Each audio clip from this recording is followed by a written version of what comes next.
Good morning, everyone. Welcome to the second and final day of the conference.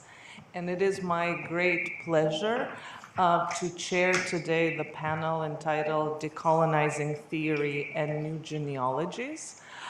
We have 4 speakers today. I just want to remind actually both the speakers to speak into the microphone so that the people on who are joining us virtually can hear, and also remind everyone that these microphones are on and will remain on for the duration of the day.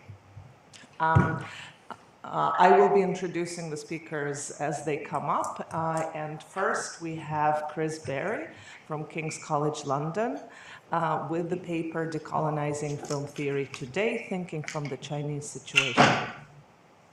Dr. Berry is Professor of Film Studies at King's College London. His most recent co-edited publications include Public Space Media Space, Routledge Handbook of East Asian Popular Culture, and Chinese Film Festival Sites of Translations. His curating work includes the 2011 Cultural Revolution in Cinema season in Vienna, and the 2017 Taiwan's Lost Commercial Cinema Recovered and Restored Project on Taiyopian. His film festival jury service has included Golden Horse, Hawaii, Busan, and Singapore. It's my great pleasure to welcome Chris. Thank you very much, Masha, and I hope everyone can hear me. If the people online can't, hopefully they'll let us know. So thank you all for coming along. I'm amazed anybody's here at 9 a.m. on Saturday. I wouldn't be if I wasn't talking, I have to admit. Today what I want to do is raise some questions about what it means to decolonize film theory, perhaps also film studies, in today's environment. And by today's environment, I mean the proclaimed multipolar world of post-American globalization, where various superpowers are competing for global projects. Sí. Sí, espera que le doy al play esto.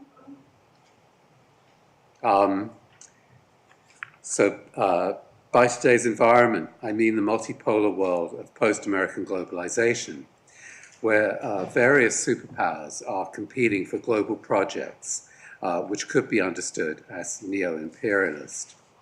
Russia's various invasions of its neighbors that were once part of the Soviet Union, and before that part of the Russian Empire, is only the most obvious example. But I want to examine this question in regard to the Chinese situation, which is the context I'm researching most frequently. And looking through the literature on decolonization in general, but also in particular in film studies, as far as I can tell, most of it is overwhelmingly focused on the legacy of European imperialism in the non-European world, and in particular Latin America, Africa, and Oceania. Of course, you know, that work is very, very necessary, and I'm not questioning that. But in the situation today, which I've just mentioned, it seems incomplete. And also, perhaps ironically and paradoxically, it's also very Eurocentric. So what about if we try and de-Westernize decolonization? What if we take the Chinese context as a case study? I'm not sure what I'm supposed to press to make this go forward. Enter, no. No, it wasn't, not doing anything. Thank you. Which, the down one? This one, just to the right. Okay. So in the brief time available, I want to touch on a number of issues. First, you know, what does decolonizing mean? Second, what are the specific characteristics of decolonizing in the Chinese context? And then if I have enough time, I'll run through a few examples related to Chinese theory and Chinese film theory that might be examined through the lens of decolonizing. And these include Lu Xun's idea of grabism from the 1930s, national cinema or Minzudian and its complex pedigree and ambiguous and specific meanings, the shift from minority nationalities films as a paradigm to so-called mother tongue films in recent years, and finally the recent so-called Chinese film school of theorists that has been active, I think, for about a decade now in the PRC. And in all these cases, I want to think about whether they are decolonizing theoretical concepts or not. And my aim, of course, is not to answer the question, because I don't think I'm the person to do that, but rather to try and understand what the different kinds of answers that are available might be and on what grounds they might be generated. So the whole question of what decolonizing might or might not mean is obviously a complex one.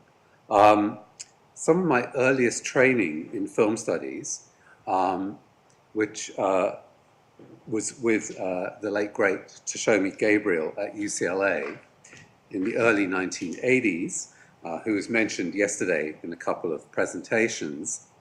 And it was when he was teaching third cinema there as an anti-colonial practice. So I saw a message came up about unmuting microphones. I'm not sure. Just come out of this. I'll use this one. Yeah. No sound. Okay. Yeah. It's okay.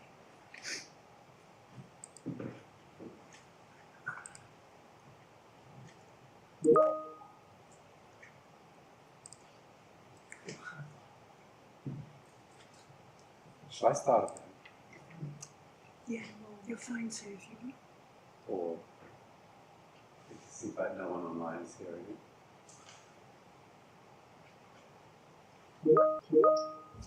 If I speak into this microphone, can you hear me online? Hello, hello. Yes. Yes. There you go. Thank you, Colette. Okay. So I'll go back.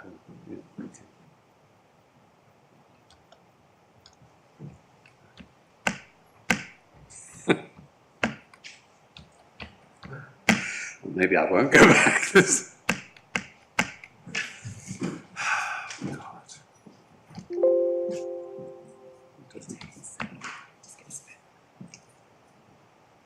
What do you need to do to make it do that? Okay, thank you. It's just the right hand.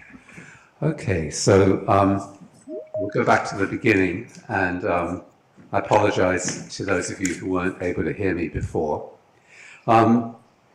So what I want to do today is try and raise some questions about what it means to decolonize film theory, and perhaps also film studies in today's environment. And by today's environment, I mean American globalization, where various superpowers are competing with global projects that can be understood as perhaps neo-imperialist. Russia's various invasions of its neighbors that were once part of the Soviet Union, and before that part of the Russian Empire, is only one of the most obvious examples. But what I'd like to do this morning is examine this question in regard to the Chinese situation, which is the context where I'm usually researching. As far as I can tell, most of the existing work on decolonization is overwhelmingly focused on the legacy of European imperialism in the non-European world, and in particular Latin America, Africa, and Oceania. And that obviously makes a lot of sense, and I'm not questioning that. But in the situation I've just alluded to, this seems incomplete. And ironically, and perhaps also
Hong Kong, Taiwan, South Korea, and Japan were all at least middle-income countries and certainly industrialized, and therefore no longer seen as part of the Third World. Furthermore, they were all resolutely anti-socialist. So in this way, they didn't kind of fit with the paradigms he was working with. What about the Sinosphere today? I don't really have time to talk about Taiwan, Macau, Hong Kong, or places like Singapore this morning.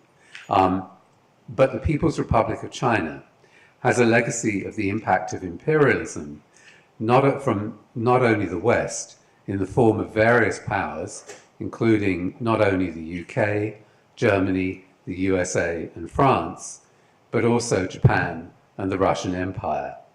Unequal treaties, as they were called, were signed with all these powers. But the Chinese polity that encountered all these other powers was itself an empire, as She Shumei has famously and controversially highlighted with her concept of the Sinophone. Of course, all empires are different, and there are lots of arguments about which empires are more or less exploitative than others. I'm not sure how fruitful I think that is, but nonetheless, you can imagine the kinds of debates that occur. She designates China as an example of what she calls a continental empire, like Russia, which had grown by taking over neighboring polities and assimilating them into Chinese culture.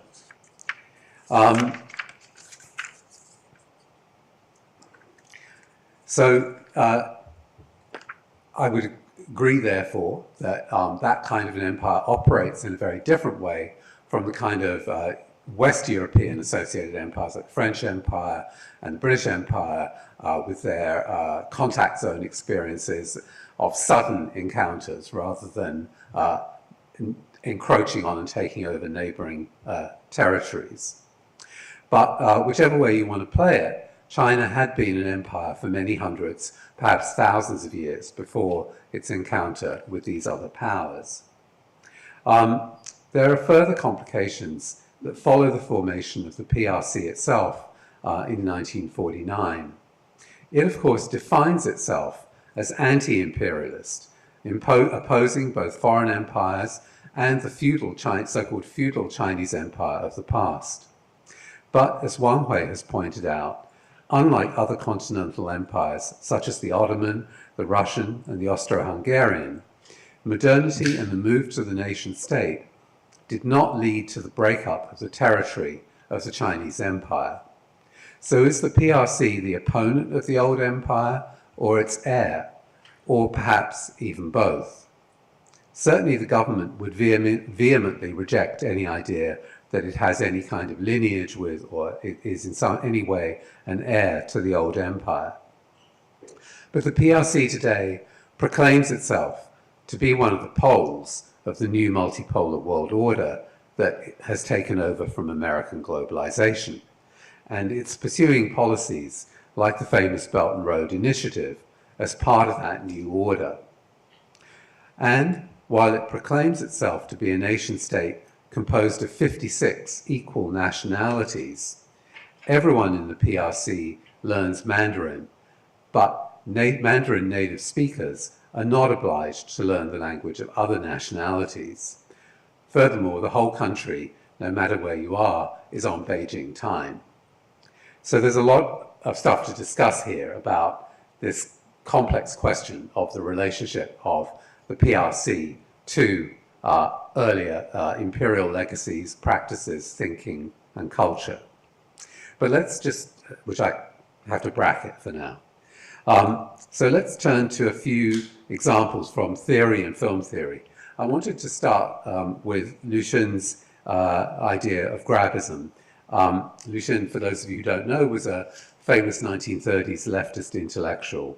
And obviously his idea of Grabism is much broader than film theory, but in the face of imperialism and with a desire to modernize and to achieve agency, Lu Xun basically advocated grabbing whatever worked, not being shy about appropriating and mixing and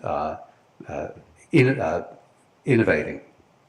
So one can perhaps see this in various ways in 1930s Chinese cinema, with its multiple appropriations, not only from Hollywood, but also from earlier Chinese popular culture, and then also German expressionist cinematography in certain films, Soviet montage, and so on. No doubt this is an assertion of agency by the semi-colonized, and as such, anti-colonial.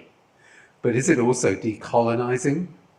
Or is it complicit with colonization in its adoption of imperialist modern culture into Chinese culture? Next example, what about Minzu Dianying? This is most commonly translated into English as national cinema. But the term Minzu has a very specific history as a modern neologism designating a national people. So one, in the modern sense. So one part of understanding it involves tracing how that term traveled and ended up in China. And another part involves grasping its contemporary specificity. In this, I'm inspired by the work of Emily Yu and other scholars to stop the term Wenyi film, Wenyi Dianying, being translated simply as melodrama, and rather, instead, to restore its locally specific, but often changing meanings as a sort of cosmopolitan form that communicated aspirations to a locally specific Chinese modernity. In the case of Minzu Dianying, a bit like Grabism, its commitment to local film production and participation in the construction of a national collective subject is certainly anti-colonial. But is its commitment to the modern nation state decolonizing? Furthermore, when the term Minzu is used in Chinese, there's an ambiguity about which people, which national people does it mean. Does it mean the Han Chinese ethnic group that constitutes over 90% of the population? Or does it mean the category of Zhonghua Minzu, which is a term that refers to all 56 of the recognized groups or nationalities in the PRC? As I mentioned earlier, the Chinese constitution states that those 56 groups are all equal and that their languages and cultures have equal status. So is this a formulation that is directed against the hierarchy of the old empire? Or is there really no ethnic is there really no ethnic hierarchy in China today? Has socialist China really decolonized itself of these kinds of imperial practices of the past? Under this large umbrella of Minzu Dianying, there's also the term Shaoshu Minzu Dianying, meaning minority nationalities cinema, and referring to films about the minority ethnic groups. During the Mao era, these were mostly directed by Han Chinese directors, and from a Han Chinese perspective, for Han Chinese audiences. Although they were sometimes dubbed into minority languages for distribution in minority areas, they circulated mostly in Mandarin Chinese. So you would look at films about Tibetan people, but they would all be speaking Mandarin Chinese. Recently, these older films have been criticized by various scholars as part of a broader kind of internal Orientalism that was, they claim, was operating in the Maoist era. Again, of course, this is vehemently rejected by the government and scholars who follow their line. In recent years, most notably with the work of the late great Tibetan director Pema Tseden and those around him, we've seen the emergence of many more films by minority ethnicity directors working in their own languages.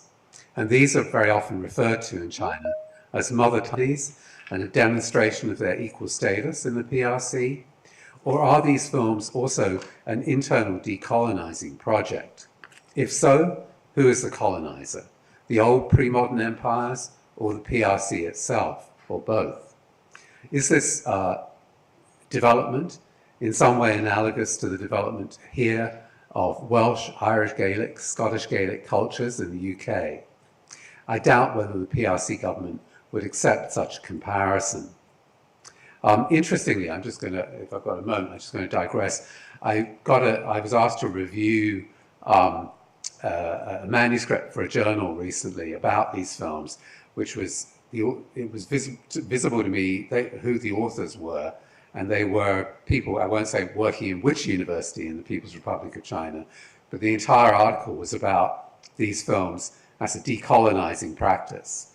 And I just thought, if this is published, what's going to happen to these people? Because I don't think this would be well received. That position would be well received in China today. And then, as my final example, it's okay. Look, what about the so-called Chinese Film School of Theory? This area of scholarship tries to understand Chinese film using Chinese concepts and placing Chinese film as the legacy of Chinese cultural traditions. Insofar as it involves rejecting foreign and most specifically Western theory, so-called Western theory. I mean, I often wonder, you know, if I'm studying with Tashomi Gabriel in UCLA, and learning that theory and then taking it back to Taiwan, as you heard about yesterday, is that Western theory? You know, it's a very complicated question. But insofar as it involves rejecting foreign and most specifically Western theory, it can be understood as a decolonizing practice. But it is also most certainly nationalist, and it downplays or even implicitly denies the complexity of transborder flows without which cinema wouldn't be in China in the first place. So this kind of turn to a sort of Chinese theory for Chinese film model is quite different from the kind of work of scholars like Victor Fan, Stephen Teo, Emily Yu, Xi Liu, who presented yesterday, and others, who sought to use various Chinese philosophical ideas to understand not just Chinese films, but to think about how they might work for films from all over the world and for cinema itself. I noticed from a recent talk that Emily Yu is now using her concept and understanding of Wenyi film, not only to talk about films in the Sinosphere, but also to look at films from other cultures. And she was talking about, in a talk I heard her give recently, about whether certain Hitchcock films could be understood as a kind of Wenyi film, which is interesting to me. So from a decolonizing perspective that sees the nation state itself as part of the legacy of colonialism, the Chinese Film School would appear to be still caught up in colonial thinking, whereas the extension of non-Western concepts to Western films is more of a decolonizing move. On the other hand, from the perspective of the Chinese Film School itself, its work is part of resisting neo-imperialism and therefore anti-colonial. So I think there are probably many other examples that I could give, and perhaps people will suggest more for me to think about. But in the face of the challenges of global climate change and more, I don't believe that a retreat behind national borders is really very useful. If getting rid of of imperialism as a practice and interrogating its legacy is a necessary precondition for effective work in the Anthropocene, I believe that more work to understand the locally different and specific complexity of imperial legacies in their multiple forms will be necessary. So I hope this Chinese case example gives a sense of how complex that work might be, but also that it might contribute towards a kind of de-Westernizing of decolonial scholarship. Thank you very much.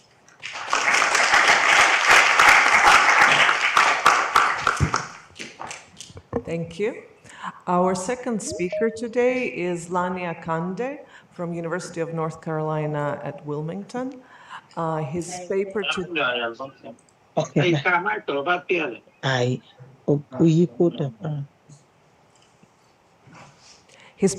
is entitled "Let the Chips Fall Where They May: An Unapologetic Decolonized Approach to Film Theorizing."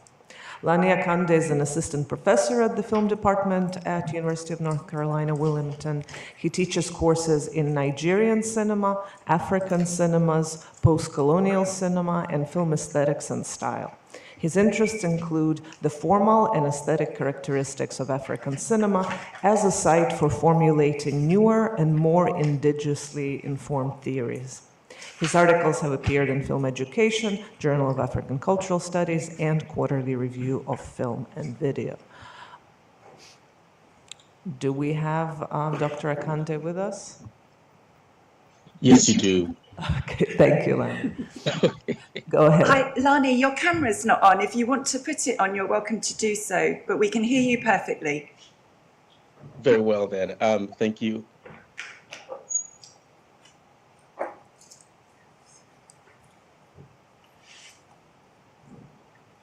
How's that?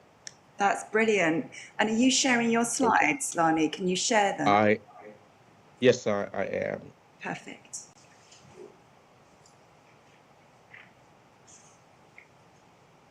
Sorry, just one moment.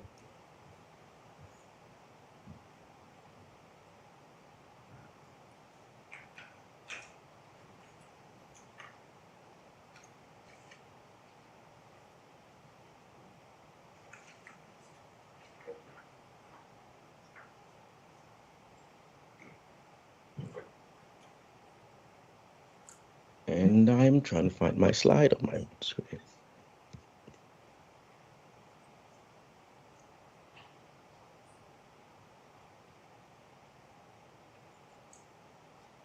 I'm sorry, if I could get some help here. So when I click on share, I've got my slide on my monitor, but it's not pulling it up. Okay. We can share it this side, and if you just tell me when you want to change slides, Lani, would that be easier? Because I made some slight alterations. If you may give me like a minute, and if it doesn't work, then we'll go with what you have. Perfect. Thank you very much.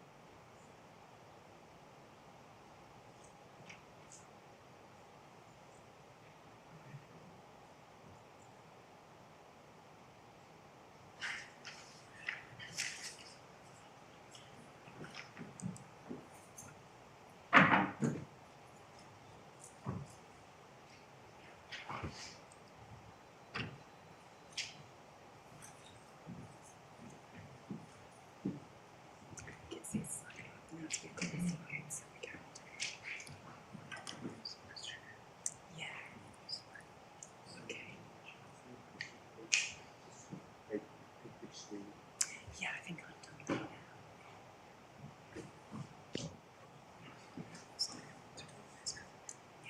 Oh dear. All right, let's go with what you have, please. Okay. I'm sorry. No, that's okay.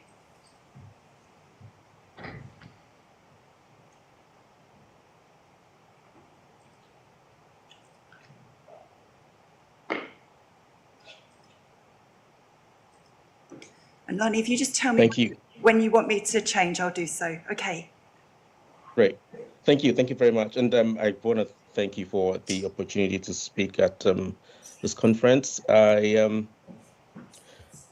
these are ideas that are percolating that I'm still kind of thinking my way through. So I'm really looking forward to the comments and remarks and questions. Yeah, please, let's go to the next slide. All right, so how I want to start my presentation is by putting this question forward, which isn't mine. It's a question actually posed by Kessie Marks and Ramogondo in their article, Decolonizing African Studies. And the question is, if everyone is decolonizing, why has so little changed?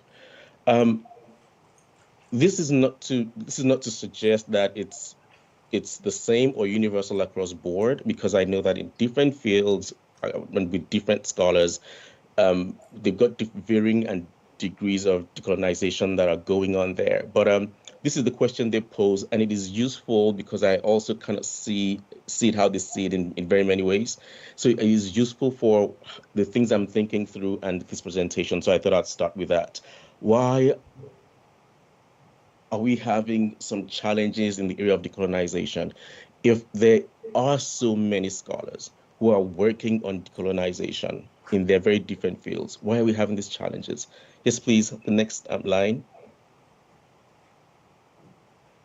So the argument or point I'm putting forward today is that a more thorough decolonization of African cinema and film studies is unlikely until we confront our broad understandings of scientific qualitative knowledge, its reduction to the modern Eurocentric formal knowledge system we have today, and the inflexibly crushing control it has on who gets to create and use scientific knowledge.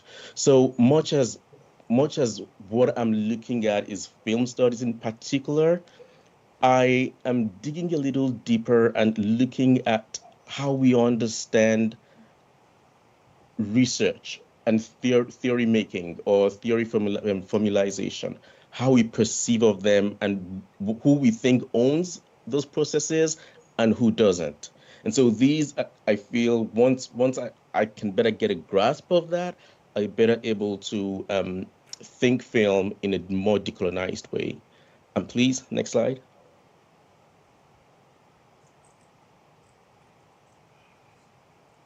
Thank you.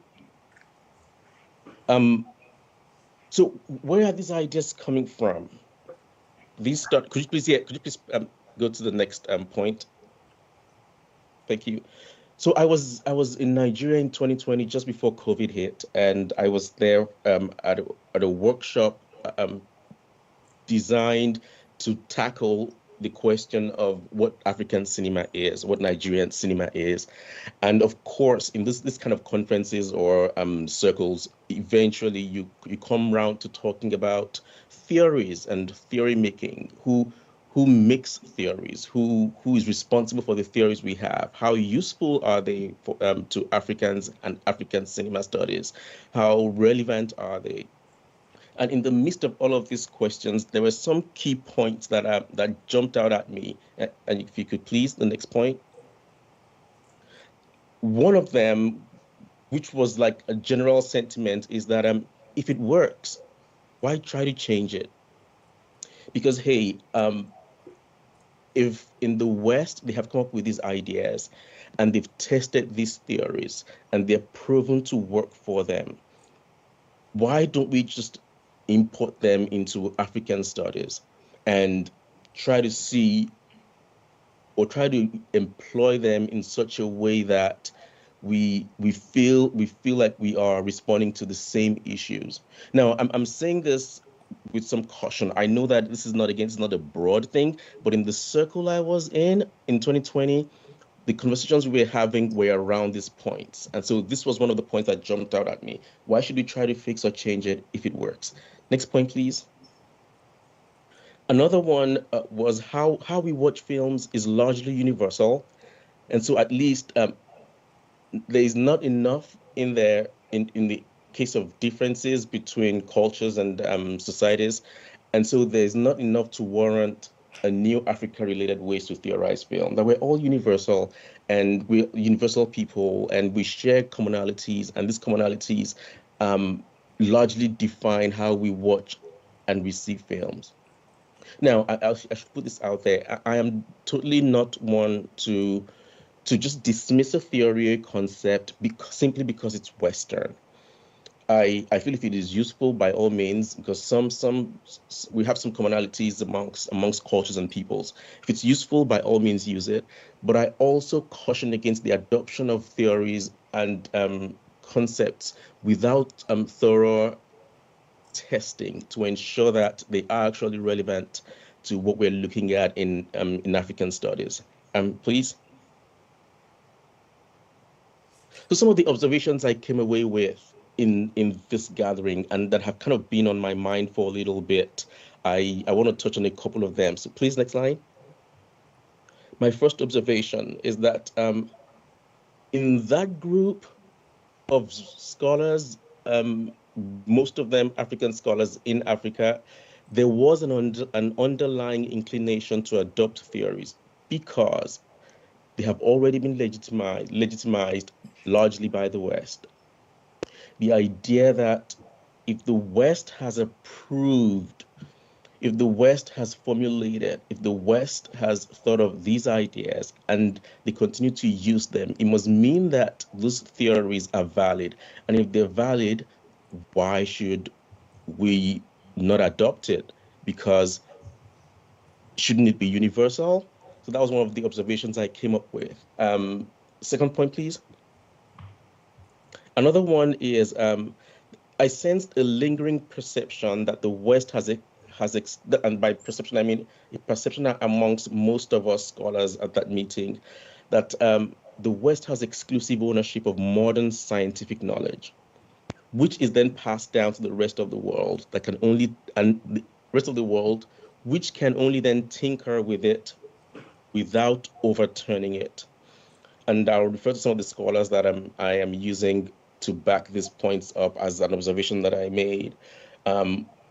The idea that science is what we leave the West to do, and by science I mean in this case maybe core sciences and core theories. In the case of film studies, the core theories should not be touched. The West, who we know presents itself as a scientific society,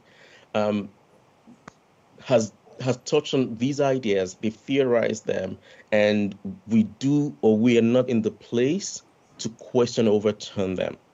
That was another observation. Please, next point. And that there is an underlying recoil or reluctance from challenging what has been scientifically argued or proven, since to come up with a different outcome at a very fundamental level is to presumably challenge the meaning of scientific. And next point, because they're tied together. The nature of modern Eurocentric science requires that for something to be deemed a scientific research or calculation, it must follow a method. And whenever that method is followed, a similar, if not exact, outcome must be expected. Now, when the expected outcome is unrealized, the data fed into the research or method are suspect.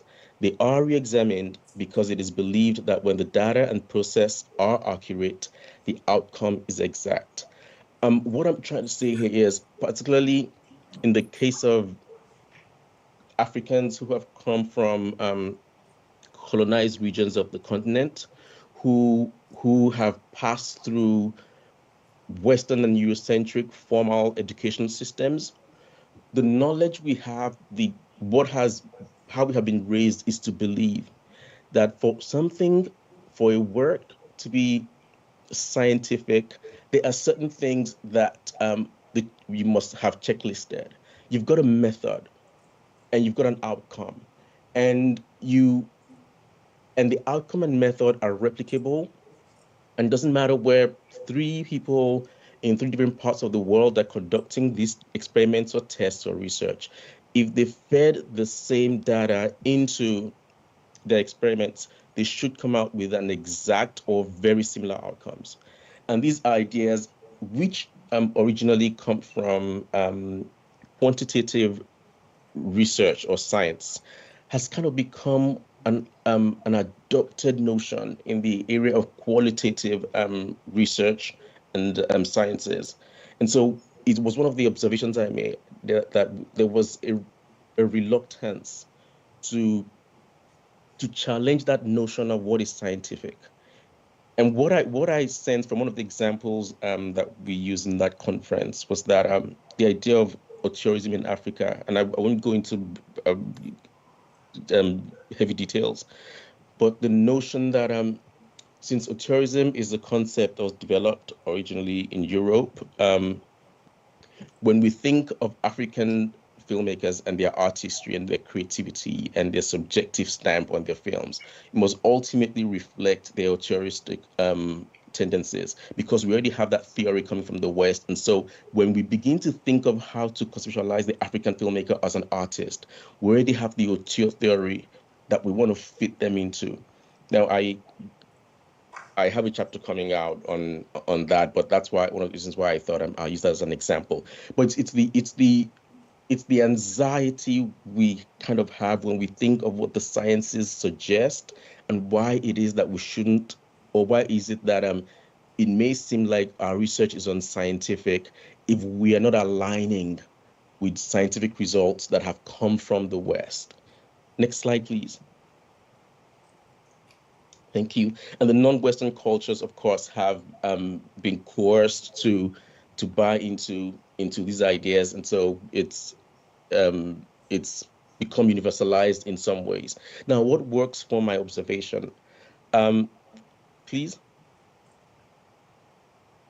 Sandra Harding is one of the writers I have been following and looking at how she looks at the sciences. And one of the questions she asks is, have there been or could there be other culturally distinct sciences that work?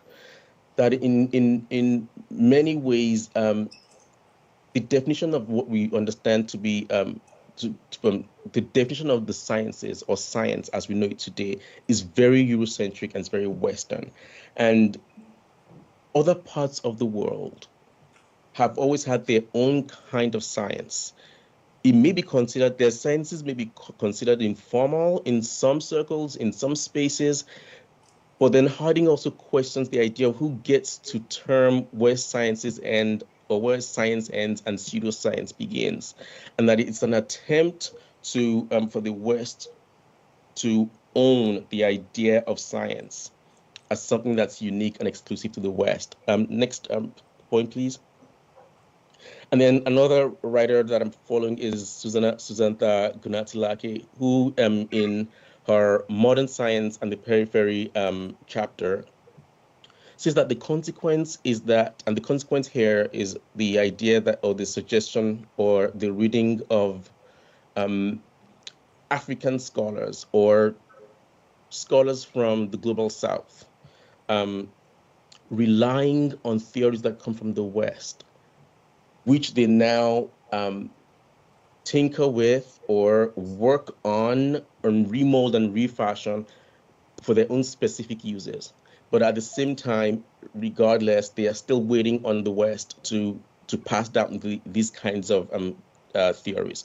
So Gunatilake is saying that the consequence of such a reliance is that academics in the dependent countries limit their methodologies and approaches to what are perceived as the most recent scientific fashions of the Western world.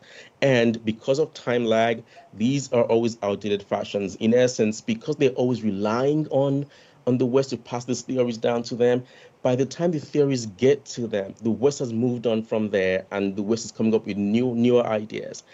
And the suggestion or the advice is, until these global South societies realize that they can always move into a different way of theorizing, they'd forever be lagging behind and trying to play catch up, because the West is the producer of theory and scientific knowledge, and they are the consumers of it, or if anything, maybe at best, they remold and reuse and readapt. Please. So what I'm arguing for here, a couple of things, when I think of a world where African scholars are doing more of this in an attempt to decolonize, these are the kinds of ideas I see, and I thought I should list them. So please.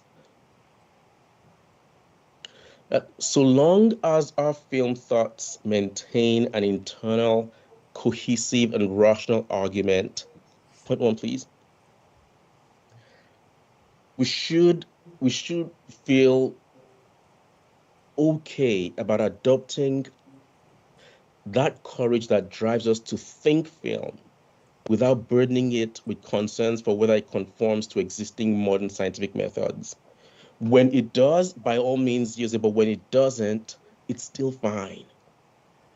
It's not necessarily that we have to conform to this single way of conducting science. As long as the argument has some cohesiveness to it, it's a rational argument, and we can see the connections, I think it's still worth considering, outside of whether there is a particular method we're adhering to or particular concepts we're adhering to. And I'll just mention that Nick Redfern in one of his lectures, I think in Scotland in 2014, does talk about this quite a bit about how we should stop studying, and he's more looking at it in more general terms, that we should stop studying film studies, but study film for film. And in studying film for film, we may come up with newer ideas that may not have precedence in whatever theories that we've always had, may not have a rootedness in whatever concepts we already have that are existing. But in studying film for film, we are potentially opening ourselves to newer ideas that come from different parts of the world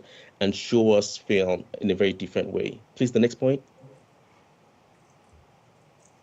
That a radical African reimagining of the nature of theory. How else can we think of the nature of theory? Or do we even need to think of theory in those terms? But could theory be practice-based, which is, again, not a new phenomenon? Isiabai Robi, he's passed away now, a Nigerian film scholar, did suggest a practice-based kind of theory because Africans, in many ways, have an apprenticeship system which is practice-based and practice-led.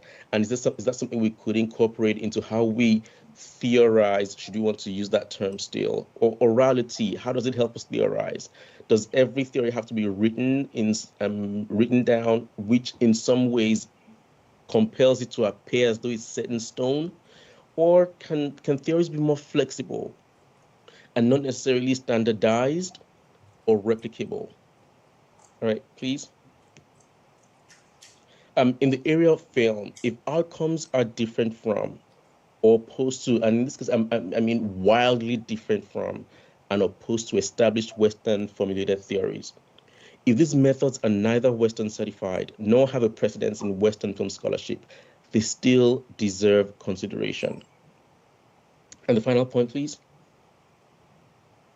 Worst case, I see a scenario which I think is interesting in itself, that if we have two contrasting approaches and understandings in how to think film, vastly different because we have come to film from very different backgrounds, very different ways of thinking, and very different philosophies around what life is, existence is, and our worldviews.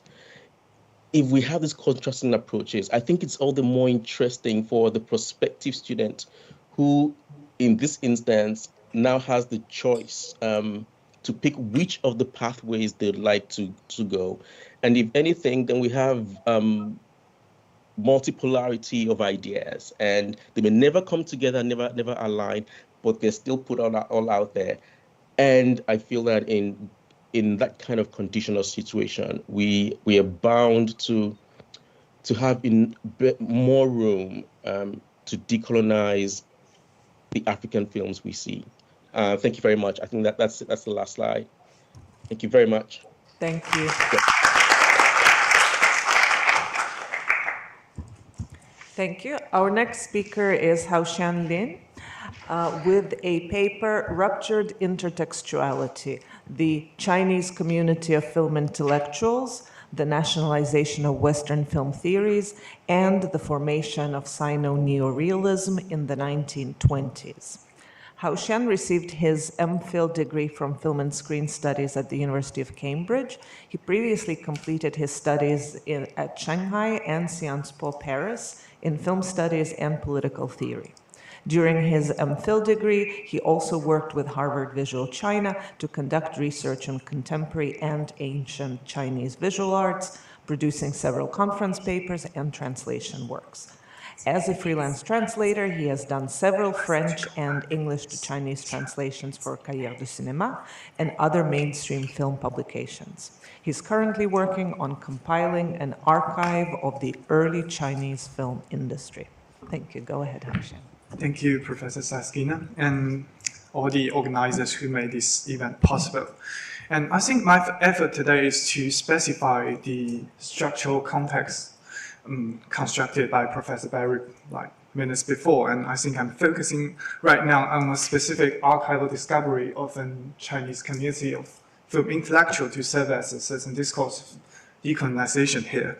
But I will also put emphasis on how the examination of this group addresses the tension between China and the Western discourse in terms of the extent to which we can generalize about Chinese national style. So to start, There are two famous quotes inside the Chinese academia, sporting on a shared observation of Chinese neorealism around the 1930s from two European film critics, George Sardou and Ugo Casiraghi. Both considered or give compliments to the Chinese cinema in this period as one that extended the genealogy of neorealism to an earlier period than that of Italy. In such kind of narrative, it leads us to several unresolved questions. Was there really a neorealism happening in China? If so, how can we define this neorealism? And what theoretical foundation was laid before this happening of this neorealism, and how it was related to the social dynamics of the time? So I shall first give a brief summary of the social context of the time. The happening of the so-called Chinese neorealism in the 1930s was actually entangled with political discourse. Against the backdrop of World War II and the Japanese invasion, it seems to be natural that cinema was utilized both by the government and the left-wing filmmakers and intellectuals, serving as a certain discourse of nationalism. So tracing back to the 1920s, this decade seemed to be an era of formation which witnessed the establishment of early film studios, the emergence of film intellectuals, series, and genre films. As Yin Jingzhang argues, from the 1920s to the 1930s, Chinese cinema witnessed its transition from cinema of attractions to cinema of narration. If it is true that the 1930s served as the beginning point of a certain national cinematic style persisting in the following decades, it is then pivotal for us to figure out whether the 1920s serialization of Chinese cinema was an intentional effort that teleologically aimed at the onset of left-wing cinema in the 1930s.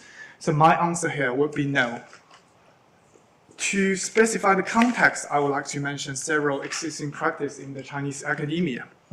So there has been indeed efforts to summarize a certain kind of cultural roots in the Chinese academia. Miriam Hansen was one of the earliest Western scholars who noticed the phenomenon of Chinese early cinema and put Chinese early cinema in conversation with Walter Benjamin's view of modernity and vernacular modernism.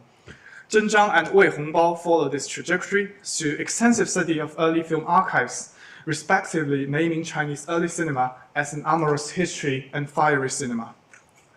So it seems, at least to me, that contemporary Chinese filmmakers and scholars are trying to create a trilogy of discourse, effect, and material to give a descriptive and overarching definition of early Chinese cinema. In this practice of these aforementioned writings, overall, all the studies of early Chinese cinema were based on archival materials. Then they started from the discursive part of cinema through textual analysis and historical studies in a general sense. And after that, as the discursive part seems to be exhausted because of the lack of historical materials, especially the loss of film archives because of the war, then they turn to study a sort of reception history of films in print media that constructs the field of effect, which is an oblique way for reconstructing the landscape of a period beyond the scope of traditional historical studies. So my research tries to follow a similar trajectory of discovering the discourse and material of early Chinese cinema. However, here I try not to give a definite definition of what is the effect of Chinese cinema in this sense. In fact, I would like to claim that finding a cultural genealogy that is cohesive for Chinese cinema in a general sense is impossible. This effort is borne out by my examination of the Chinese community of film intellectuals. This group comprised influential public intellectuals in the film and publishing industry of Republic China, such as Zhou Shixun, Chen Bugao, and Gu Kenfu. They are educated in the West, and they convened in Shanghai in the 1920s. Some scholars have noted this group, but only to the extent of briefly mentioning that they are the earliest contributors to the introduction of Western film series to China. So, however, these academic efforts didn't sufficiently justify why this grouping is reasonable, and the naming of this group, the Chinese community of film intellectuals, indicates a certain aspiration to represent the commonness, the homogeneity, and the continuity of Chinese cultural genealogy created by an internally cohesive group like what Professor Barry mentioned about the Chinese film schools, or so something like that. So I, however, believe that remains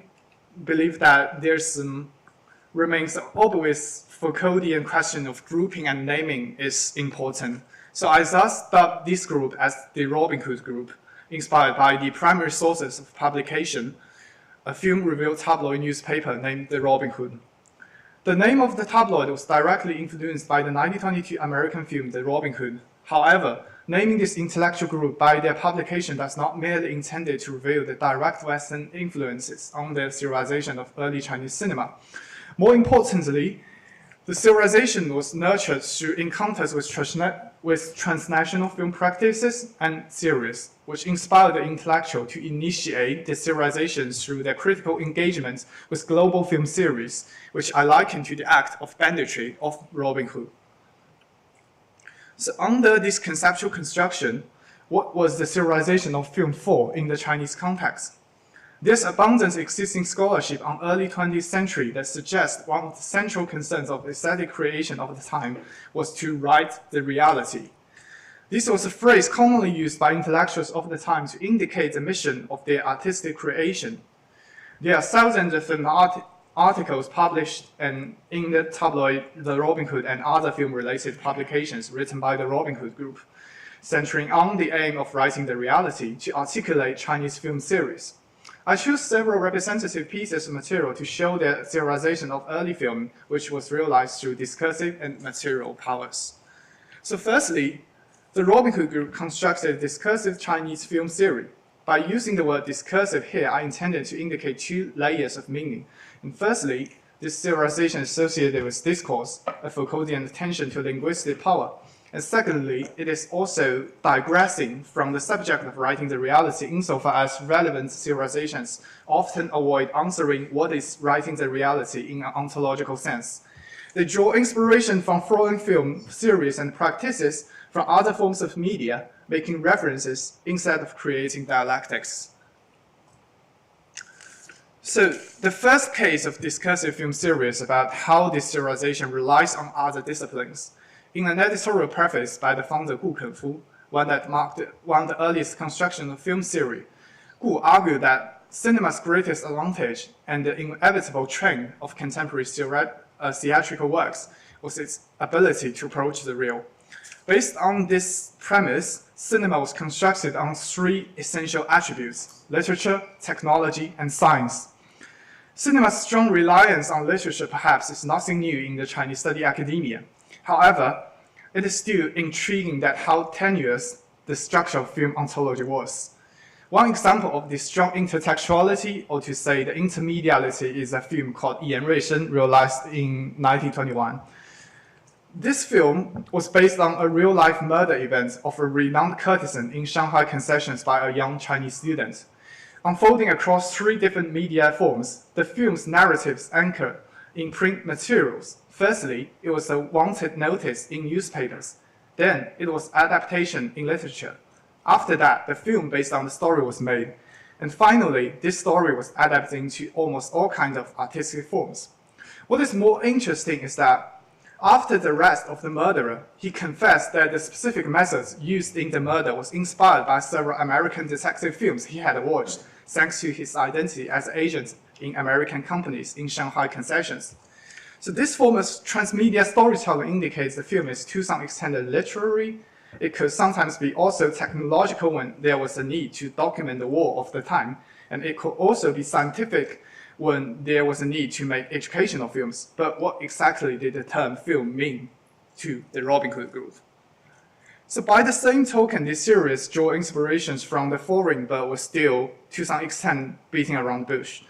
They explained what film was through the American practice of illusionism. They referred to F.W. Murnau, and they criticized Japanese film as utterly ludicrous so-called artistry. You'll find that their serialization is often self-referential and even contradictory. They constantly needed existing practice of film to affirm the identity of Chinese cinema. For example, in one of the group members, Chen Bugao's will, the matte painting technique through the coordination of art, set design, and camera movement can ultimately aim to create a sensation of approaching the real. So such kind of revisionist approach was not merely a theoretical construction of cinema as articulated in written discourse, The archival evidence of the Robin Hood further bears out how this group foregrounded the cinema's formative influences on the real world through the material form of their publications. For instance, advertisements in the Robin Hood often juxtaposed sketches of nationalist figures with caricatured commercial icons, crafting a narrative that positioned the domestic as superior to foreign imports. Throughout such a form of transmedia storytelling, cinema, subtly embedded within commercial frameworks, produced a certain nationalist diegesis. It appears to be an off-screen and on-paper montage. This perspective of examining the print media of the time aligns to some extent with what scholar Michel Hawkes refers to as horizontal reading, which analyzes Republican publications to the spatial relation between text in the same issue. However, beyond horizontal reading of the content on paper, there's more evidence of the film practice that extend beyond the scope of cinematic screens. This is the map of Shanghai in 1925. The red zone was the Shanghai concessions of the time, in which British, French, and American citizens were enjoying extraterritoriality and consular jurisdiction. In Chinese, this region is called Zujie. Accordingly, the normal residential area of Chinese citizens in the yellow region, which is called Huajie in Chinese. I draw a rectangular here and zoom in to draw a small detailed map of the rectangular zone there. It is located on the border of Zujie and Huajie.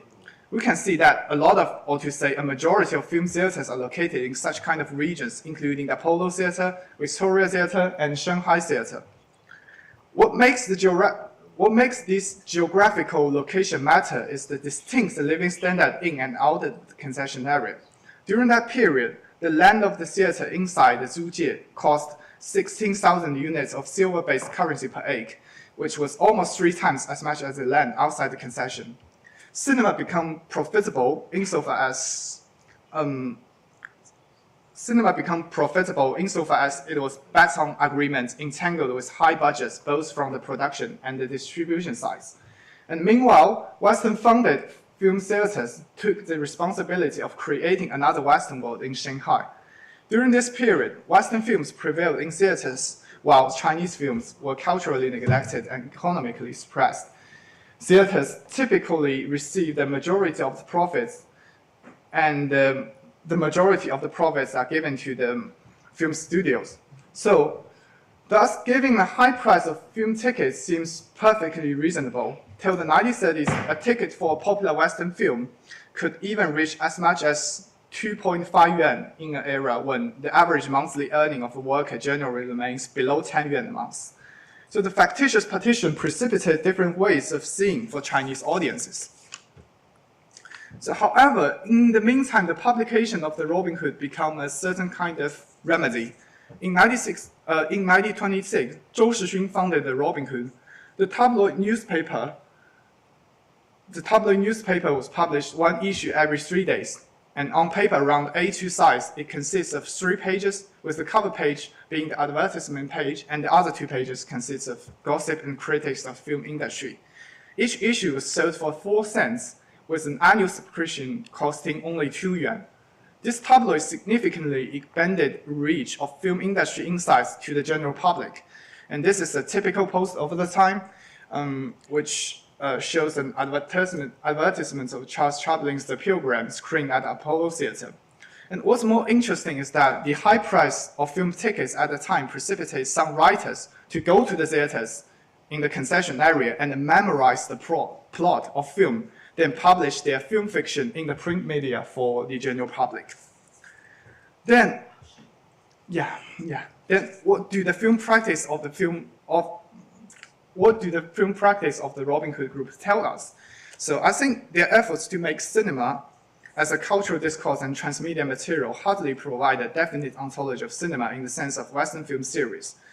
In my original title here, I call this a ruptured intersexuality, but I finally found their practice cannot be simply summarized as practice orienting to text, but more as a practice of a medium that is stripped of its own attributes and engaged with a certain kind of worldliness itself. So more than 25 years ago, Rachel noticed the problematic dichotomy between the West and the non-West in terms of the different demands they carried in dealing with intellectual or theoretical issues. In this sense, the name, the Robin Hood Group here could also to some extent be a misnomer. I'm still trying to, as Rachel said, name a national and cultural location. And also, the grouping of the intellectual cohort can also be problematic, because as a loosely connected intellectual circle, grouping them perhaps can be only achieved through the perspective of effect that makes it difficult to evaluate how significant their impacts were on the culture of the time. However, I still believe in the effort because this name itself elucidates the paradoxical nature of early Chinese film theory, and there's the last page of it. And there are countless of scholars have tried to define what exactly Chinese realism or neorealism is. This different understanding and definition once again affirm the paradoxical nature of Chinese cinema. So finally, the examination of the Robin Hood Group, from my perspective, substantiates that the field of Chinese film study is perhaps centrifugal, not only in a geographical, but also in a cultural sense. As we are talking about decolonizing theory and new genealogies, this effort may guide us to avoid forging definitions and cohesive genealogies in future attempts. As I mentioned, the early theorization of Chinese cinema was an act of banditry, and almost 10 years later, the great Chinese leftist writer Lu Xun mentioned the notion of grabbyism, and it's to some extent an unspoken consensus with the notion of banditry. With this indefinite ontology of cinema, Chinese cinema had largely relied on foreign film practice and old form of media. It was thus natural to say that when the concrete threat of war came in the 1930s, the indefinite ontology of cinema presented its worldliness and engaged with a form of, and then tend to engagement with a form of left-wing aesthetics. So perhaps my final comments of this group and the decolonization theory here will be very counterintuitively that I'm absolutely not saying that Chinese cinema is non-theoretical, chaotic, and incohesive. On the contrary, I believe it provides a perspective for decolonization by simultaneously negating Sinocentric and Eurocentric ways of theorization. If in this uncertain, dubious, floating structure of ontology it is still alive and presenting its autonomy, then it is a sort of theory maybe that can stand for itself and letting it stand as such, and perhaps can we let the unspeakable, unsummarizable one speak for and summarize itself. And also, what about comparing such kind of theory to some kind of rhizonic structure raised by Deleuze that truly embraces cultural specificities and multiplicities? Yeah, that's my final comment. Thank you.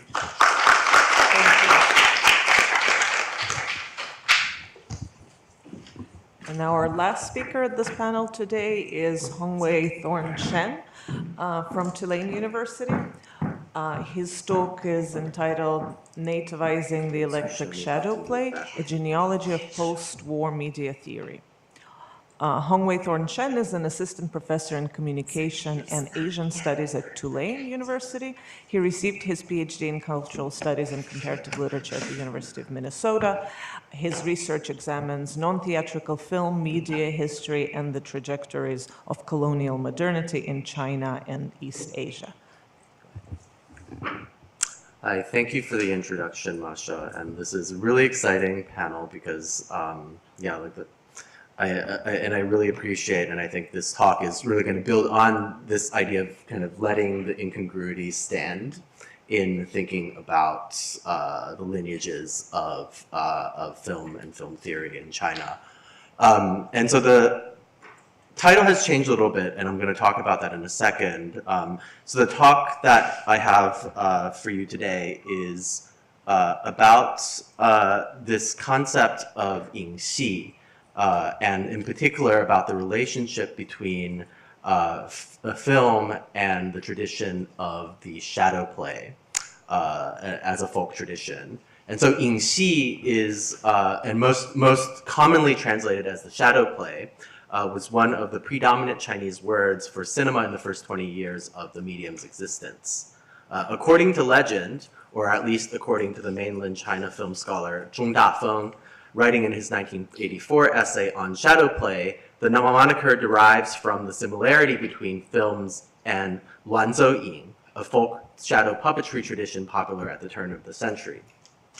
Much has been made about this connection in the history of Chinese film studies, not least by the so-called shadow play theory, a position advanced by Zhong and his colleague at the Beijing Film Academy, Chen Xihe, in the 1980s. According to them, the fact that Chinese originally called cinema shadow play meant that they approached film first and foremost as a form of drama, or xi, in which ying, the shadow or the image, was subordinate. Film historians have also reinforced this link with what Emily Ye argues to be scantily evidenced assertions of the proximity of early cinema and the shadow puppetry in the tea house, constructing from this an ethnicized primal scene for the story, constructing from this ethnicized primal scene a story of cinema's embeddedness in urban vernacular culture, surrounded by, quote, reassuring Chinese amusements. The English language scholarship's choice to translate ying with the foreignizing term shadow could also be, when it could also mean reflection, projection, or simply just image, corroborates the production of this ethnic film history, transforming the proximity of cinema and the puppet show into what Zhang Zhen calls an umbilical tie, and a name into an origin myth. So in actuality, and this slide doesn't exactly correspond to what I'm talking about just right here, but let's let it stand.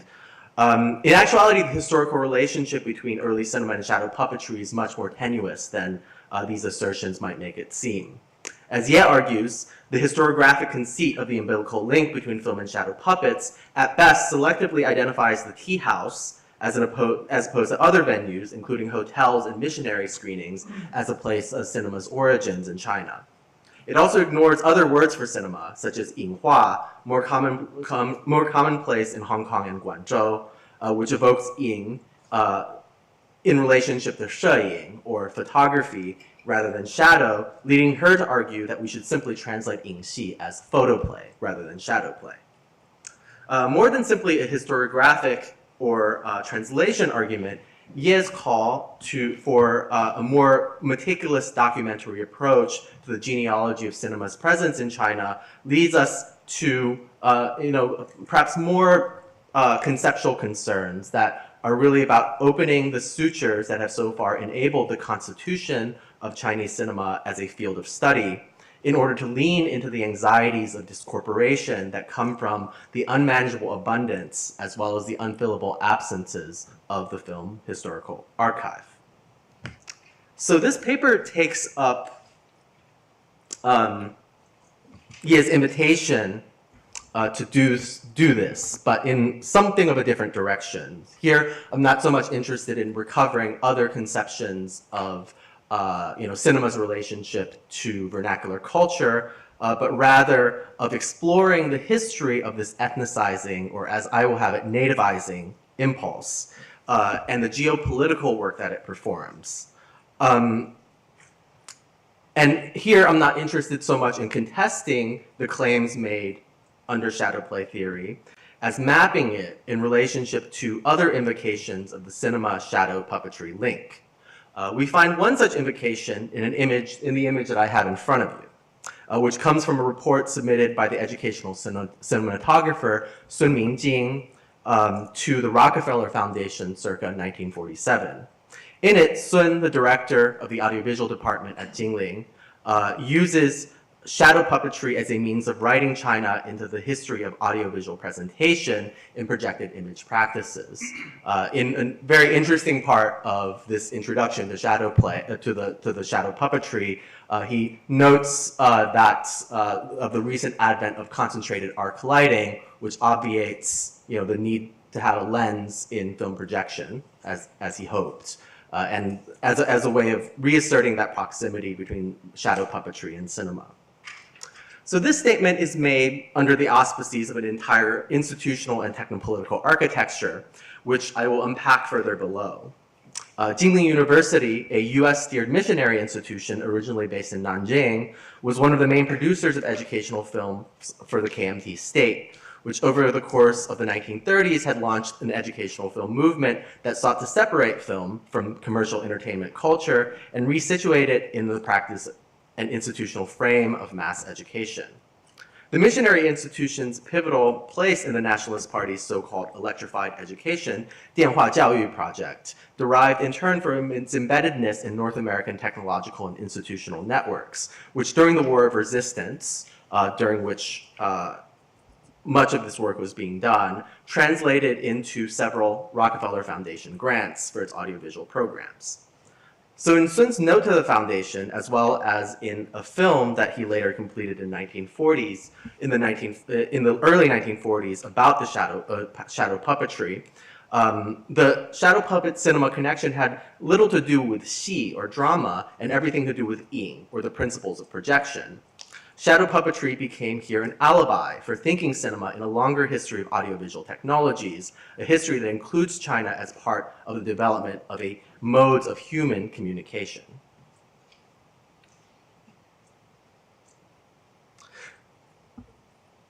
Let's just stay here for the moment.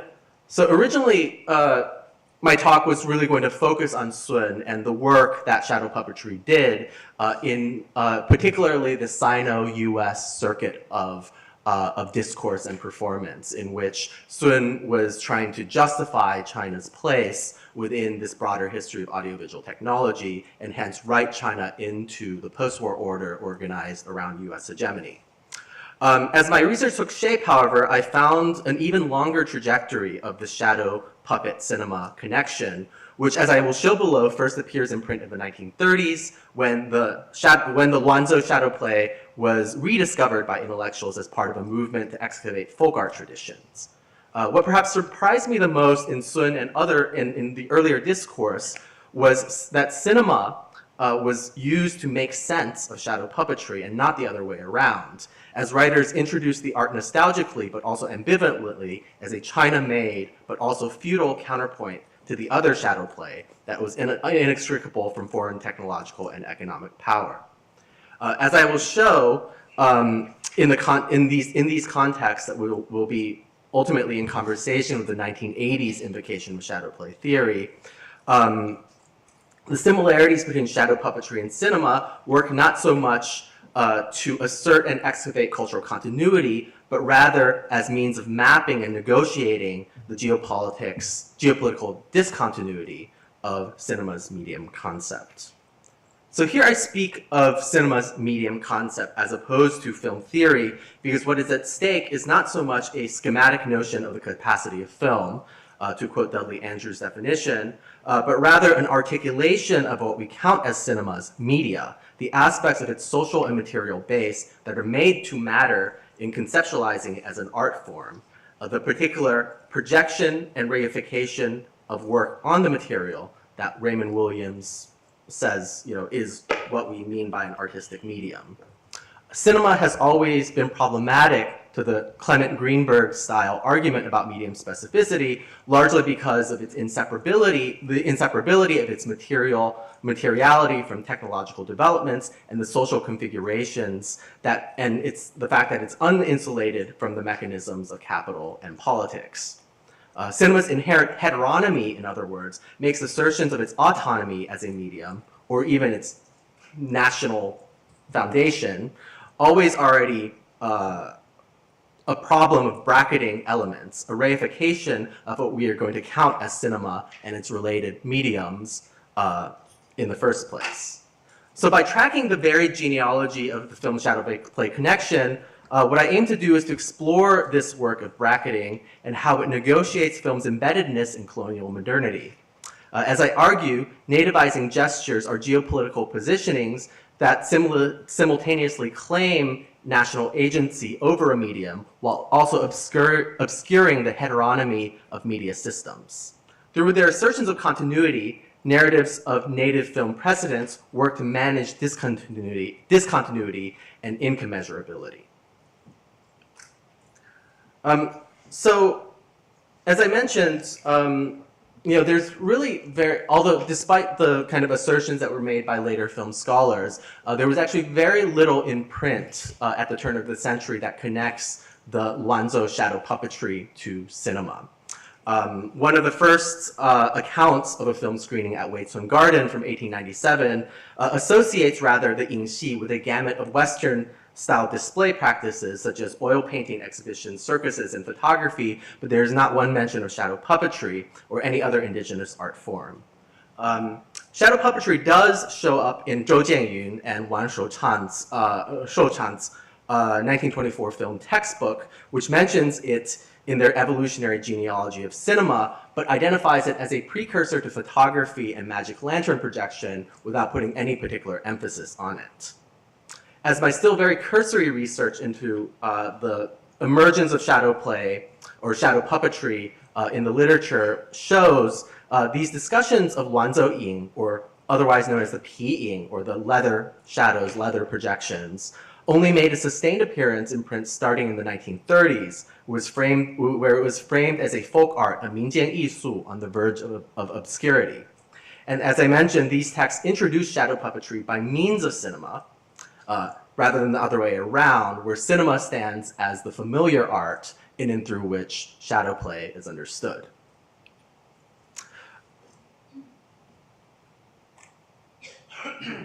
A 1932 article in Tianjin's Dagong Bao, for example, presents shadow puppetry as an entirely China-made version of cinema, beginning by calling the bluff of movie posters that advertise their films as domestic products.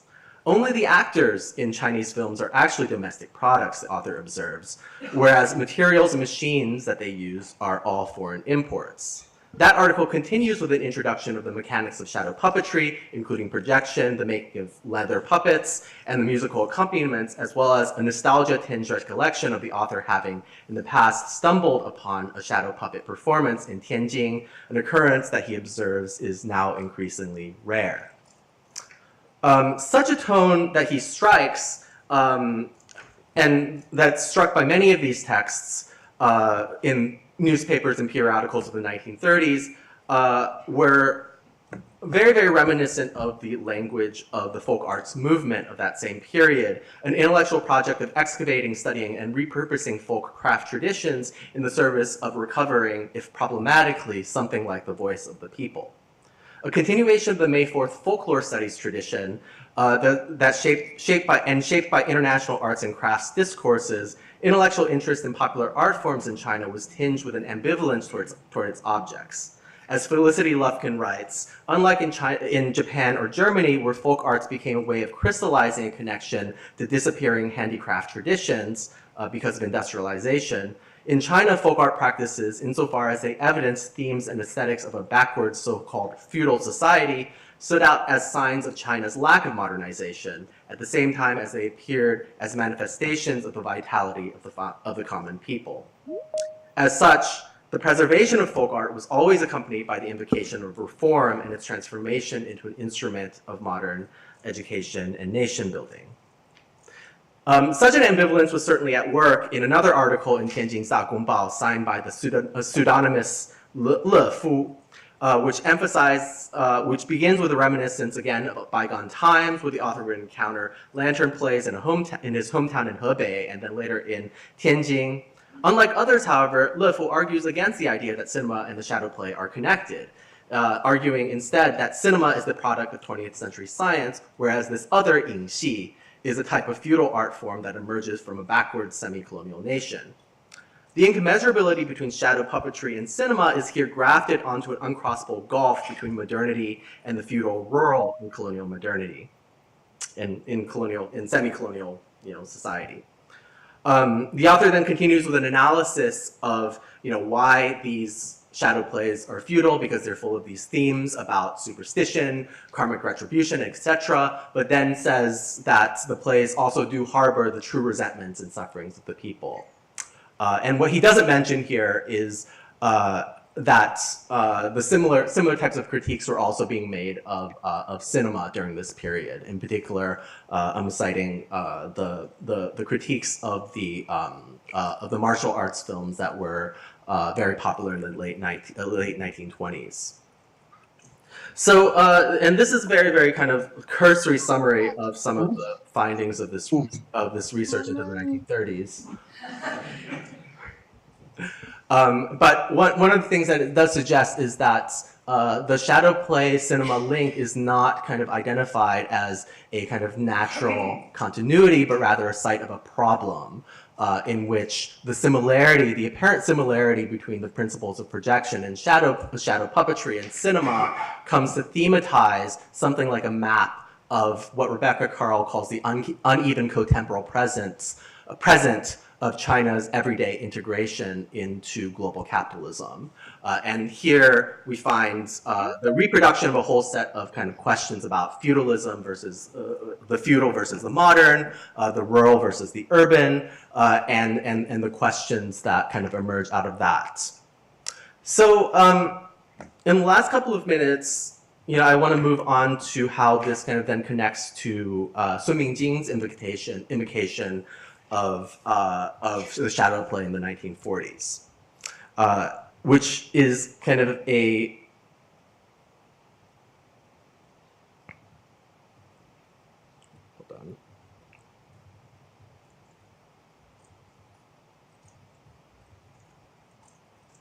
which takes really a different tack. So instead of taking the apparent similarity between cinema and shadow play to kind of gesture towards and allegorize what the authors think of as incommensurable orders, he presents both as technical practices of projection that, given the advent of concentrated arc lighting, share in their utilization of the projected image as a medium of communication. This version of the shadow puppet cinema pairing was inseparable from the intermedial milieu of the educational film movement in which Sun was working, as well as the wartime kind of mobilization of film alongside other media. I can't get that deeply into this kind of summary of that background right now, but part of what educational film practices did was that they often combined magic lantern projection and cinema and lecture and other forms of media practices as supplementary of each other. In other words, they did not kind of isolate cinema in and of itself as a particular kind of experience. And this kind of intermediality is in some ways kind of organized at and put on display at this 1947 expo by Dingli University, and this is not an image of that event, but is of a later expo, which had a kind of very long, a very big exhibit about film engineering, in which shadow puppetry was put at the beginning to illustrate one of cinema's precursors. But then it becomes very clear at that exhibit that they belong to the same trajectory of communication technologies. And at the same exhibit, there was also a whole hallway that was kind of locating cinema within a whole different set of technologies, from knot tying to the written word to sculpture making, and arguing that all of these are so-called communication technologies. Or 通讯方式. So the separation of film from its reified entertainment function was a long-standing preoccupation of Sun's, who extensively argued that that cinema should not be understood as simply a medium of fiction, but rather it needs to be understood as a flexible communication tool. And so in all of this, and I'm not going to be able to actually talk about his film because we're out of time, but something of the film also kind of is kind of breaking down the shadow play in a similar way as one would break down the working of a film projector. Right? And so it's creating this very specific equivalence between the principles of projection and the artistry behind the shadow play and film projection in such a way that kind of affirms all of them as so-called audiovisual technologies, or 影音工具, as Sun put it in his kind of new neologism. So I don't have any definitive conclusions about this kind of survey just yet, but reading the two moments of shadow puppetry cinema connection together, we are confronted precisely with efforts to make sense of what seems to be an unmanageable space of mediation that is brought into being by film's encounter with Chinese folk culture, or with the Chinese geo-body in general. If in the 1930s, shadow puppetry identified an uncomfortable space of incommensurability between cinema as the modern scientific art and what interlocutors deem to be the cultural horizons of the backward but true Chinese people of the countryside. In the 1940s wartime discourse, the people seem to disappear altogether into circuits of communication and audiovisual address. And this is kind of what ties or allows me to kind of move in between these moments and to think about also how this is connected to the emergence of communication and of the audiovisual in general as a category of the post-war era. All right, that's it. Thank you. Thank you. If I could invite the panel participants up here, and because we only have 10 minutes left for discussion, maybe. So maybe what I would suggest is I'm going to collect, let's say I'll take 3 questions together, and then we will give the panel participants a chance to respond. And then if we have time, then we could maybe take one more. Naoki?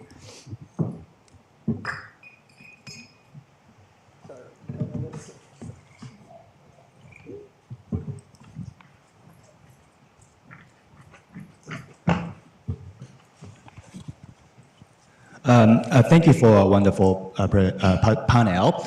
I have a question for Lani and Hongwei, possibly. So Lani, if I really appreciate your unapologetic, decolonized approach to film theory, but if your approach is based on the critique of modern science, modern Western science, then what do you think of Siegfried Krakauer's, theory of film, redemption of, physical reality, that is actually define film as a tool to kind of, re-encounter reality, which was completely kind of abstracted by modern science. So then how do you actually kind of, deal with that type of, self-critique of modern science by the Western intellectual, especially those who use film as a way to kind of overcome that, problem of modern science. Of course, that is paradoxical because, film is a product of modern science as well. And then, Hongwei, I want to ask you, how do you think of the Tom Lamar's concept of, cinematism and animatism to actually discuss, your kind of reference to shadow play? Because cinematism, according to Tom, it is based on kind of ballistic movement, like just movement going inside the depths of the image.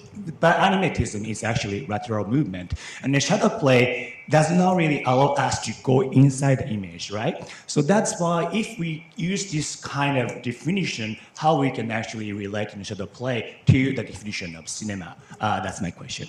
Thank you. Thank you. Elizabeth.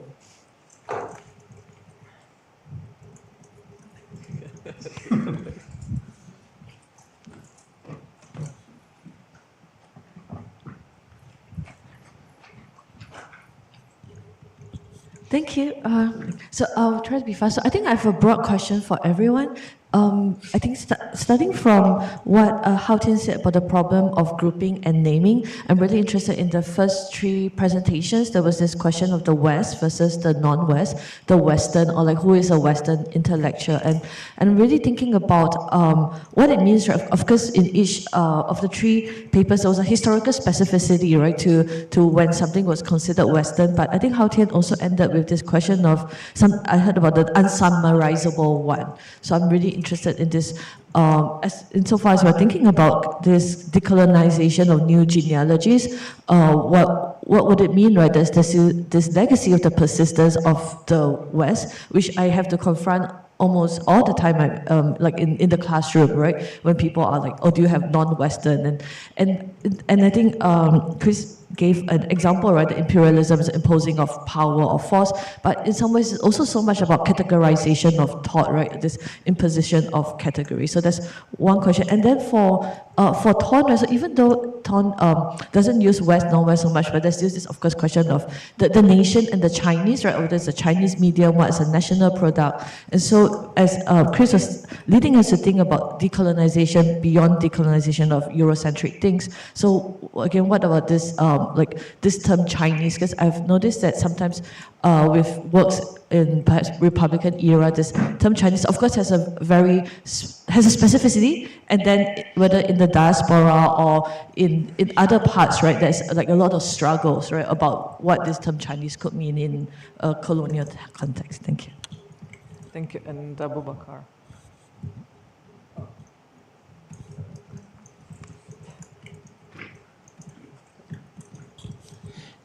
Thank you very much. A fantastic panel. A number of things that it reveals, for me at least, is, let's say, if I could say, the unconscious of this panel, in a way, in part, seems to reveal,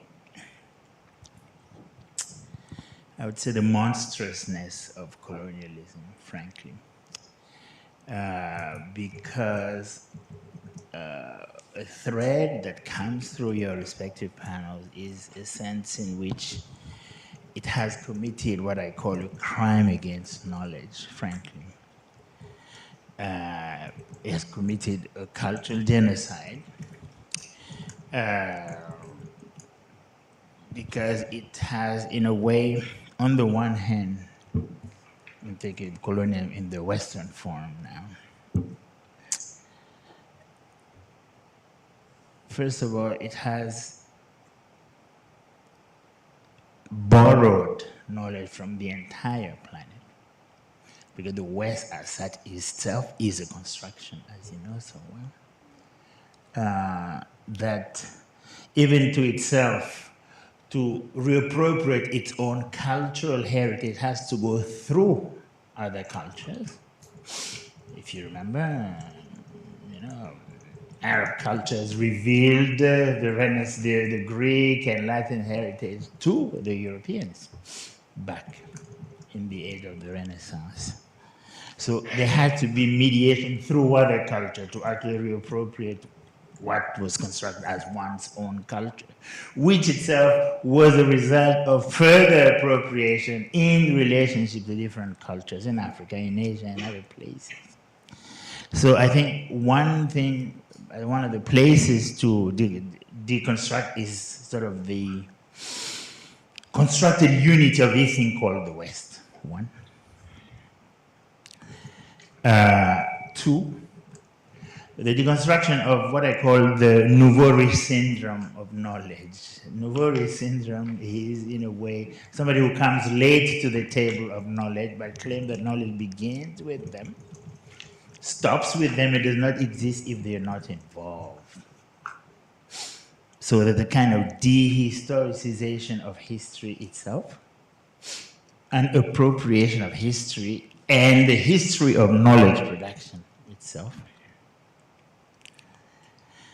that doesn't acknowledge precisely that legacy of borrowing from the entire planet. And so, I don't know if I have a question, but my question would be, what do you think about this offering by at least one of the African cultural theorists, who also happened to be a president, the first head of state of Senegal? Is controversial in many ways, but he certainly put forward a number of proposals. One being what he called, in terms of the relationship to everything that's been said so far here, I wouldn't say dialectic, but a co-presence of what he called in French enracinement, so rerouting or routing or rerouting, or whatever it's, right? A ouverture and openness at the same time, right? And that's one. Or to also, so I'll finish here, the idea of, in terms of openness, assimilating knowledge, cultures, what a theory, whatever you want to call it, without being assimilated. Well, we are actually now out of time, so we're going to take a few minutes to allow the panelists to respond. So we're just going to be, we'll try for 10 minutes. We'll be late for the break. But would anyone like to start in responding to those three questions? Lani, would you like to respond, or would you like to think more on it? Yeah, very well. I can give a quick response to the question about Krakauer and how he looks at the relationship between film realism and modernity.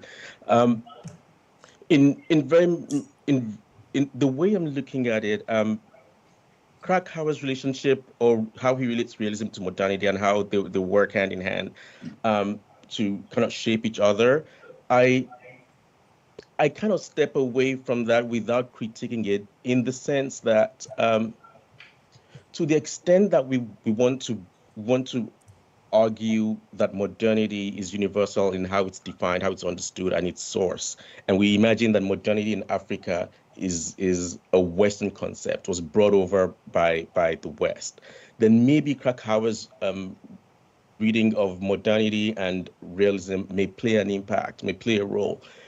But what I'm going back to is, what if we start imagining things, if it were possible, afresh? What does modernity mean for the African? If it doesn't have many areas of overlap, then should we begin to adopt readings by the likes of Krakauer and Bazin when it comes to realism, or what's his name now? Forgotten the other guy's name that I'm thinking about now. It kind of skips me. And there are readings of modernity and realism in film. Maybe not. One of the key leading things I'm trying to adopt is, and I know this is just stepping back a little bit and trying to imagine a different world, where I can ask myself, now it's impossible because this is looking back and imagining a world that doesn't exist, but what if Africa was the first continent to make films? And we had no other kinds of film theories or no other kinds of ways to read film coming from other places to influence how we read films in Africa. What kind of ideas would you have come up with? What kind of theories would you have come up with? And given that, how do we try to go back to those, to go back to a moment like that, even if it's just mentally, and come up with ideas that are kind of unique and Africa specific? I hope that kind of answers your question a little bit, but because of time, I think it's only fair that I cut it here. Thank you. Thank you for your questions. So Naoki, this is not the answer you're looking for, but so I'm not making any claims at this here to the phenomenological similarities or differences between film and shadow play, right? But I'm interested in the ways in which it gets discursivized in the Chinese discourses, in the 30s and the 40s, and then also in the 80s. And the way, but I do think that in response to your question in terms of the question of whether movement happens in depth, right? Like that would be a good way of that would be a good framework for reading Sun Mingjing's shadow play or shadow puppetry film, where it very much is interested in transforming the screen performance into something that is multi-layered. Right, and that is put in relationship to cinema as a mediating device. So that I think that would be something there. In terms of Liz's question, I think this is what's complicated here, and I think I hesitated even when I was writing because Emily writes calls this ethnicization, right? Whereas I call it nativization, and these are very different terms, and they're different terms that have different milieu that are part of them.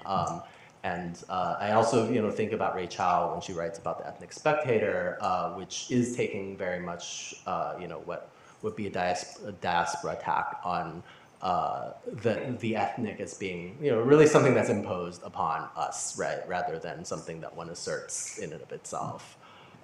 So I think like the way that, I mean, one of the ways in which I'm thinking about this in the context of Republican China is that you know, this is a period in which, you know, the identification of Chineseness and the Chinese self is always the self is always an object of ambivalence, right? It's never you know, an object of continuity, in large part because you know, because of the kind of the colonial modern frame in which particularly intellectuals are operating, and where you know, the apparent link between cinema and the shadow play becomes just this place to, you know, lament about feudalism, you know, the so-called feudalism of Chinese peasant society, right? And but also, you know, that comes with the desire for that society as being somehow encompassing, you know, the voice of a true people. And so I think perhaps what I would say in relationship to kind of this question of the West and you know, what is the West and also what is the nation, right? Is I do think that there's here this need to disaggregate, you know, West with coloniality as such, or at least the kind of the idea of the West in terms of that geographical concept, and to really to think through the ways in which coloniality infuses efforts to, you know, lay claim to alternatives as well. And that is actually the work of genealogy, that's the work of scholarship, and I think that's also my response to Abubakar's question as well, which, you know, I love the way that you put it, that it's a nouveau riche syndrome of knowledge, yeah. Haoshen? Thank you for the questions, and I would like to specify a little bit on this question about Western and non-Western dichotomy, and I think that also resonates what you mentioned about this aspect. I think what Chinese context matter in the discourse of non-Western and Western is in two aspects. The first aspect is a shared concern of modernity, as we talked before about how those non-Western countries serving as some pre-stage of the Western countries and how it is just catching up with the development of the Western countries. I think that's a shared concern about the development and film study or theoretical studies itself. And it's also like sort of what Homi Bhabha would call the problem of mimicry. And I think that's Chinese context is representative in this first aspect. And I think what Chinese context matter is in another aspect, that Chinese, as we mentioned before, the notion of Chineseness is itself is incongruous, or itself is divided. So I think it also represents sort of concerns to elaborate the specificities and the multiplicities of cultural context. So that also means when we talk about non-Western and Western, I think also there's a need to specify the specificity of non-West and to divide it into different kind of situation and to deal with the situation of each. And also, I think it's related to the contemporary philosophy studies, because the film study is always related to film study, philosophical studies, and we borrow notions from contemporary philosophers' thoughts. But I think especially those French philosophers nowadays are trying to decolonize theories by raising the question that we don't need to have sort of very traditional German definition of transcendence, and we need to embrace sort of multiplicities of time. But yeah, I think one of the French philosophers, who is named Laruelle, raised the notion of non-philosophy. He considered film as a sort of non-standard philosophy that stands for itself, as I mentioned in my previous speech. So I think that's a way we can consider contemporary film studies not just an adjunct of philosophical studies, but also film itself can stand as a specificity of cultural context. Yeah. Chris, the last word is to... Okay. I suppose thinking about the 20s, and I mean, going back to this question of West and how to non-West, yeah, I'm always very troubled by this construction of this kind of mythical, unified, conflated entity called the West.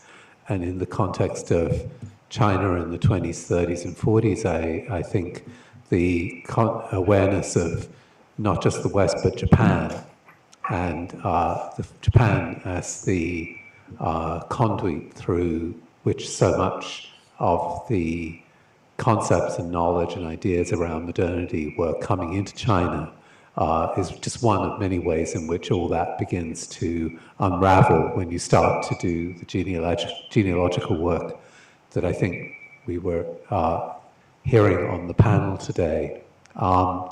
I suppose for myself and what I was trying to do this morning, I also wanted to emphasize the contemporary context, which I think is already one which has gone way beyond the West and non-West, right? And we're dealing with, so I wanted to ask, what does it mean to do this kind of work in this context today? And to try to think through a kind of multiplicity of histories of different kinds of empire, different kinds of imperialism, and the need to unpack those and to try to undo them in various kinds of ways as part of our contemporary crisis. So that's what I was trying to emphasize. Thank you.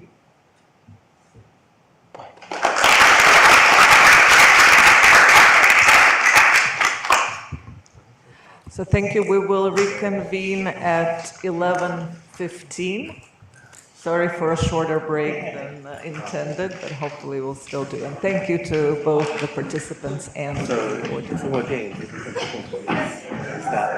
that's a contemporary. Thank you so much. Great. Thank you. I think one or two scholars. As well as the other thing, which is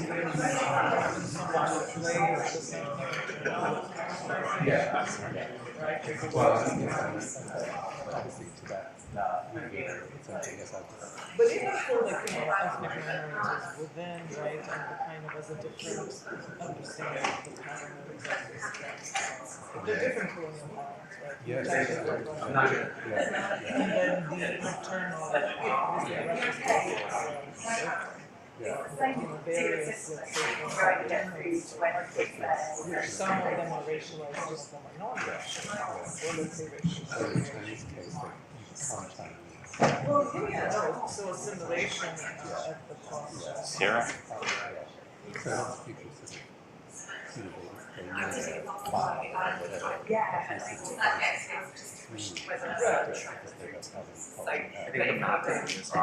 But I think there's a way that I think, there, I mean, I guess, I don't know to what extent it has been taken up within specific discourses, but certainly within cultural history, Yeah. there has been an awful lot of think of these both distinct and simultaneous imperial, colonial, Absolutely. If I had more time, I could explore some of those things out. I mean, I'm just saying it's not to say that you missed them, but just to say that maybe they're productive to answer these questions as being coexistent and mutually constitutive. Right. So in a way, like, But we have a situation in the Chinese government there. well, yeah, the Chinese government is never going But that's important because they're going to block any scholarship and then block people, but they're active. They are active global aggressive.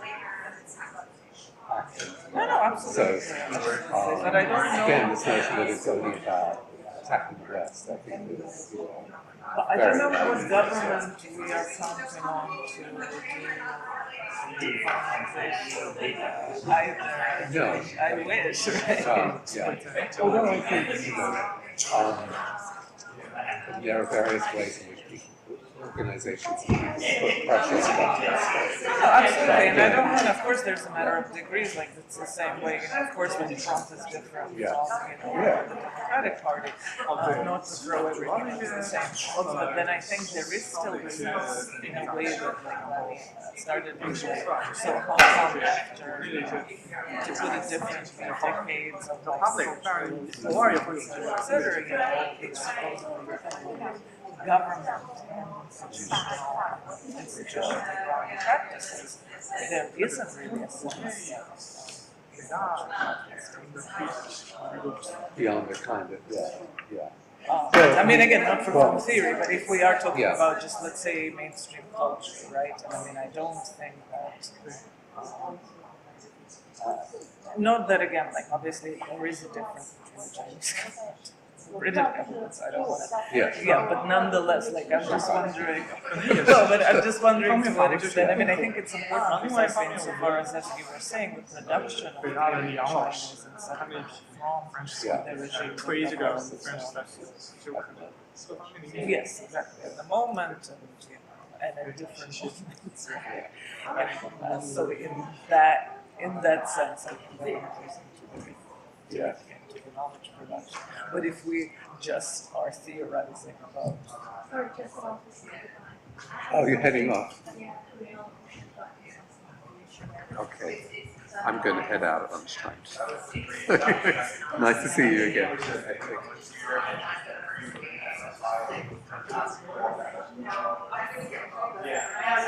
Yeah, I mean, I think, I suppose. And so it's I guess really weird. And it goes back, I mean, that's not to be done. The talk that I gave was stay away from. I kind of felt. What is my role?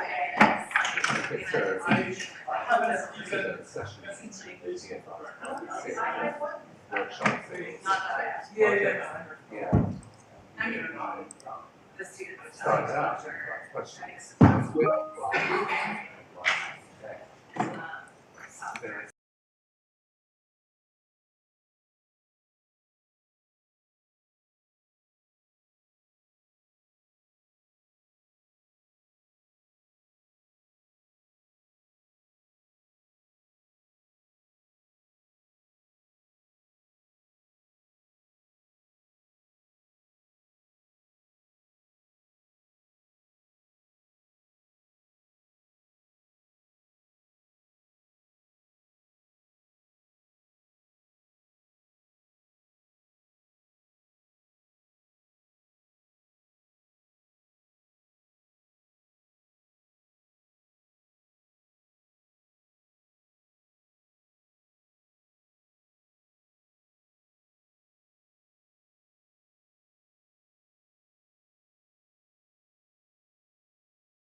Good morning. Welcome to this second session of the morning, which is titled Sites of Circulation for Film Theory. We have 4 speakers on this panel, the first speaker online, the other 3 speakers in person. The first speaker is Aina Mar Clariana Rodogut from the University of Catalunya and Philipps Universität Marburg. And her talk is entitled Networks of Women in the Circulation of Soviet Film Theory in Iberoamerica. And Aina Mar is a postdoctoral research fellow and part of the ERC project Social Networks of the Past, Mapping Hispanic and Lusophone Modernity, 1898 to 1959. Aina Mar is part of the Global S Research Group, Global Literary Studies Research Lab, where she leads the Global Cinema Research Line. She published her research in Arbor, a thesis, Cultural Analytics, and is currently preparing a special issue on film clubs for the journal Film History. She also published chapters in collective volumes in Palgrave and De Gruyter, and she's presented her research at international conferences. So, Aina Mar, buenos días, bienvenida, go ahead. Thank you. Good morning, everyone. Thank you very much, David, for the presentation. Thanks, everyone, for being here in my presentation. I'm sorry I couldn't go in person. I couldn't attend in person. I would love to, but yeah, I couldn't manage. So thank you very much for listening to my presentation. So the aim of my presentation is twofold. First, to map the circulation of battleship Potemkin in Spain, Mexico, and Argentina, and to highlight the participation of key women mediators in the programming of the screenings. My hypothesis is that retracing the circulation of Potemkin in Iberoamerica allows us to unearth the role of some women in facilitating the circulation of this type of cinema and Soviet cinema theory in both commercial and alternative exhibition spaces. This, in turn, helps us to reconstruct the strategies of support among women that emerged during the first decades of the 20th century in the Western cultural field. I will mention María Luz Morales, the first woman who made a living as a cinema journalist in Spain and was appointed a newspaper director. I will refer to Lola Álvarez Bravo, Tina Modotti, and Alexandra Kollontai as a genealogy of women who enabled the circulation of Soviet film theory in Mexico. The last of my case studies is Victoria Ocampo, a patron of the arts and writer who facilitated the circulation of Potemkin and other avant-garde films in Argentina.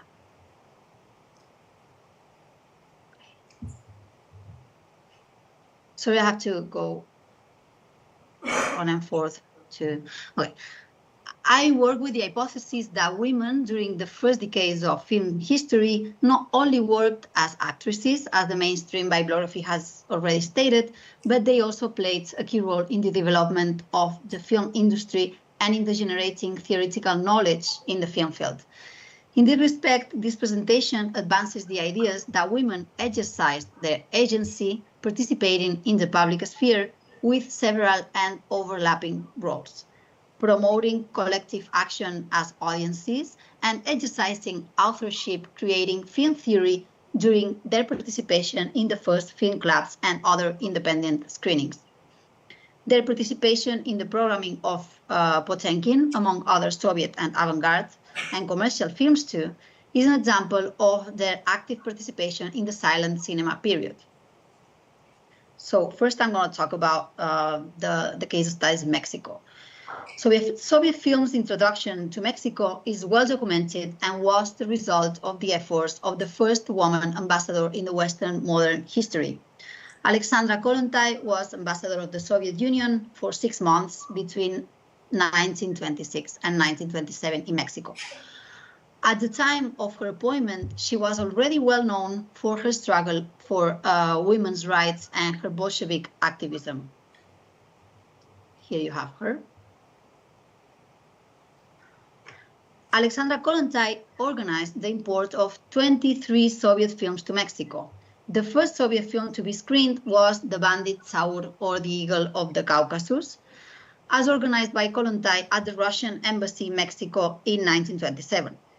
After the first private screening, Kollontai signed up an agreement in February 27 with Sovkino through its distributor, California Films, to screen Soviet films in the country. Kollontai managed to get the following Soviet films screened. The ones you see in the slide, the ones that they are not translated, it's because I couldn't find them. As another researcher was saying yesterday, because the titles were in Spanish, some of them I couldn't trace the titles in English, but some others no.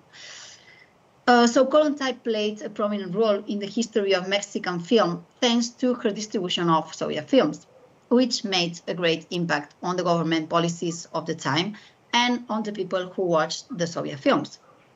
Some of them were the contemporaneous artistic group, and tied to them the artists and intellectuals of the League of Revolutionary Writers and Artists. Both groups were prominent in Mexico during the 20s and the 30s. All of them in their work showed interest for the seventh art and a special interest in Soviet cinema, which highly influenced their aesthetics. Highly recognized Mexican artists of the time participated in the organizations, such as the painters Diego de Rivera, David Alfaro Siqueiros, José Clemente Orozco, other writers, José Revueltas, Xavier Villarrutia.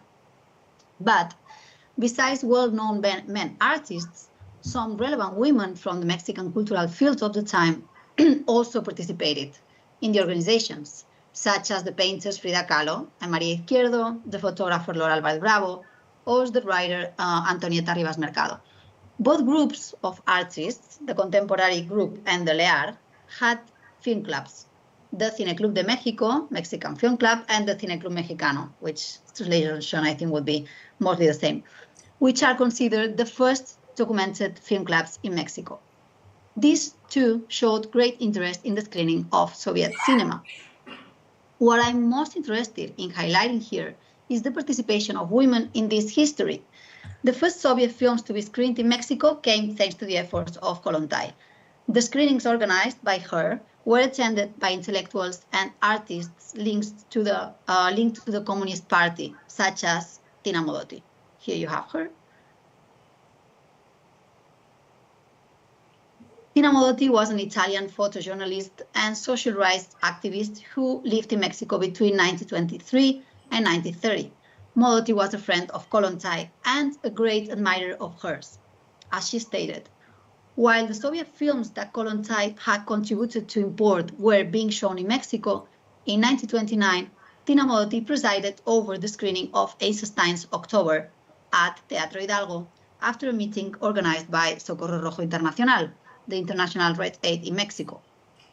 2 years after the screening organized by Modotti, the first documented Mexican film club, the Cine Club Mexicano, was born.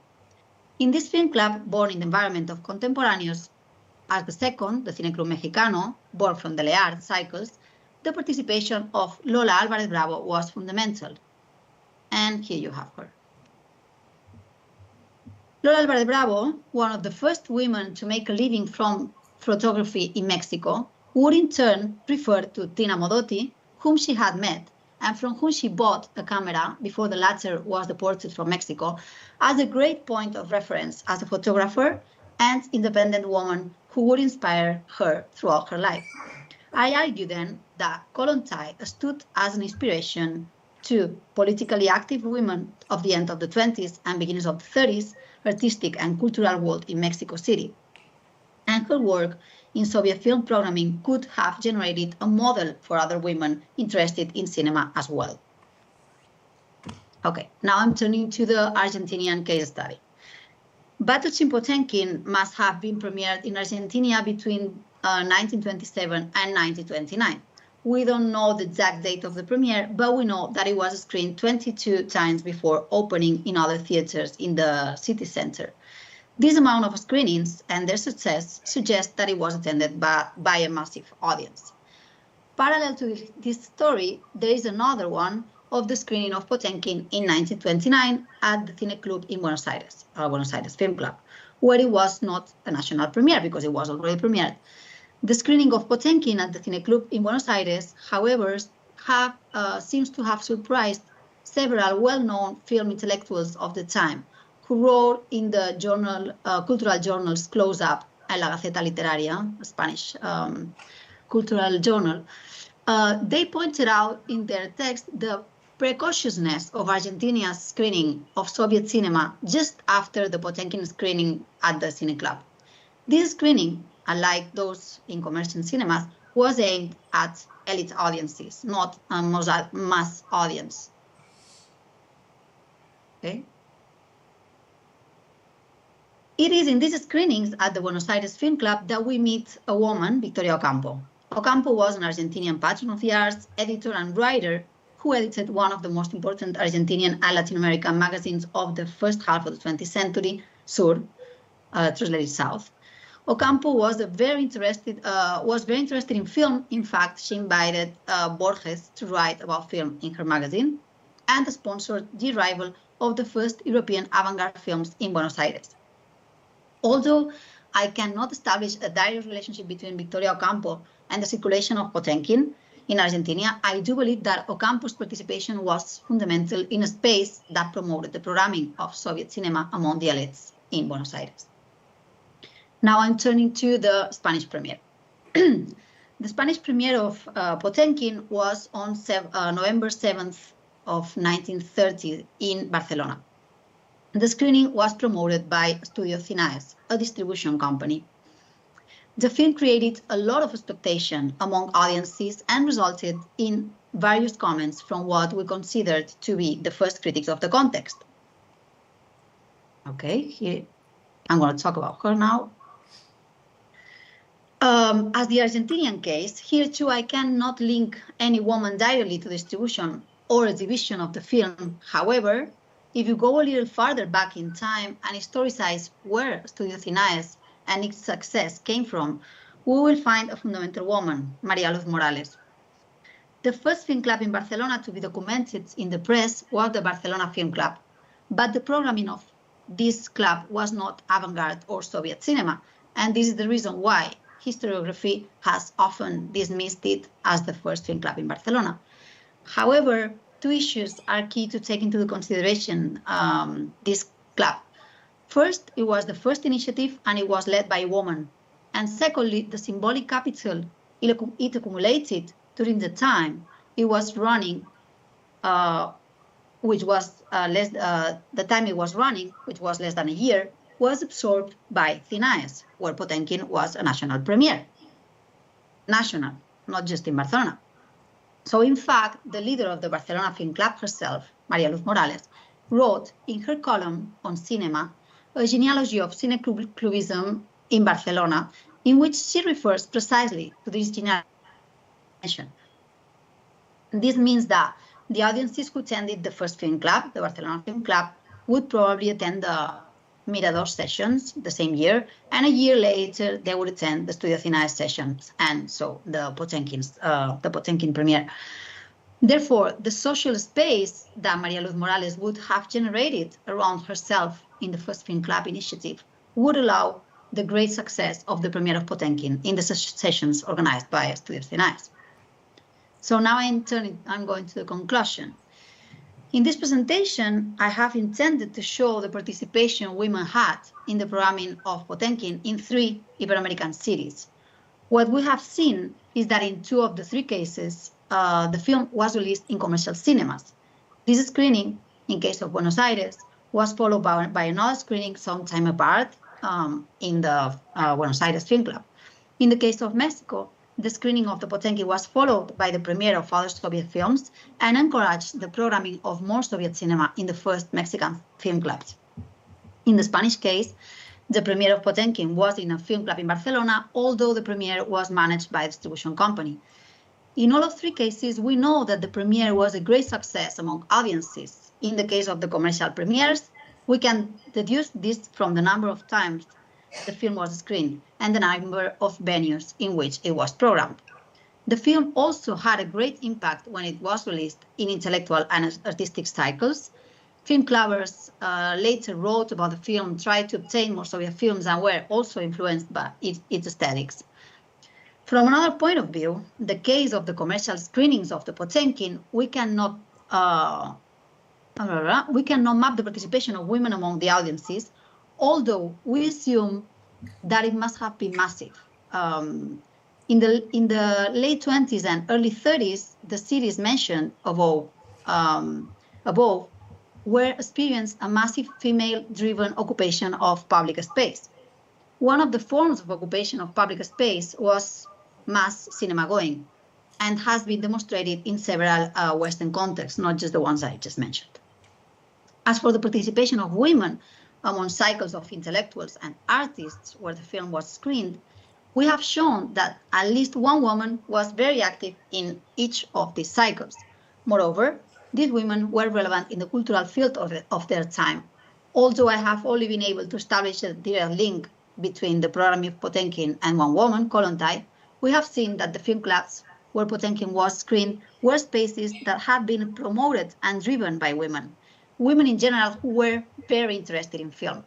This proves, on the other hand, that women participated actively in the first film clubs, not only as audiences, but also as programmers, founders, or promoters.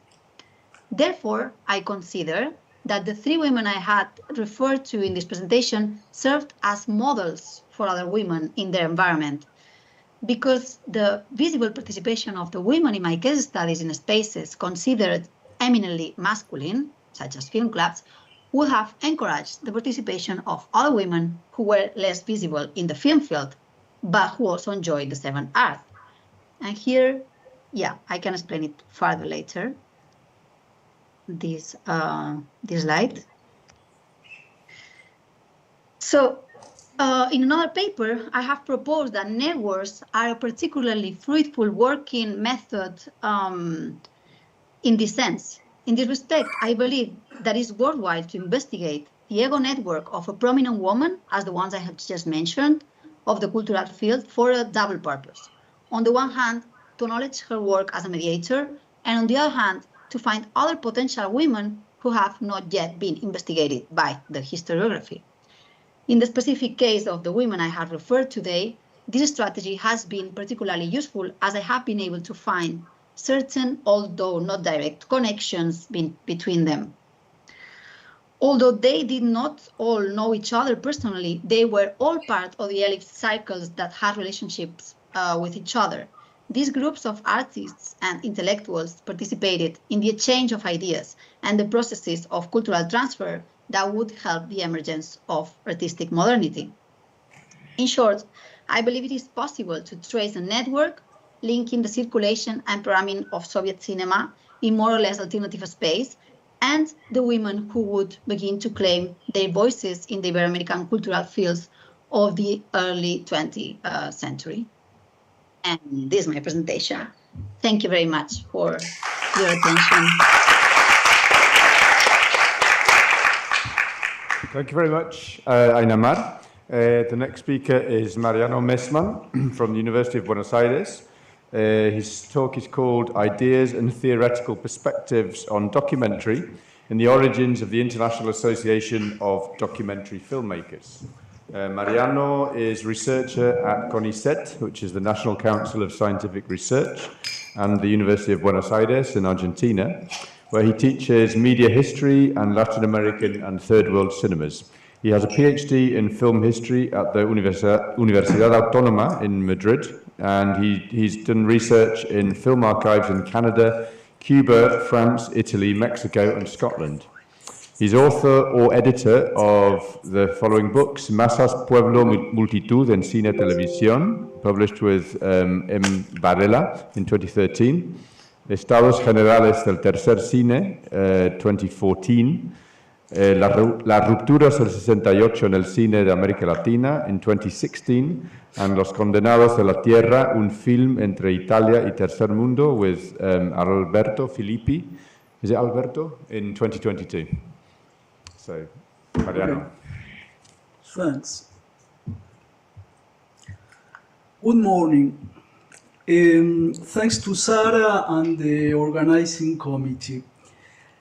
This is a work in progress about the theories, the concepts on documentary cinema which circulate around the International Association of Documentary Filmmakers in the 1960s, especially the so-called direct cinema and cinema verite. I am not trying to define them. Many film scholars spoke about how direct cinema and cinema verite refer to very specific technical innovation and historical experience, but at the same time entail variable elusive definition as well as many controversies. And it is this territory that I'm interested in exploring in relation to the International Association of Documentary Filmmakers. This association is little known. However, it brought together the main international documentary filmmakers from different political backgrounds as well as from different trends in documentary filmmaking. It was established in October 1964 during the Mannheim Film Festival, and its most active period was until the mid-1970s, during which some 100 filmmakers came together. In the beginning, it was mainly a European organization, both from the West and the East.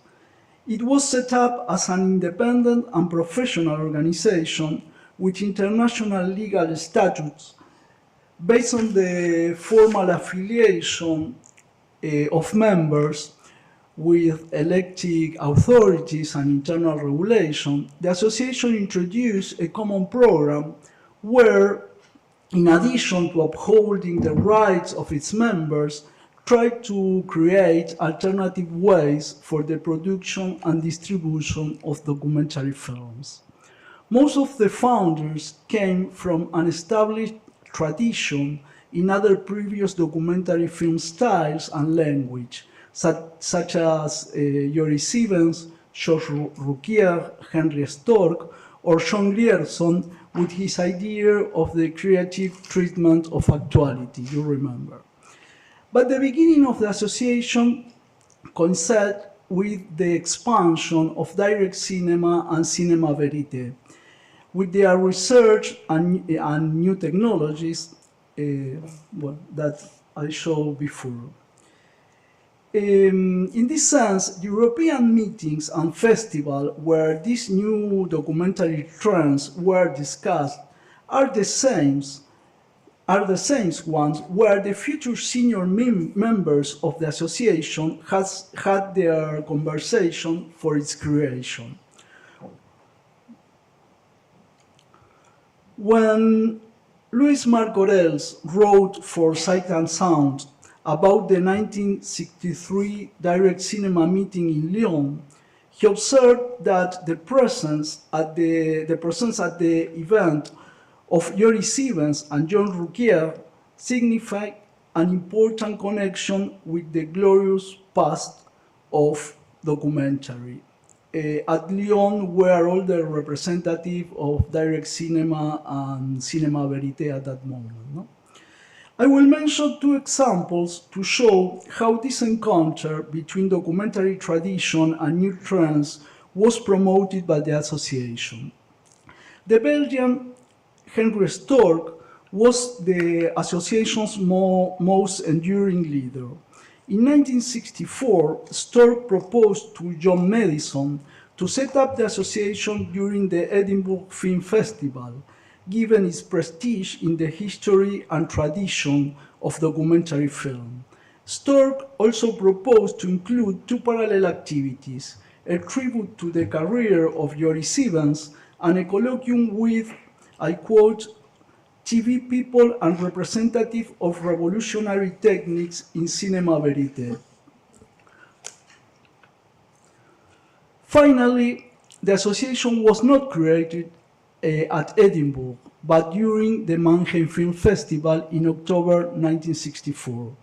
The same festival where Louis Marc Aurels presented his report for UNESCO, Esthétique du Réel, Le Cinéma Direct, the first attempt at conceptualization of the new tendencies. Richard Leacock and Jean Rouch, who had strongly confronted in Lyon their conceptions of direct cinema and cinema verite between primary and chronique d'unité, we could say, Both joined the first council of the association in Mannheim, 1964. In 1968, the second Congress of the association was held in Algiers. There, Cesare Sabatini, the Italian filmmaker and writer, presented the Italian Cinegiornale Liberi, free newsreels, documentary recording of everyday life, low-cost productions made collectively by independent or amateur filmmakers, and potentially by ordinary citizens. At the end of the Congress, Henry Stork said that Sabatini's idea had been so innovative that it explained why the Italian had been elected vice president of the association. Stork said, Sabatini proposed an idea very different from our traditional conceptions, in the sense that, for him, for Sabatini, form takes second place. The focus is on a kind of cinéma vérité made by the audience itself. Between these two moments of encounter as well as differentiation of the old and new documentary styles, the association developed activities where they coexist or mixed both tendencies, no? The old tradition and the new trends. These early activities, which I will mention next, involved dialogue with the international new cinemas, the Nouvelle Vagues of the 60s, and also with the new historical actor, the Third World. From its very beginning, the association aimed at assistance and promotion for the production of documentary films in the developing countries. But why should we be particularly interested in direct cinema and cinema verite innovations and their relationship with the Third World? Benoît Turquety and Caroline Seu recently highlighted a historical link between the technical research of direct cinema and the emerge of a new cinema in the Third World countries. These authors speak of a historical correlation between both, and they identify a crucial moment, October 1963, and the Round Table on Arab Cinema and Culture held in Beirut under the promotion of UNESCO. There, Mario Ruspoli, as you remember, present the famous report entitled Le Groupe Synchrone Cinématographique Léger, with its singular subtitle, often forgotten, for a new cinema in developing countries. Turquety and Seu consider that the invention of the new technical device equipment by Ruspoli and his group intervened in this context as a possible opening. You can read it here at the end of the image, the idea. And they propose a close link to the later theory of third cinema. It is important to underline that they established this link with regard to the ideas of participation, low cost, and the use of the technical equipment, but not with regard to the language or aesthetic of the films, because this would be more problematic to justify. In this framework, I will only briefly... Okay, I don't know what's happening here. There's a problem with the image. In the framework, I will only briefly mention 3 activities, initiatives of the association where I'm tracing the practical and theoretical mixture or models of documentary cinemas, now in dialogue with the new cinemas of the Third World. The first one was in June 1965, At that moment, the association co-organized with the Pesaro Film Festival in Italy an international convention on the production, distribution, and circulation of the new cinema, coordinated by Luis Marcorels and Gianni Amico.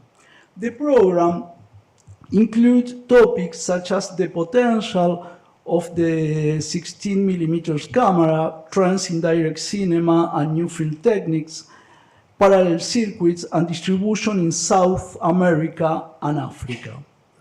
As a result of the meeting, a project arose to create an international center for new cinema directed by Lionel Rogozin, who also was a member of the association. About this first activity, I'm working on the link with UNESCO, you can see it here at the end, as well as on the proposal by Rogozin, Marcorels, and by two main members of the association, its president, Grierson, and Gian Vittorio Baldi. Baldi advanced concepts or even theories on how the exhibition of new cinema and documentary films could mean an experience of transformation of the relationship with the audience. He spoke of a new, different concept of friction that could come to create a new habit and even a new civilization, civilità, a new cinematographic culture, a new type of spectator participant. And this, in a way, I think, along the lines of Edgar Morin's original manifesto of Cinema Verité and his idea of fraternité. Secondly, I'm interested in the association relationship with the so-called Brazilian direct cinema, because it was its most important relationship with the film movement outside Europe. The closest link was established with Sergio Muniz and Thomas Farka's group of Brazilian direct cinema in Sao Paulo. In this case, I'm interested in two issues. On the one hand, the association dialogue with this experience, which focused on collecting the testimony of the people, of ordinary people, with 16mm cameras and direct sound. An experience that mixed the Griersonian tradition with the new techniques and ideas of direct cinema and cinema verité, both styles strongly influential in Brazil. On the other hand, I'm interested in the difference established by Sergio Muniz, who was the representative of the direct cinema movement in the association, between the Brazilian experience and the conceptions of direct cinema in Europe and North America. You can read it in the image. Finally, in April 1966, the association collaborated with the first World Festival of Black Arts in Dakar on technical question of its film section and with a retrospective of Jean Rouge. In this case, I'm working on the conversation that Rouge shared with the Senegalese Blaise Ngo and Pauline Vieira about the old and new theories and practice of documentary style and their place in that historical moment in which African cinema began to have its own filmmakers. Elena Razlogova recently wrote about Pauline Vieira and his participation in this festival. In search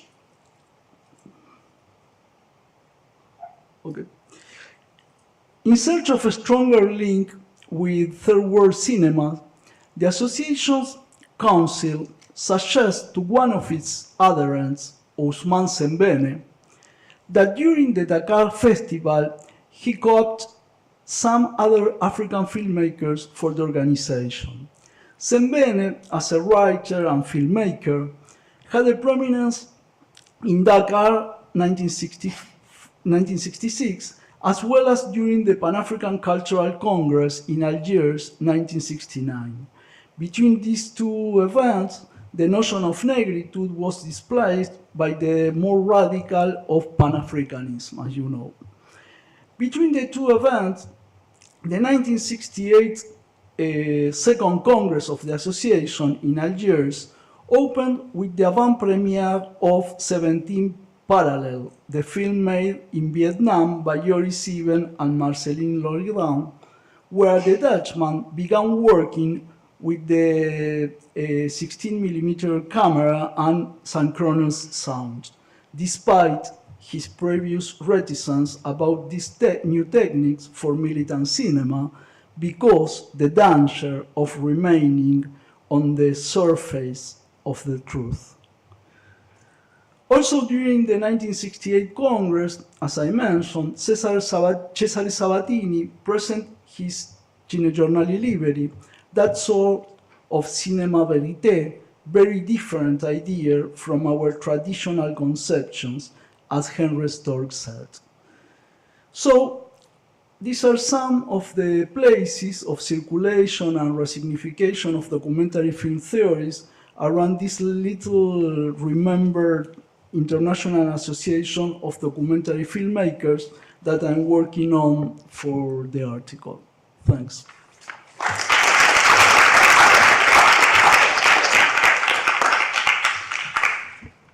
Thank you very much, Mariano. The next speaker is Lawrence Kent from the University of Bristol.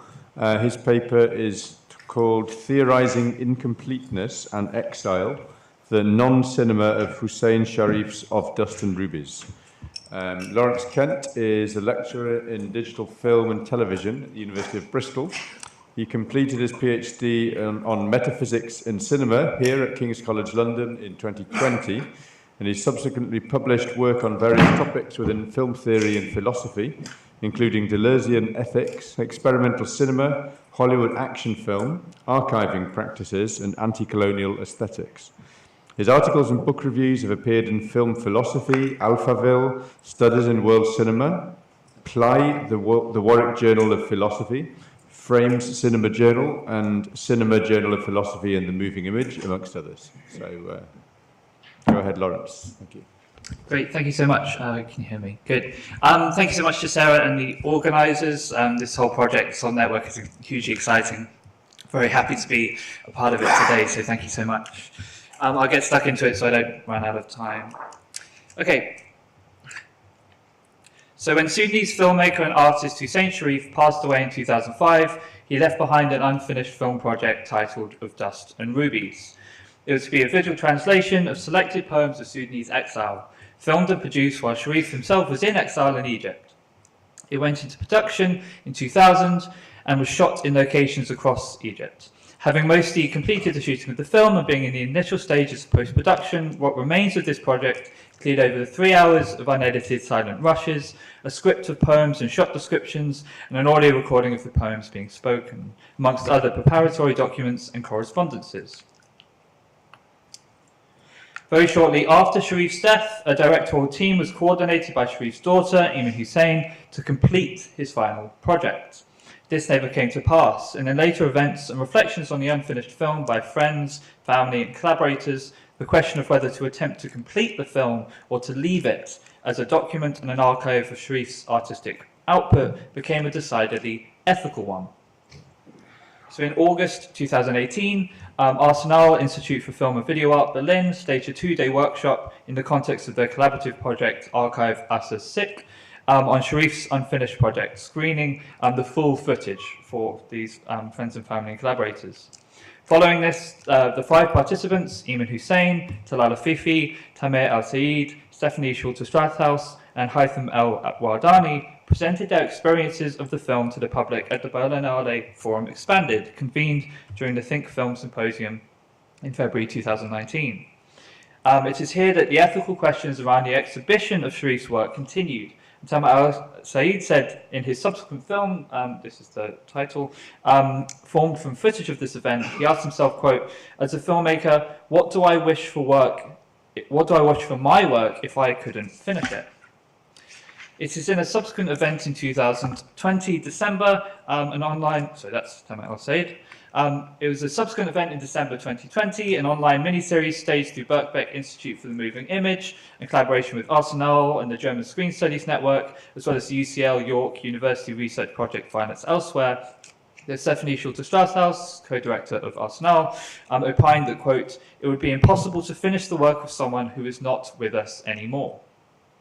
So this latter event was organised by Erika Kata, and I was lucky enough to be involved, mostly in a sort of administrative capacity at first, but eventually as a collaborator in what is now a sort of ongoing project. So I've sort of given a few images of some of the sort of events and sort of archival works that we sort of have been doing over the last few years. One of the sort of episodes of this project included getting money from King's College London to enlist a number of students to aid in the development of an archive around Sharif's output. In the conversations we had with our supervisees,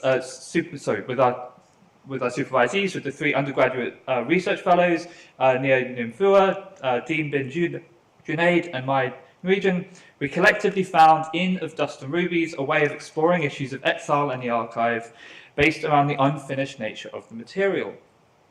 So it was the film theoretical work of Janet Harbord that became operative to this process, especially her use of unfinished films and cinematic fragments to develop concepts of non-cinema and eccentric cinema. Utilising these, the students produced, that was a slide from their essay, they produced this incredible video essay that explores, reworks and reconfigures the material of Sharif's film, the sort of rushes, the unedited rushes, into their own poetic exploration and meta-reflection on the process of engaging with the film and building an archive. And here's a shot from it, using sort of quotes from Janet Harbord in relationship to the filmic, or the unfinished film and sort of scenes that they put together themselves. So it's the fragmentary nature of Dust and Rubies allow for the possibility of reordering and rethinking its aesthetic principles and its place within the history of Sharif's life and indeed of Sudan and its exiles. Subsequently, Erika and I wrote an article on Sharif's archive, including a reflection on some of this work with the students. And it was here that sort of some of the limitations or some of the further questions came about with our use of concepts of the unfinished film, concepts of non-cinema, concepts of eccentric cinema. And in the time I have today, I just want to briefly I've returned to some of this work we did a few years ago, just to reflect on the use of this theory, how this sort of theory circulates in the context of film theory and its circulation. So on the unfinished film, there's been some really interesting work over the last few years on questions of incompleteness and unfinished texts. So there's James Fenwick, Kieran Foster, and David Eldritch's 2020 Shadow Cinema, the historical and production context of unmade films, and then a more recent Incomplete, the feminist possibilities of the unfinished film, edited by Alex Beeston and Stefan Solomon last year. So in the former text, in the introduction, it's dedicated to analysing, quote, films that never were, the paths they might have taken, and what their unproduction really means for our conceptions of film studies, film history, and beyond. The latter expounds on these wider ramifications, emphasising, quote, that filmic incompletion as not only a phenomenon to be regretted or mourned, it is rather a zone of potential that can transform our received understanding of cinema, media production, reception, and circulation. So the question of the unfinished troubles this idea of cinema. And this is similar with Harbord's work. So in her work on eccentric cinema, Harbord explores the opportunities that cinematic fragments hold, which she writes that, quote, the incomplete film is the site of a potentiality retained in its state of possibility. So following from the work of Italian philosopher Giorgio Agamben, this potentiality that resists actualization is a force of impotentiality, resists actualization or being actualized in its sort of non-potential. Harbord emphasizes this mode of being as one of refusal, a kind of Bartlebian refusal, whereby one resists, quote, the current imperative to be productive, compliant, and identifiable as subjects of a system, or in the case of cinema, the production of film goods for circulation. So non-cinema, a refusal of cinema itself, thus designates the, quote, foreclosed possibilities that these fragments impotentialize. The incomplete status of the film troubles the definition of cinema. For Harbord, this opens the theoretical terrain to this question of non-cinema as the, quote, underbelly of the intelligible in cinema. Thus, the unedited rushes of Dust and Rubies perhaps offer this speculative opportunity in line with Harbord's film theoretical concepts, helping to answer what it means to think with the film in its incompleteness and not to only view the footage as lacking, as existing in the shadow of its futural completion. And I've got some stills of the film on the screen. This is the sort of main actor of the film, Talal Afifi, who I mentioned earlier, who's a big part of this is him in the film, and this is him later. A big part of the sort of reflections on the film in the Berlinale Expanded Forum, and also still a big part of future projects that I'll mention by the end. He's the sort of lead of the Sudan Film Factory. So here's some stills from the film. So the problematic tension within some of these ideas is one where the non-cinema becomes both a refusal to completion, or a refusal of completion, as well as an index of political violence and early death, opportunity and grief as well. And the tricky thing becomes, to non and to be nonned are different propositions that exist within different worlds of political possibilities and realities. There are thus kind of ethical and political considerations to how these theories must circulate across different contexts. Harbord registers this difficulty within Agamben's archaeological method from the beginning, when she writes of it as, quote, a form of analogy run wild that reduces the significance of the singular event. So as well as being able to make connections across contexts with these concepts, how do we avoid a possible kind of colonial imposition of theory onto different contexts, onto Sharif's work, and how do we allow his film and his work and his writings to push back against these film theories in some sense? It is perhaps in Sharif and his film's approach to exile that a productive sort of alternative analogy could be sought for understanding its unfinished status and the opportunities it might open up. I mean, it's almost saying here, can we thus paradoxically position the film as ruminating, even theorizing its own unfinished nature in a kind of impossible sense? Similar to the problematic of incompletion and its dual status as loss and opportunity, exile occupies this middle ground between the violence of expulsion and possibilities for new modes of being, such as in a different context, Laura Harris describes this as one in which, quote, exile is an experimental undertaking. The fragmentary and unfinished nature of a film provides for Janet Harbord a, quote, revelatory decontextualization, whereby ties to use, value, profitability, and subsumption into history are suspended. We can thus see an analogue between the unfinished film's relation to completion and the exilic experience of being decontextualized and separated from one's homeland. Simplistically, perhaps this shift is a temporal to a spatial sense of dislocation as a kind of excess of the analogy. Of course, this theoretical position we hold vis-a-vis the completed film cannot merely be equated with exile. We can't also let this, in Harbord's terms, you can't let this analogy run wild. And it's important to complicate the analogy through an understanding of Sharif's working practices under exilic existence and how he thought of aesthetics as exilic aesthetics. So in the proposal that Sharif wrote for Of Dust and Rubies, titled at that time only by its subsequent subtitle, Letters from Abroad, he positions the speculative film as part of a growing poetry of exile movement rising in Sudan after the military coup in 1989. He writes that, quote, composed of a wide spectrum of artists and intellectuals, this culture, quote, of resistance is committed to the ideal of a multi-ethnic, multicultural democracy. Studying movements like this was part of the ethnographic projects of anthropologist Sondra Hale, a friend and collaborator of Sharif's. She, in fact, worked with him on one of his earlier films. In our archive, we have notes written by Hale, which include a proposal for a research project titled The Sudanese Opposition in Exile, the Artistic Community in Cairo.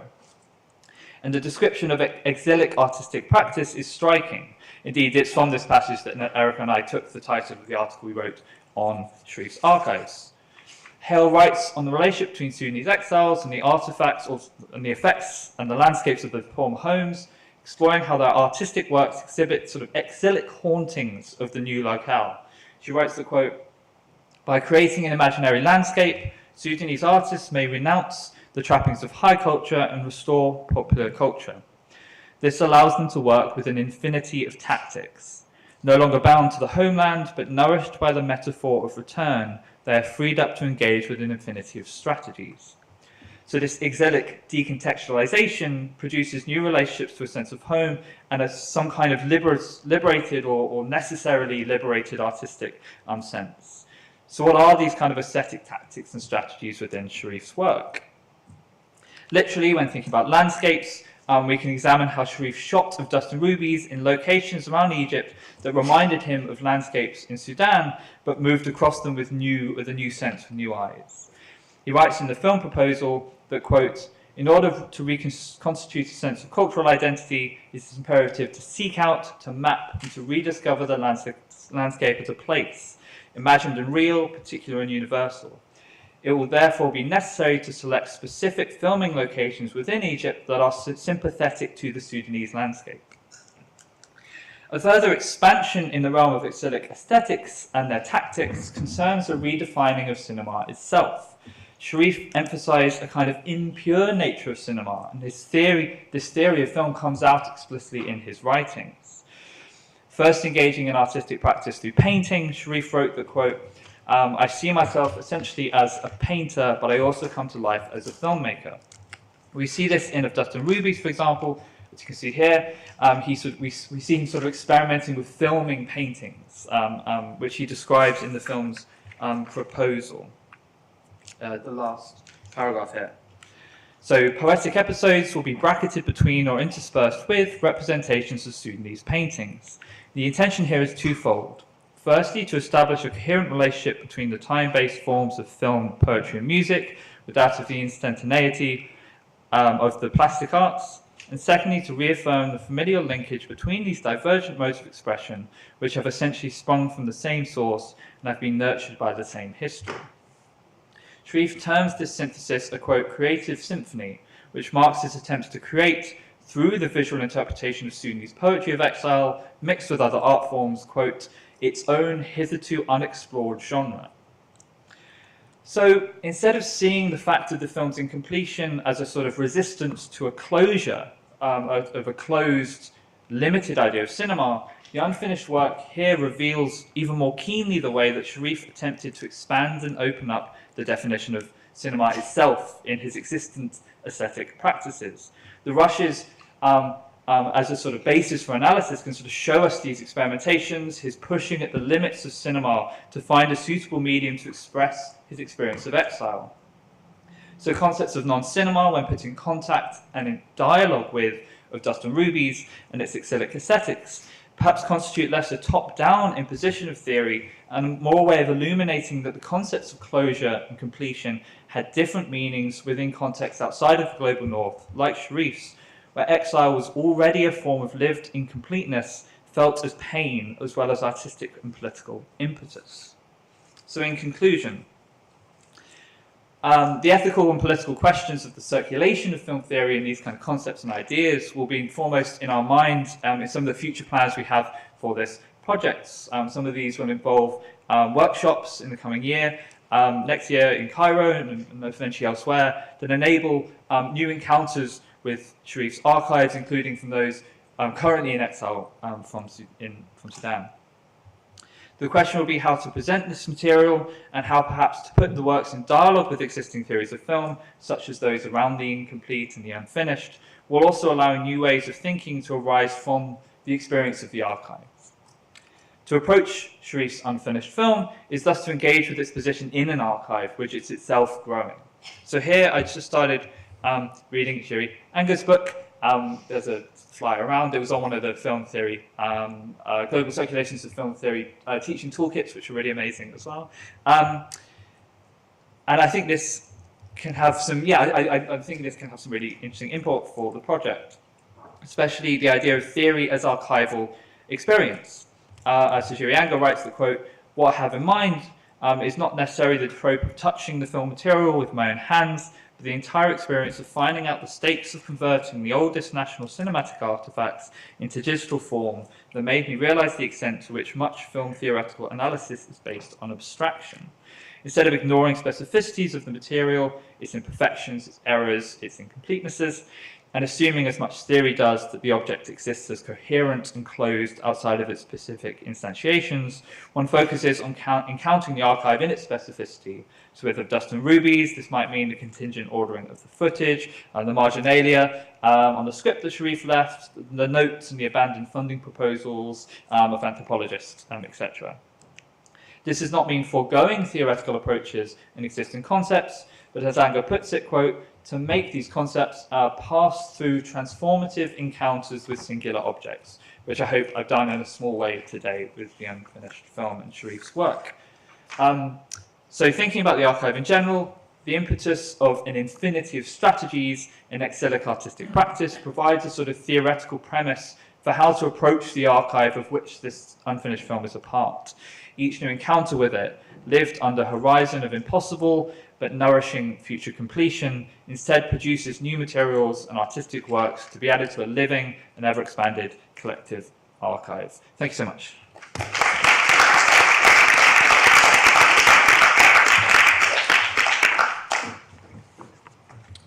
Thanks very much, Lawrence. The final speaker on this panel is Vinzenz Hediger from the Goethe Universität in Frankfurt, and his talk is called Defining African Cinema in 1980s Nigeria, a reconstruction of the Nigerian Film Corporation's 1988 workshop on film theory in Jos.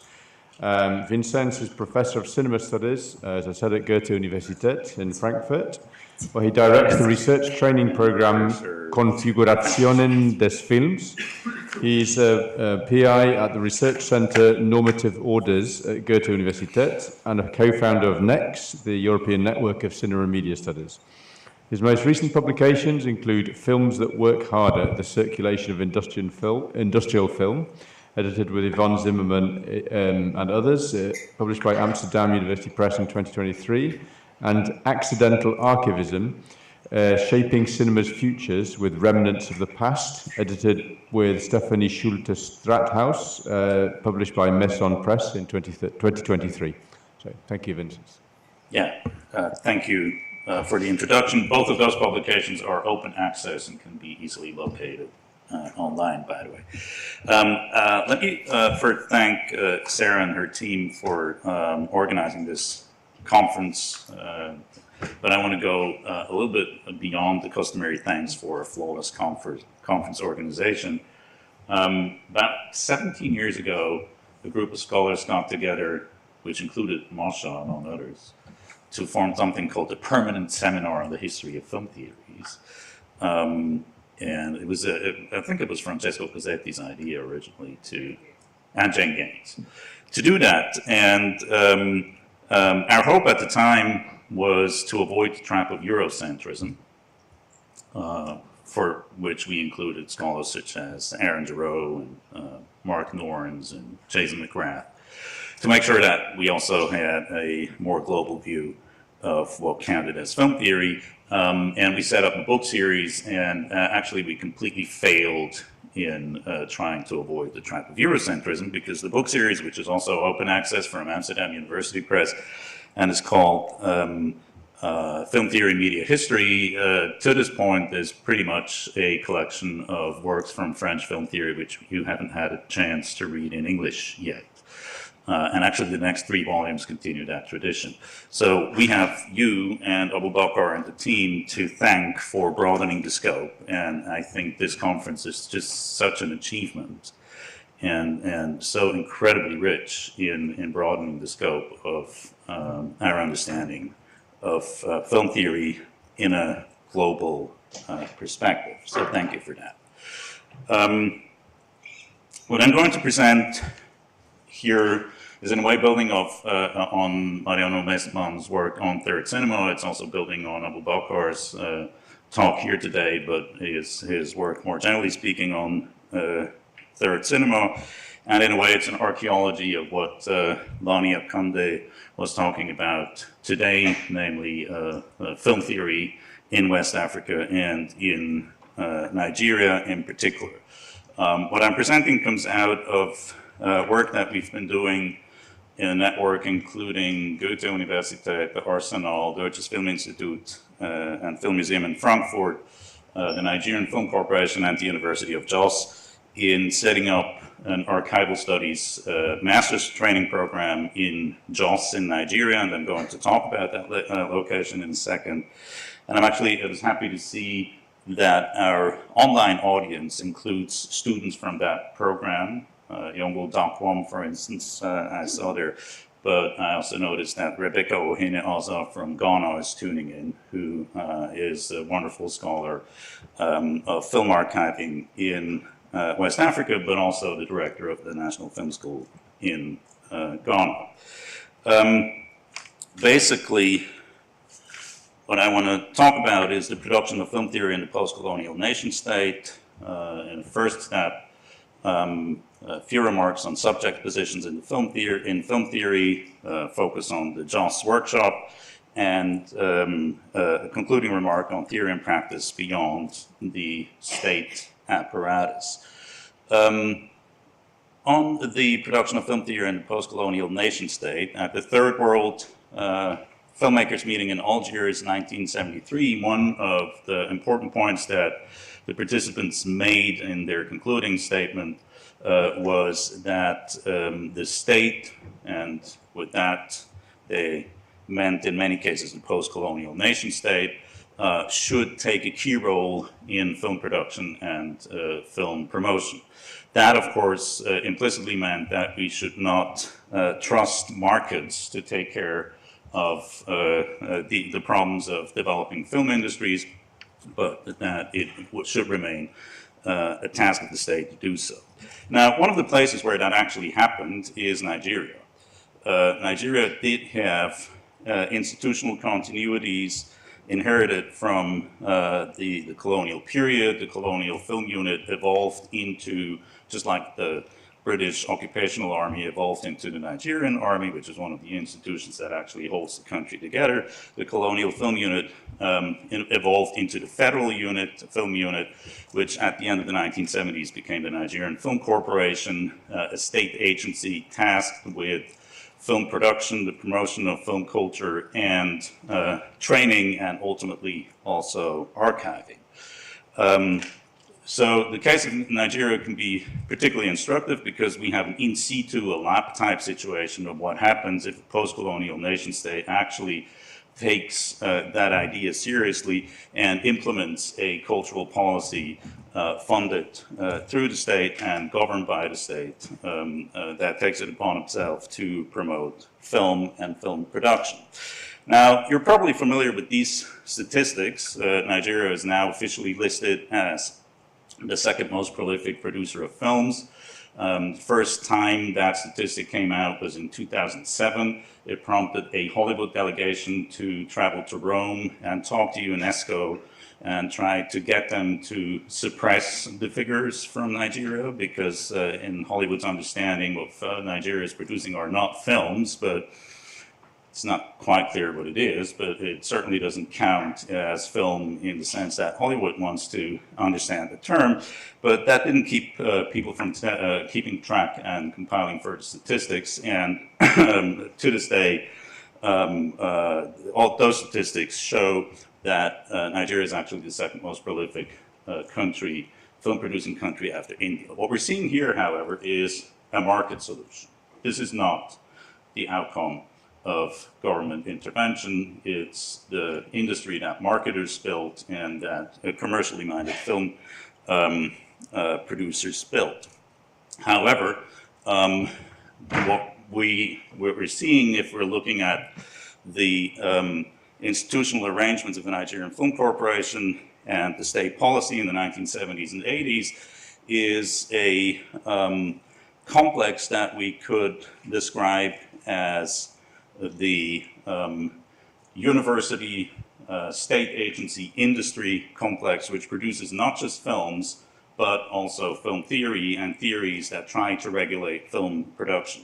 This is roughly the situation in the 1980s in Nigeria. You have the NFC, you have the federal, which evolved from the Federal Film Unit, A very important player in the film fiction production market is the NTA, the National Television Authority, and then there are independent producers like Hubert Lobunde and Ola Balogun, who came out of traveling theater and managed to establish sort of viable commercial film production based on their cultivation of audiences outside, often outside of the cinema. So yeah, these are two examples. This is a poster for on the left for an Ola Balogun film. Right, you have a poster for traveling exhibition of Hubert Lobunde's film. This is from the National Film, Video and Sound Archive in Jos. Much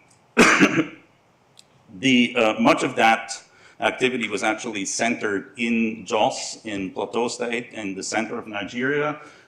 This is a geological map, and the little elevation in the center is the so-called plateau.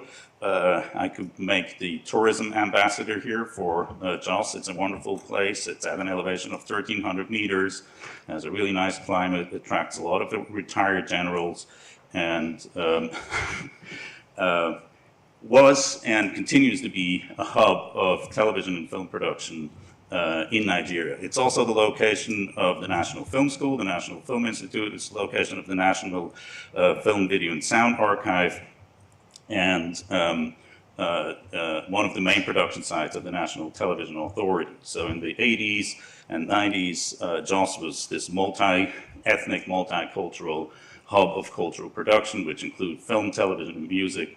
And the state institutions were very important factors in that cluster, and they continue to operate in this particular location. What we can witness, partly from archival records, is that there has been a continuous practice of theory production in and around, particularly the National Film Corporation, but also involving universities, and particularly the University of Jos. So at regular intervals, NFC will organize workshops on specific topics, specific challenges of the Nigerian film industry or film production. And if you remember Elena Ozogrova's talk, there was a slide where she talked about the policy agenda for Third Cinema. And if you go through the records of these workshops, you will see that these are exactly the topics that are talked about: cultural diplomacy, development of infrastructure, development of training. So this is very much in tune with the Third Cinema agenda. Universities play an important role here. Particularly originally the University of Zaria, also known as Amadou Bello University, the first university in the north of Nigeria and one of the largest in Africa.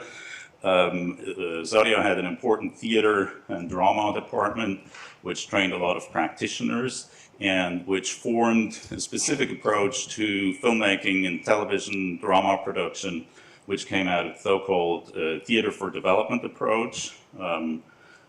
To give you a very brief formula, it's basically Brecht plus Freire. It's epical drama with the aim of conscientization in the sense of Freire. And the people who went through that school then also formed the core of the NTA's fiction and drama production department, and started to teach at the National Film Institute when that started in the early 1990s. So there's that connection as well, and the complex of universities and state agencies in encouraging production in Nigeria is and continues to be very important. This is an important example of one of the networks. By the way, universities were staffed by a lot of people who came to Nigeria from other areas of the global south, India, the Caribbean. The teaching staff at Zaria at one point included Dexter Lindersey, who was a drama specialist, a theater PhD from Yale from Trinidad, who, in a way, much like Walter Rodney had gone to Tanzania, went to Nigeria to teach and build up universities in the 70s and 80s. There's similar migration of Indian scholars to northern Nigerian universities in the 80s and 90s. African-American scholars and PhD candidates go to Zaria to get their PhDs there and teach. There's a whole dissertation to be written about that, at least one. And somebody should take it upon themselves to do that. Another dissertation could be written on UNESCO's role in organizing all these workshops and in encouraging this kind of theoretical debate. Mariano has just shown us a list of workshops, some of which were actually also co-sponsored by UNESCO. This one is particularly interesting because it took place in 2001 in Lagos, just as the video industry, the marketer-based video industry, which we now know as Nollywood, became a reality and consolidated itself. And basically, this is an attempt to sort of develop the video industry to become a celluloid industry and to reimpose the 35 millimeter theatrical film as the standard towards which the industry should aspire.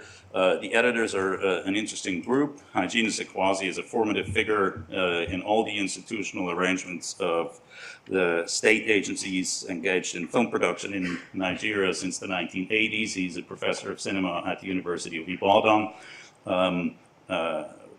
Very influential political figure, grounding rector of the NFI, and then at this point, the managing director of the NFC. And basically what this book does, it's a handbook for people producing video films, trying to entice them to revert back to celluloid, which was of course difficult because it's a money issue, but the infrastructure was there. What I'm showing you here is the current state of the 35 millimeter film processing plant at the NFC in Jos, which is in perfect condition and could be reactivated if someone finds the money to actually revert back to 35 millimeter production. It's a really interesting time capsule to see that lab, and if you ever get a chance to visit it, you should. One of those workshops included one on film heritage, and that's how I got sucked into this whole complex. This was in 2017, organized by Didi Chica, a workshop on national film heritage, which had a lot of interesting consequences, among them a white paper, government white paper on film heritage, and actually the Film Culture Masters program directly came out of this workshop. So very quickly, what we do have in Jos is an archive of sound recordings of some of the workshops that are not documented in print or print publications. You remember the very first presentation in this conference, which was about the Filipino film theory and the debates, and we've had a discussion about the lack of archival records. The situation in Nigeria is not that much better, but there are some sound recordings which can actually be found in the National Film, Video and Sound Archive in Jos. This is the staff of the archive. The person in the center is Didi Chica, who is the founder of Lagos Film Society, independent curator, but always part of these activities. And here we see the archival staff going through some of the sound files in the archive at one point in December 2023. And one of the things that we were able to pull out of the archive at that point were sound files on sound files of some of the meetings, some of the workshops that happened in the 1980s and early 90s. What's interesting about these sound recordings is the workshops are organized like academic conferences. There are all kinds of papers, and there are discussions, and the sound recordings include the discussions, and it's really interesting to go into the discussion sessions as well as the sessions themselves. Largely speaking, but this is very preliminary, you can map the discursive and subject positions onto the trios of nationalism, nativism, and civilizationism that Jen Hwan-Sing usefully proposed in Asia as method. Nationalism, of course, is the attitude in which the post-colonial subjects assume pretty much replace the position of the colonizers. This is what Frans Fanon talked about, basically post-colonial elites move into the houses and positions of the former colonizers. Nativism is the rejection of all that, and civilizationism, of course, an attitude in which alternative traditions are constructed to reject the tragic alternatives of nationalism and nativism. And if you go through the program of these workshops, you can actually find these positions articulated with certain differences, of course, and variations, but it's a pretty useful map to understand what's going on. I'm just going to, if it works, but I'm not seeing the icon. Okay.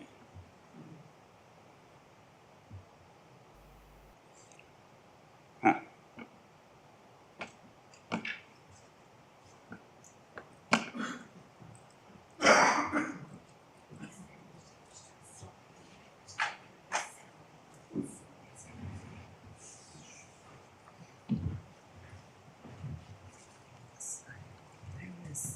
Oh, okay. I'm rubbing here. Yeah. Yeah, I think if you try. Yeah, let me try. Okay, let's see. So, just to give you a taste of this, if you want to hear more, you have to come to the Archival Assembly Festival in Berlin in 2 weeks, where Didi Chica and I will do a full 2-hour session where we present some of the recordings. But this is just to give you a short impression, and then I'll wrap up of what's going on. So Augustin Oufoua Enahoro is a professor of cinema studies at the University of Jos, got his PhD in France. And the talk he gave at that conference is basically one where he emphasizes the civilizationist, Afrocentric position. He creates a whole genealogy of African cinema, starting with Sembène, actually, and pretty much endorses a third cinema approach. He's heavily criticized for that position. Somebody even says, we have to understand he has a French PhD. And then, of course, there are talks that are very nationalist, that sort of try to enlist cinema in the project of building a modernist nation state using the European model. And then in the discussion, there's a wonderful reply of someone who defends Enahoro and basically says, you have to understand universities are where theories are made, and then theories are brought into practice, and that's how it goes, and you have to accept it. So it's a full-throated endorsement of the importance of universities. I would have played that for you, but we don't have the time for that. But just to give you a little impression of what's going on here, we'll listen to some of Enahoro's statements. I'm going to begin to the morning session. In spite of the existence of expression of a traditional science, are perceived in relation to classical Chinese theater. The African ancestral roots are interpreted in terms of niche mythical soul. The worst of the situation is that some African writers follow the footsteps of their white masters. Ousmane Sembène said that they inwardly flatter themselves by identifying with European bourgeoisie, which is their model for everything. But I detest these references to Europe. They ache me because they are false. They created confusion in the people's mind and justify a whole series of positions and reactions which are negative. The European critics are as much charlatan as their local representatives. Ousmane Sembène remarked that it is these same Europeans who colonize you and have always exploited you, both you and your wealth, without ever consulting you about them. These problems with the African cinema are the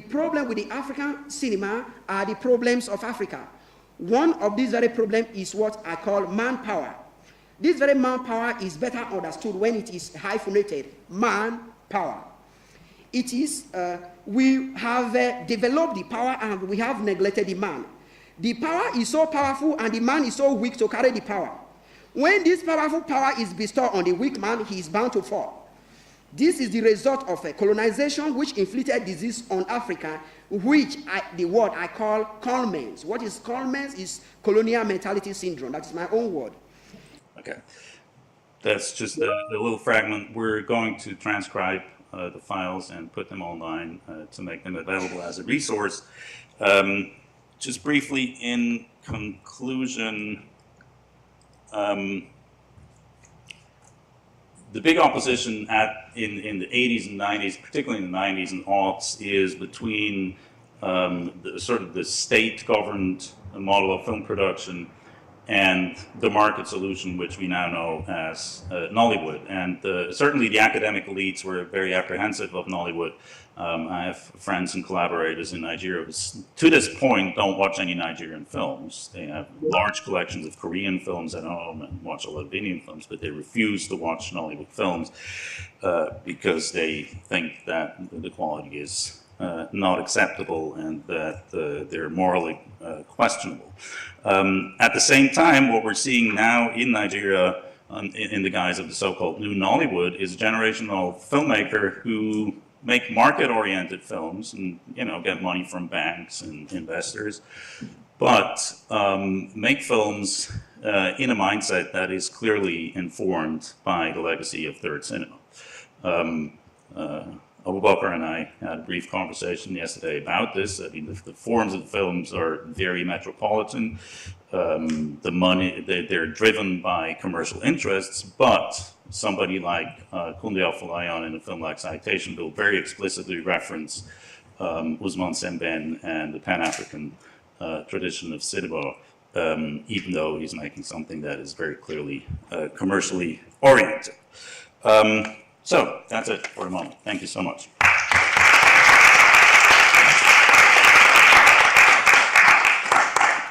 Thank you very much, Vicente. You can invite all the speakers up to the table, and if Nina Mar is there online as well.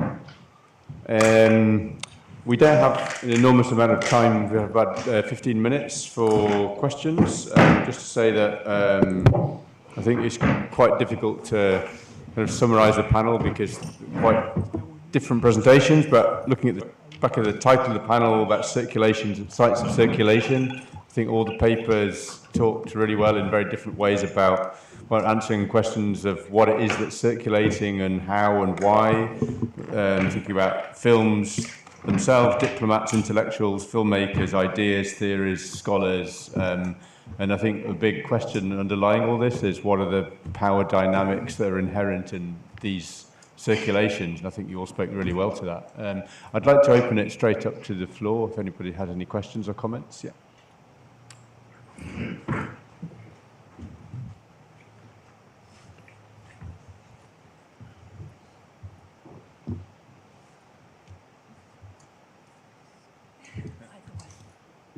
Thank you. Really excellent panel, another one. And while I won't directly respond to what you were just saying, I did want to just pick up. Can you hear me? Just about. So could you speak up a little bit? So, Can you lift the sound level of the microphone? I'll speak more directly into it. That's probably better, is it? Great panel. Excellent panel. I'm not picking up on what you said, but I loved what you were saying, Lawrence, and it resonates with many of the things I'll be talking about later, but specifically in relation to ethics and the kind of decolonial project of cinema.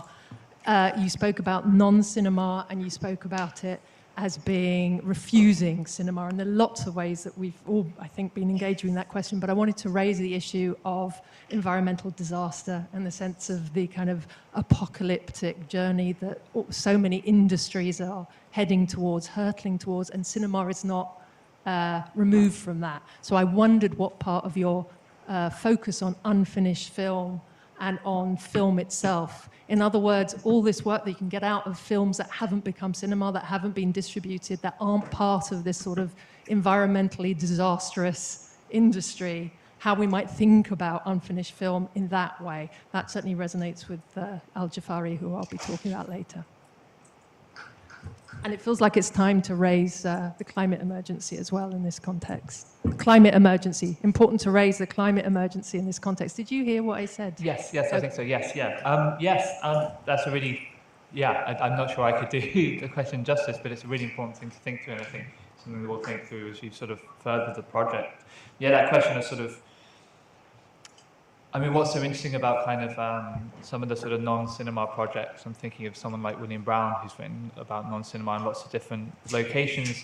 Is that kind of is what the non allows him to think about sort of what cinema can become synonymous with, right? What cinema can become synonymous with capital, can become synonymous with coloniality, and I think that question of utilising the non to think about cinema's relationship to climate catastrophe, which is connected to coloniality and capital, right, is a really interesting question, right? That it allows us to see that cinema's links to those things. The cinema is a bad thing in so many ways, I think is really important. And again, the way in this project it becomes kind of the non is refusal, but it can't just be pure negativity as well. So there's a question of sort of, although cinema has become synonymous with coloniality, capital, with climate emergency or catastrophe. What's interesting is that by separating those connections, you can then see cinema's role in potentially, alleviating those things. So against one notion of cinema and creating a different conception of cinema. So it's refusal, but also affirmation of something else as well. So I think that's, just thinking out loud, but that might connect up. But thank you so much. I'm not sure I did it justice, but thank you so much. I'm not sure. I think there's a question online. I can't quite see properly, but LD has a question, I think, and then there's a question in the audience. Is there a question by LD online? And if so, are you able to put your camera on to ask the question? Yeah. Yeah. I can do that. Okay. Okay. Good afternoon, all. I just want to comment on what my teacher, Vinzes, just made presentation. I just only have one for Vinzes, and I think Vinzes have become an expert now, serious, let's say like an authority in Nigeria, and like he said himself, the JAWS project. The tripartite arrangement between the JAWS, UniJAWS, and NFC, and also the Nigerian Film Corporation, it's well captured, and I think he needed to add the Goethe University, because some of us also benefited from the Goethe University. So I think Goethe University now is the fourth arm of that particular arrangement, and I think it has helped to document quite a lot for the Nigerian Film Archive recently, even with the new master's program that some of us have benefited from. I just want to ask Vinzes, what does he think about the new arrangement now on ground? Because I see that there are a lot of students of the Nigerian Film Institute who eventually go out there to make a lot of films in their little communities, but most often they are not usually acknowledged by the mainstream documentation like the one we are discussing in the 1980s. What do you think about it, Vinzes? That's just my own question, but I think on a whole, it's a recommendation. That's all.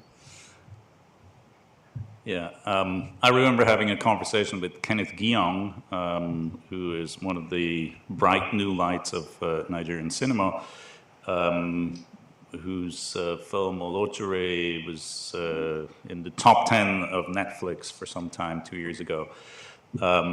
And he's an NFI graduate, and he talked about his difficulty of breaking into the Lagos film scene because he said that JAWS people were considered to be intellectual snobs and basically came with all the wrong ideas, including ideas about third cinema and independent film and art film, and that doesn't really resonate with a lot of the industry. So I have to go back and ask him how things are coming along. I mean, he's producing films, he's getting Netflix assignments all the time, so it can't be all that bad. But there clearly is some tension. But in terms of NFI graduates shaping the film industry, I think the record is actually quite impressive. Thank you. Can you hear me? Kind of. Thank you for like a great panel. I'll just ask a quick question because it's so often working in like verite that it's thought of as like a style without theory, or at least like without too much text to it. You know, that so much of the form was litigated through these workshops and seminars, festivals, and debates that happened in person. At sometimes the trading of insults in the case of Godard and Ricky Leacock. But I just wanted to ask Mariano, like this proposal, the 1965 proposal to the UNESCO with Rogozin, Roosh, and Leacock, did anything come of it, of this direct apprenticeship with sort of veteran filmmakers from the global north? And if so, like which countries or individual sort of Latin American filmmakers were considered as potential collaborators?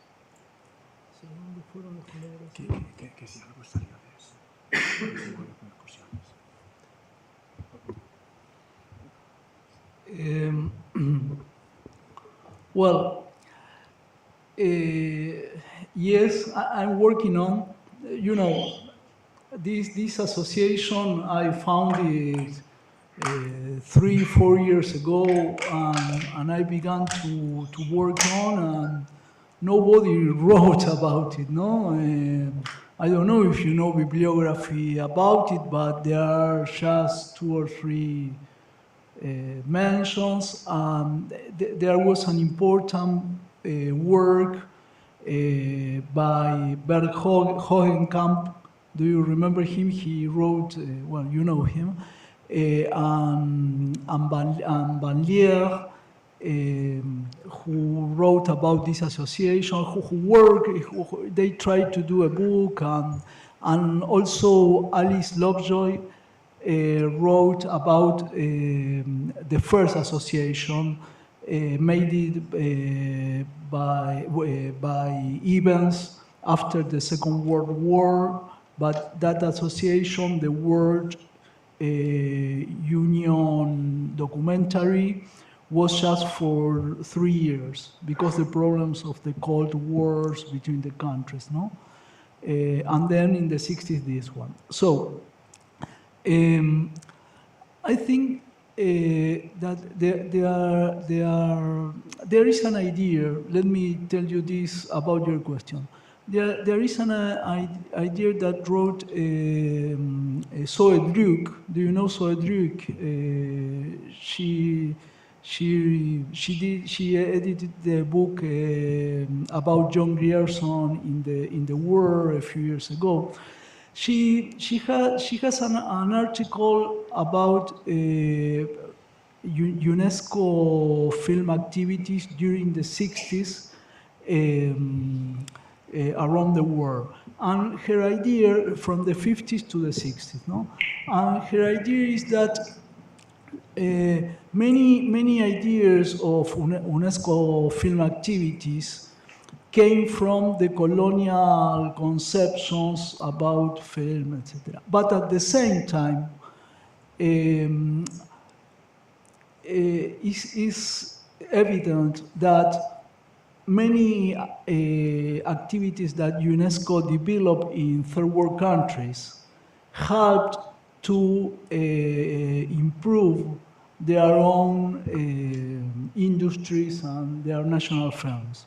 One example is these meetings that in Beirut, because the meetings about Arab culture and cinema were between 1962 and 1965. And you know, George Sadoul wrote his book about Arab cinema from that meeting. And if you think, after this meeting of 1963, in 1963, 1964, Beirut did the Centre Interárabe de la Información, I don't remember exactly the name, And there was a magazine, the Information News, a weekly magazine that helped a lot to connect all the official information about the politics of Arab countries. You know, this is an example. At the same time, in Brazil, for example, UNESCO did many activities from the project. Do you remember the project at the end of the 50s, I think, that has Rossellini and Sabatini have to do a film about the José de Castro Hungry, which is el libro del hambre de José de Castro. Okay. About the problem of poverty. So there were different places where you can find this, but I'm not sure exactly if Leacock and the others that you saw in the image went to different places. But Rogozin, you know, was in different places in the third world. And last question, that of Rogozin is important because if you remember, when the Cinéma Vérité began, the idea of Chronique d'une été began at the Florence Festival dei Popoli in 1959, where Jean Rouge decided to do this film with Edgar Morin. Edgar Morin said that the film by Rogozin, Come Back Africa, impacted him a lot because the interviews and how the people spoke naturally. Okay, I'm sorry, my English is not very good. Let's time for one more question here.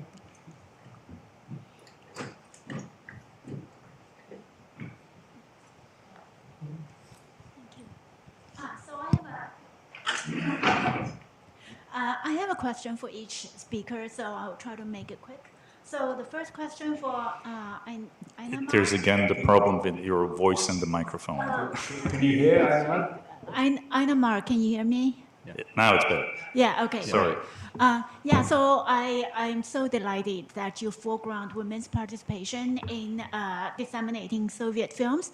So I'm curious too, because you said at the beginning that according to secondary materials, women were absent.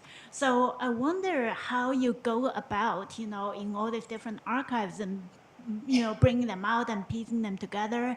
And also when they are screening the Soviet films, did they use subtitling, or how did they actually, introduce a different language, a foreign language film to the local audiences?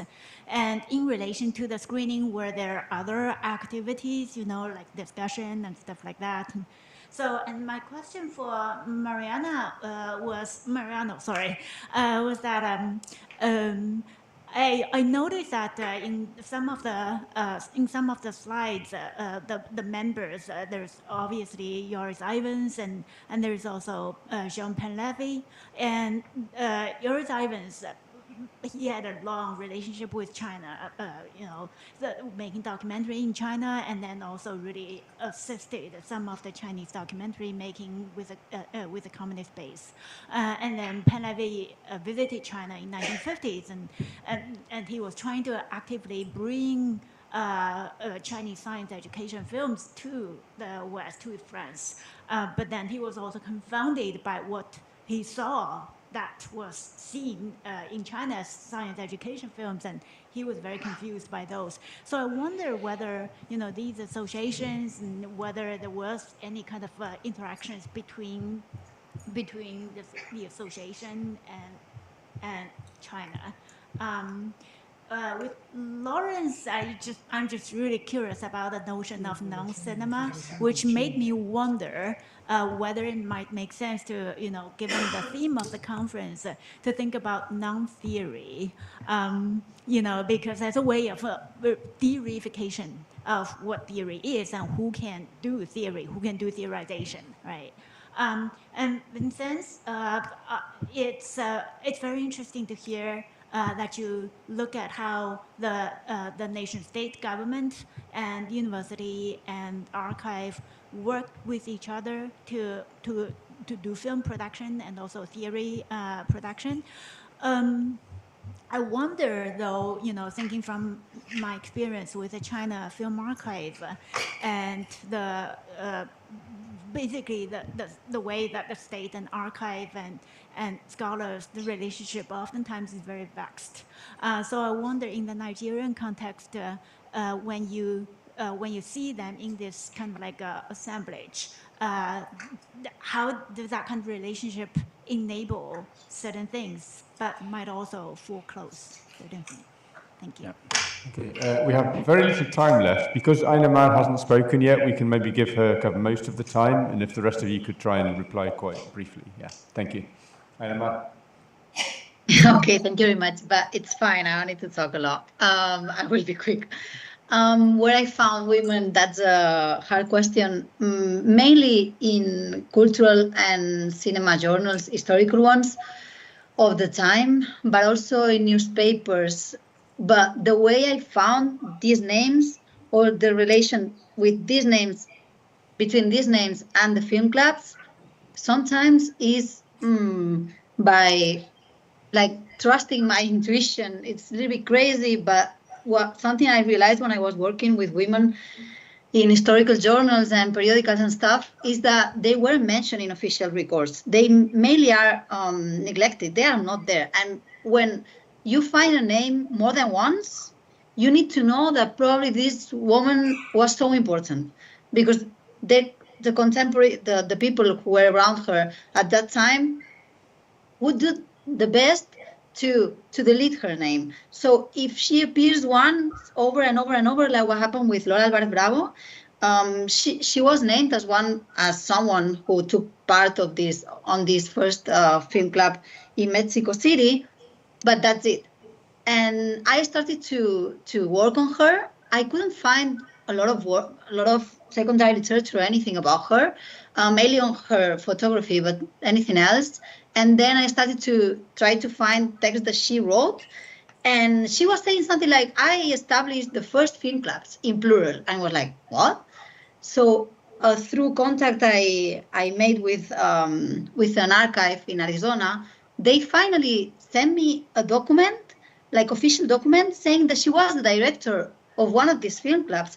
And it was crazy because no one said that. And the official records and secondary literature keep saying that she had nothing to do with this project and she was there, but whatever. And actually, in her writings, you find that she takes responsibility for that.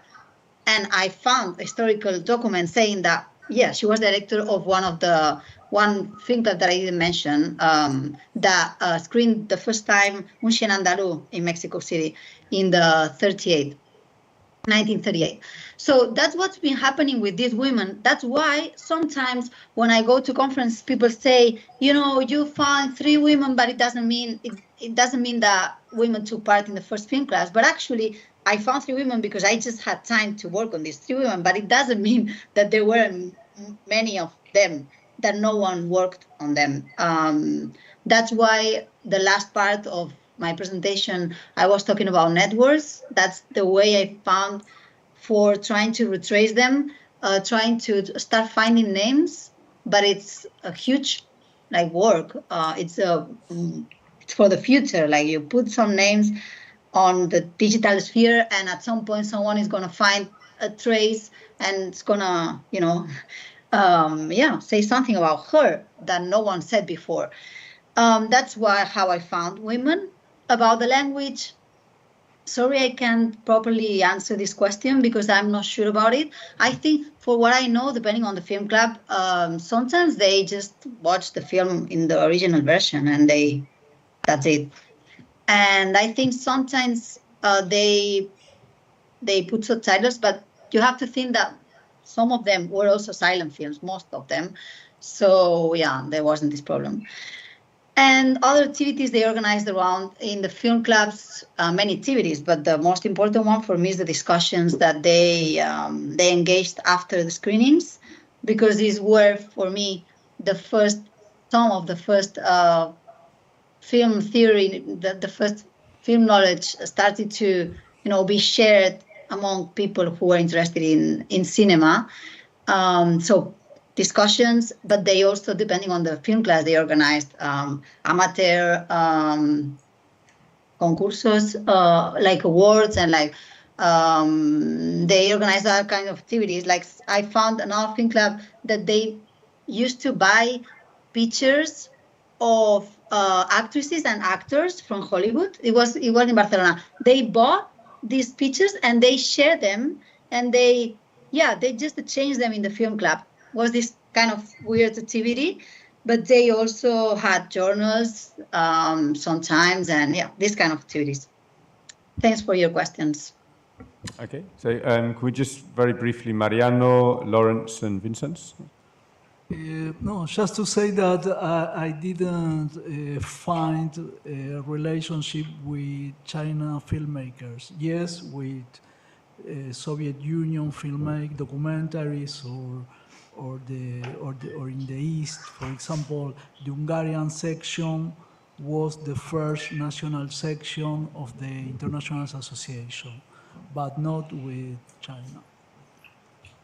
On non-theory, really good. Yes, exactly. I mean, one of the philosophical touch points for some notions of non-cinema is Francois Laurel's side of non-philosophy, which I won't try to explain because I don't really understand it.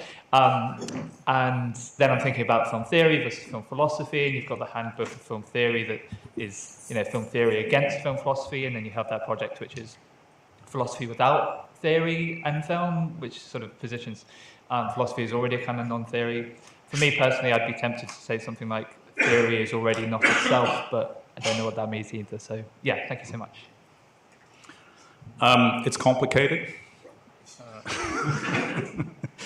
Three brief points.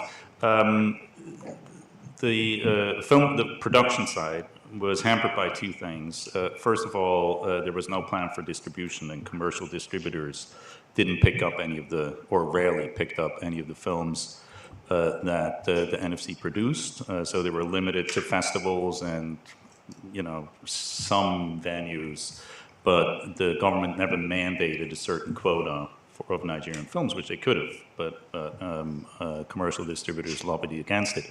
And the reason why Nollywood was a success is that they started by solving the distribution problem. The Nollywood producers were salespeople who were trying to drive sales of video recorders, and they started making their own films in order to drive up sales of video recorders.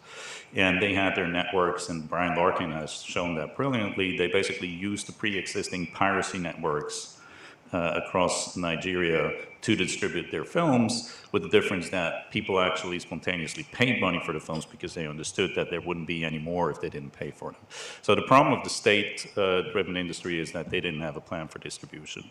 And then there came the structural adjustment program imposed by the International Monetary Fund, which basically put an end to television and film production in the early 90s and made Nollywood the only alternative. The biggest impact of this institutional arrangement has been in training. So there's a good number of really impressive, talented people have come out of the NFI. Just to give you another name, I mentioned Kenneth Guillaume. Yinka Edwards is a cinematographer who does a lot of work in Britain, but he is the leading stylist of the new Nollywood cinema, and he's really a major cinematographer in my mind. He came out of that school, so they produced a lot of talent that is currently shaping the industry. The archive situation is extremely complicated. Access is a big problem. The records are scattered. There's a problem with trust. There's a government, but people don't trust it much, and state capacity, as in all African nation states, is limited. So the family of Ola Balogun, for instance, refuses to, or the family of Hubert Ogunde refuses to give their films to the National Film Archive because they don't trust the government to be responsible in their stewardship of that material. Access to the archive is also a problem. We enjoy an extreme privilege because through our collaborations and all the people who are involved in the project in Nigeria and in Europe, basically have full access to the archive, which is not the case for scholars in Nigeria, which is a problem. Accidental archivism has a conversation between Didi Chiko and Anulika Ogino, who's a brilliant scholar of Nigerian cinema, teaching at Pan Atlantic University in Lagos, where they basically have a fight about the status of the archive. And Anuli, recounts some of her experiences in trying to access the JOS archives, and they weren't good. So, very mixed record. Main problem is funding. Main problem really is funding. The Nigerian government, oil revenues could be directed towards that. Nigeria does have a sovereign wealth fund, which is used to build up educational infrastructure. So UniJOS has a whole series of new buildings, among them the Film and Theatre building, which are marked as being funded through the sovereign wealth fund, but there could be more. It remains a problem. Thank you very much to all of the speakers. That was a really fantastic panel, and thank you.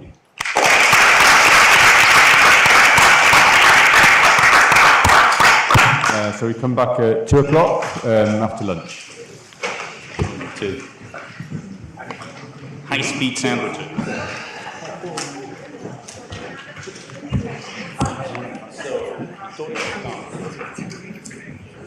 Isn't she a lover of period thing at one point, and also who became a key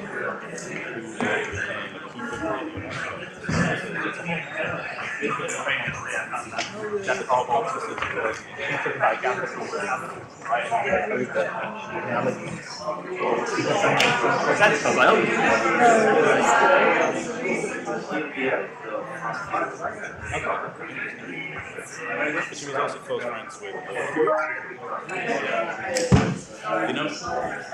there's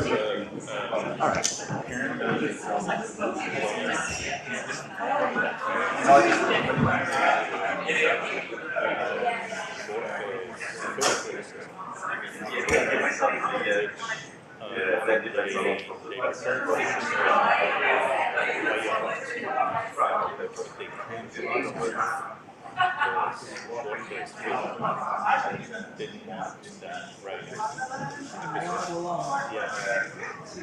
know, my grandson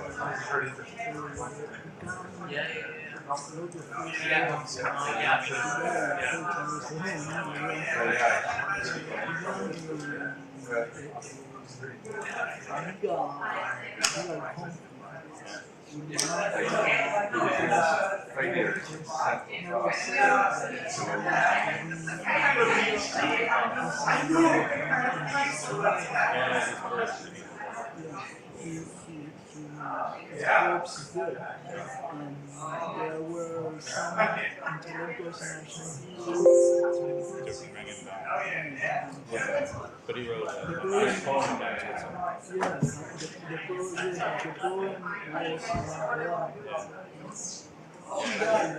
Yeah, so Golimar could put out the film. She was jealous of all the film stars that he wrote so glowingly about.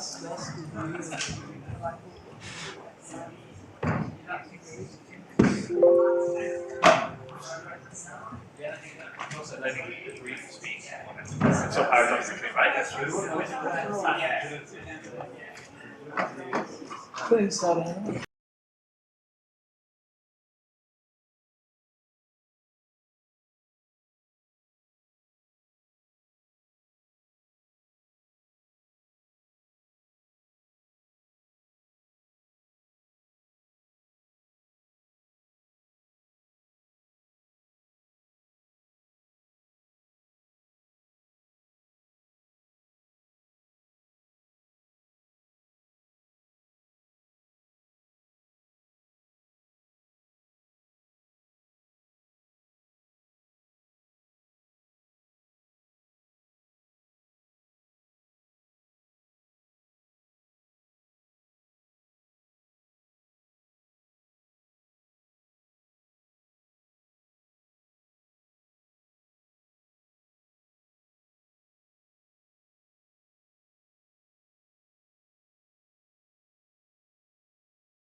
Just check that we got sound.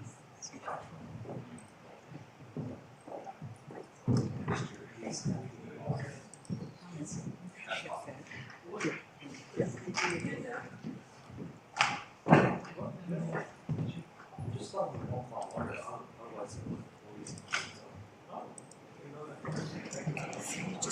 the cursors there. Okay. So going forward or backwards. Perfect. We'll just minimize that.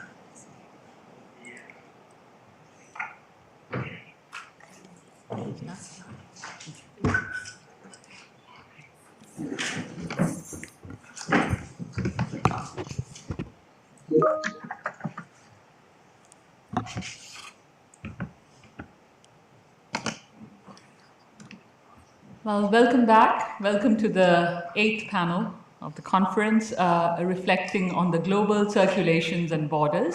I'm Munishita Das, I'm the chair, evidently. Our first speaker is Thomas Quist. Thomas is a PhD student at the University of Toronto at the Cinema Studies Institute. He's interested in global cinema, film theory, theories of the image, and the work of Jean-Louis Scheffer. He has written film criticism for various publications, and he is the co-creator of The Critical Function, a writing workshop for works in progress. Perfect. Thank you so much. And thank you to Sarah and the conference organizers. I know people will be kind of filtering in, but I think it's quite fitting that I'm presenting after lunch because Raul Ruiz, who I'm going to talk about today, was really well known for his post-lunch naps. As well known as you can be for such an activity. Actually, his film, City of Pirates, he wrote entirely after just waking up from his post-lunch naps. So it kind of flowed in and out, and it feels like a daze. Maybe that's just befitting of this subject. So as I said, I want to speak about the Chilean filmmaker, Raul Ruiz, and his works of film theory entitled Poetics of Cinema. Before I get to those works, a little biographical background. Ruiz was born in Puerto Montt, Chile in 1941. After film school in Argentina, he went home to make his first feature, Three Sad Tigers, in 1968. In 1973, Pinochet takes control of Chile's government through a military coup d'etat, and Ruiz, like other Chilean filmmakers at that time, was exiled from his homeland. And so he spends the majority of his career, about 40 more years, based in France. And during these 4 decades, he's a very prolific filmmaker, but also a writer and a teacher. And I think this kind of rootlessness that comes with being exiled will be important for this talk today. So in 1941, he's invited by Frederick Jameson and Alberto Moreira to give a series of lectures at Duke University, which become the basis for his first 2 volumes of film theory, released in 1995, called Poetics of Cinema. Now, this title may sound familiar to some people. David Bordwell's Poetics of Cinema was published in 2008, 13 years after Ruiz's, and perhaps the more known, and almost certainly the more taught of the 2 books, particularly in a North American context. Now, given that his name hasn't been mentioned here once during the conference, and I apologize to break that streak, a critique of Bordwell might not be the most pressing concern, but I think the fact that he's so present on many syllabuses, particularly undergraduate and first-year syllabuses, makes dealing with his poetics at least somewhat important. And so what announces itself immediately from these titles alone is the question of what kind of poetics one might take up. As one expects, both theorists have different approaches to what poetics are and what a poetics of cinema entails. And so to elucidate the difference between Bordwell's and Ruiz's poetics, I want to bring in another book, Edouard Glissant's Poetics of Relation. Now, there's a fine essay by Maud Haveen that works through the connection between Ruiz and Glissant, but I think by bringing in Bordwell, it allows us to think about the practice of film theory more specifically. Glissant's book, in part, gives a taxonomy of different poetics. He outlines 4 different approaches: poetics of language, poetics of structure, poetics of depth, and a poetics of relation. And for the sake of time, I'll only be discussing the last 2. And I want to argue that Bordwell's and Ruiz's poetics map loosely onto a poetics of depth and a poetics of relation, respectively. Our Bordwellian poetics shows a type of bottom-up, root-based poetics that seeks to align disparate works and aesthetic features through a common thread, one exposed by the theoretician. Whereas a Ruizian poetics seeks to tout the particularities, cultural and aesthetic, that give a film its artistry. One is an approach of monolingualism, where cultural specificity can be translated into a universal language that supposedly governs the logic of the film's making. The other retains its pluralities, not by rejecting the existence of an always encroaching monoculture, but by providing a way of thinking it in relation to a work's specificities, without annulling or repressing either of those things. So according to Glissant, a poetics of depth does not renounce its certainty that there is a universal model. This type of approach, Glissant shows, aligns aesthetic inquiry with a scientific one.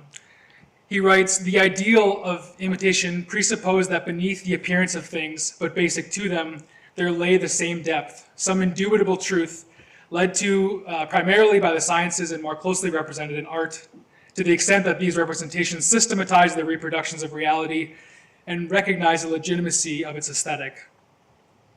Now, this alignment of aesthetic inquiry with scientific empiricism that occurs in a poetics of depth is not without its imperialistic undertones.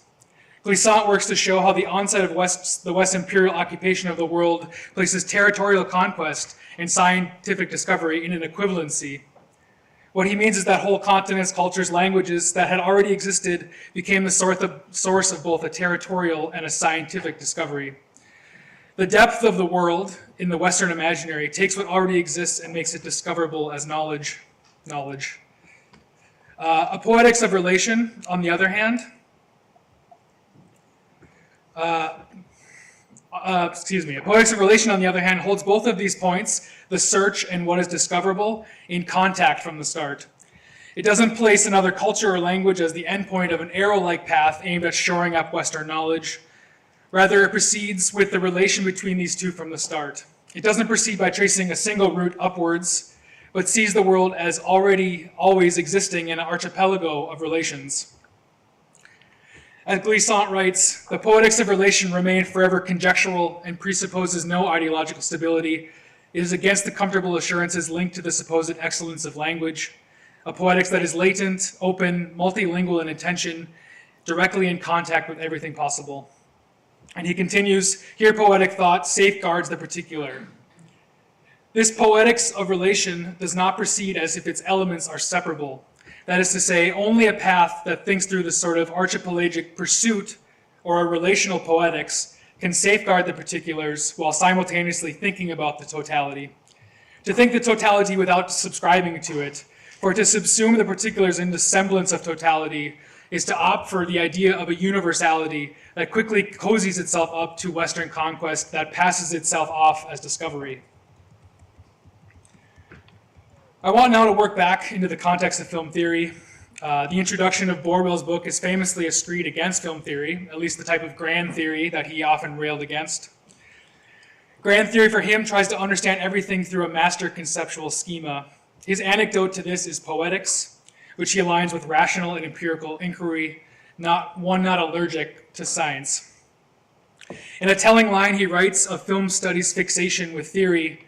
In subscribing to an anti-scientific stance of theory, film studies risks remaining provincial. So what follows is Bordwell's attempt to, following the logic of his language, kind of urbanize the field through the work of poetics, which he defines as studying the finished work as the result of a process of construction. This includes issues of craft, technology, narrative clarity, and aesthetic convention, to name a few. Bordwell's sphere has a real foundation. He's worried that in search of such questions of ideology, what he calls mid-level questions of storytelling conventions and visual style will be ignored. For Glissant and even someone like Baudry, we might have to question if these elements, ideology and film construction, are even separable at all. For if a film offers a way of thinking about something, then what it says must come about in some part through its construction. Much of what Bordwell wants to do in the book is a certain norm making, to bring the seemingly singular into the universal of industry convention. And much of this norm making is done with an eye towards shoring up national cinematic styles and patterns. It finds little dynamism in unassimilable elements, only where those elements align with the pattern. And Bordwell writes, specifically, any poetics goes beyond particulars. So Bordwellian poetics are a poetics of depth. In renouncing a universal schema, it finds working within each film a sort of discoverable model which govern its construction. Bordwell replaces a grand conceptual schema with his own, a schema where aesthetic offerings can be translated through an a priori convention of filmmaking. For example, he approaches the entire construction of Hitchcock's Rope through the logic of film exhibition. A cut must come where the film projector demands it. The film's particularities of political, ideological, sexual are obedient to this burden imposed on its construction. Ruiz's Poetics of Cinema offers a poetics that follows a path of relation. Above all, it safeguards the particulars. It allows film theory to subsist in the provinces, so to speak. So to take this instructive passage from the preface, where he notes that the book will work with media theorists from North and South America, that he'll touch on issues of globalization and technology. He'll look to older debates involving thinkers like Benjamin, Ortega y Gasset, and Elias Canetti.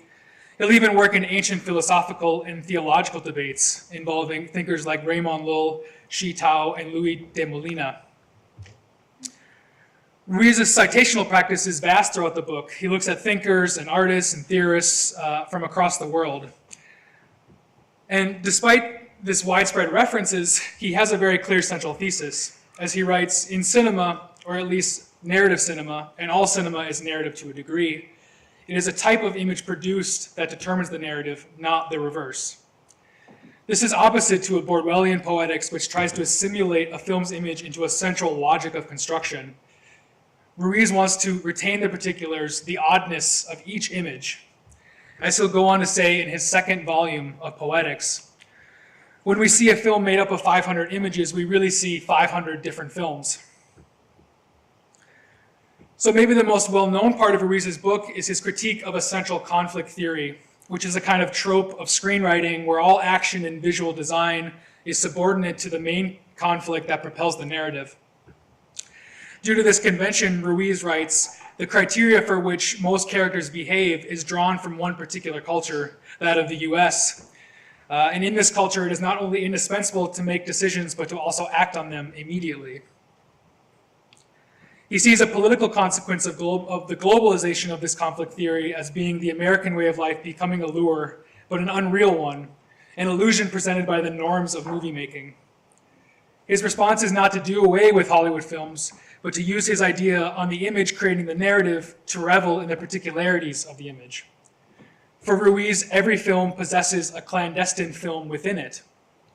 For example, he mentions getting lost looking at the shapes of the clouds in Howard Hawks' film, or being fascinated by the poorly draped tunic that makes Rossellini's Socrates lose his footing. All these images, he writes, could fit into the film I'm searching for, traveling incognito within every film. But such exercises are only the first step in the journey through the film sea and its multiple archipelagos. And so here we're back to a type of thinking, archipelagic thought, that Clisson was a part of, that Ruiz was espousing not only in his Poetics of Cinema, but with his own films. What this expresses is the way of doing poetics can be bound up in the empirical tactics of the West, and that a Poetics of Cinema that wants to distinguish itself from this approach must find a cohesion between its form and content, between aesthetic and political aims. This way of thinking occurs in a film from which I borrow the title of this presentation. The Hypothesis of a Stolen Painting was released in 1978 when Ruiz was still adapting to his life as an exile in France. The film is about an academic who explores, quite literally, a number of paintings from a relatively minor artist. He starts to find a detail that connects these paintings before positing that a seventh painting has been stolen, a painting that would unlock the enigmas of the whole set. The Hypothesis of a Stolen Painting satirizes an approach to art that looks to reveal a secret detail holding all works together. Rather, as Ruiz makes clear in his writing, the meaning of a work of art occurs in the linkages between different elements and in the orchestration of the chance meanings that occur between those elements. What the film literalizes is that it is about the scholar's or the spectator's travels in and between the works. By approaching film through relation, that is, denying any assurance of an a priori norm at work and holding together from the start that there are both norms and particulars at play. It allows the particulars to not act solely as outposts of a central convention. It eschews monolingualism in letting the particular remain particular, by not trying to view it or translate them into an attempted universal pattern. By showing the incompatibilities of these two books of film theory, where they diverge on both the subject and aim of poetics, we can start to see the ethical and political questions that undergird the very task of a poetics of cinema. Call it a poetics of poetics. What language, what citational practices, what approach to the image do we use in constructing a poetics of cinema? So what remains is this issue of a stolen title and the hypothesis that I want to put forth. Now I can imagine a more radical suggestion, one that might seem in line with Ruiz's love of pirates, that we should replace all copies of Bordwell's book with Ruiz's. But I think something more in line with the spirit of Glissant's aim, which would be to keep things forever open through their relation rather than through a substitution. And with that, we should say that perhaps inside, or at the very least alongside every copy of David Bordwell's Poetics of Cinema, Ruiz's Poetics should be inserted. This approach ultimately would see Ruiz's Poetics existing in a relation to Bordwell's, allowing one to seek the world of possibilities in their points of contact, offering a choice in what a poetics of cinema can be. Thank you.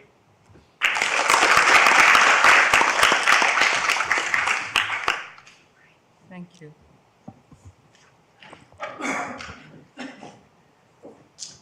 Our next speaker is Dr. Nicholas Helm-Grovas. Nicholas is lecturer in film studies at King's College London. And from September, he will be a postdoctoral fellow at the Institute for Cultural Inquiry in Berlin. His book, Laura Mulvey and Peter Wolin, Towards Counter-Cinema, is forthcoming in Brill's Historical Materialism book series. His writing has also appeared in publications such as Radical Philosophy, Oxford Art Journal, Traffic and Moving Image Review and Art Journal, and in various books. With Oliver Fuchs, he has curated several exhibitions, most recently Intersections in Theory, Film and Art at Camera Austria in Graz in 2022. With Kodwo Eshun and Oliver Fuchs, he is currently editing a multi-volume collection of writings by Peter Wolin.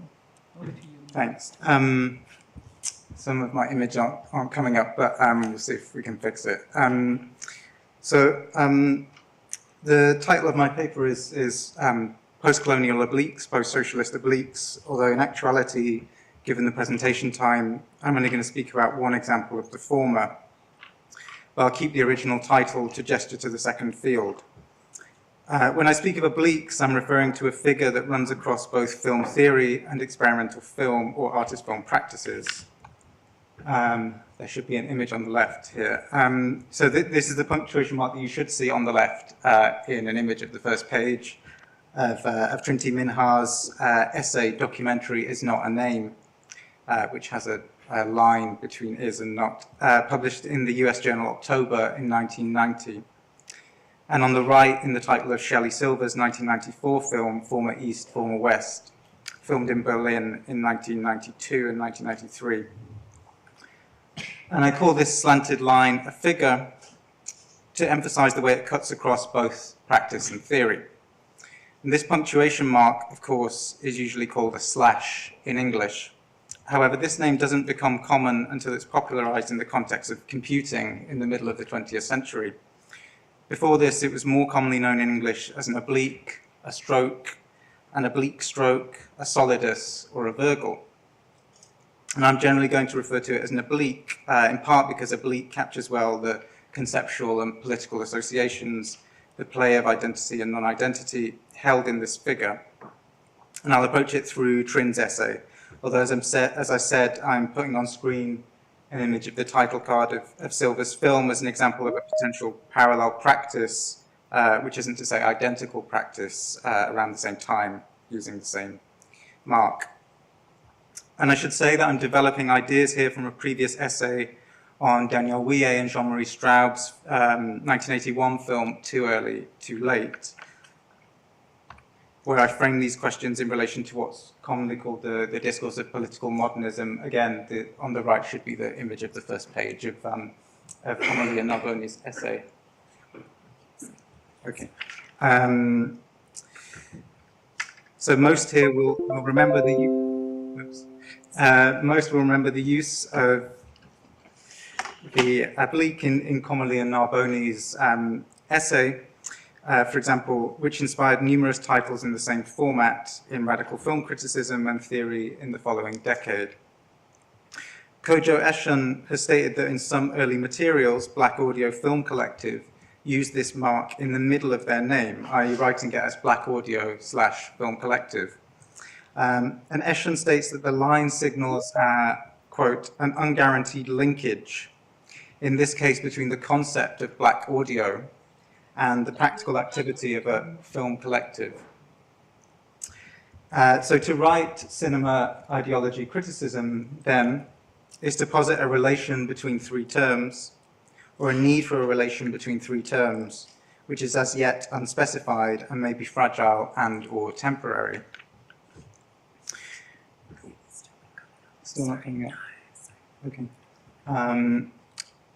Whereas a similar titular structure in French theory of the period of three terms separated by commas, so for example, Jean-Louis Baudry's writing fiction ideology or Foucault's distance aspect origin, they're all three terms, but they're separated by commas instead. Whereas that title structure suggests a movement of displacement, delicately bouncing the reader from one word to the next. The oblique is a cut like the blade of a knife or scissors. Repurposing Philip Eckard's description of Alexander Kluger's montage, a title like Cinema Ideology Criticism combines positivities, words, with negativities, the cut. It's no surprise that it's in film theory that this mark really takes hold, since this is cinematic thinking, the articulation of concepts through montage. As Christian Metz stated in the 1960s, cinema can't usually specify the nature of a linkage between shots. And this is why Metz argues that metaphors, strictly speaking, are impossible to create only through editing. Cinema can only place two shots side by side and leave room for spectators to imagine whether there is a relation between the two, and if so, what it is. Similarly, the slash or oblique productively underspecifies the relations between terms, multiplying possible connections without definitively nailing down any in particular.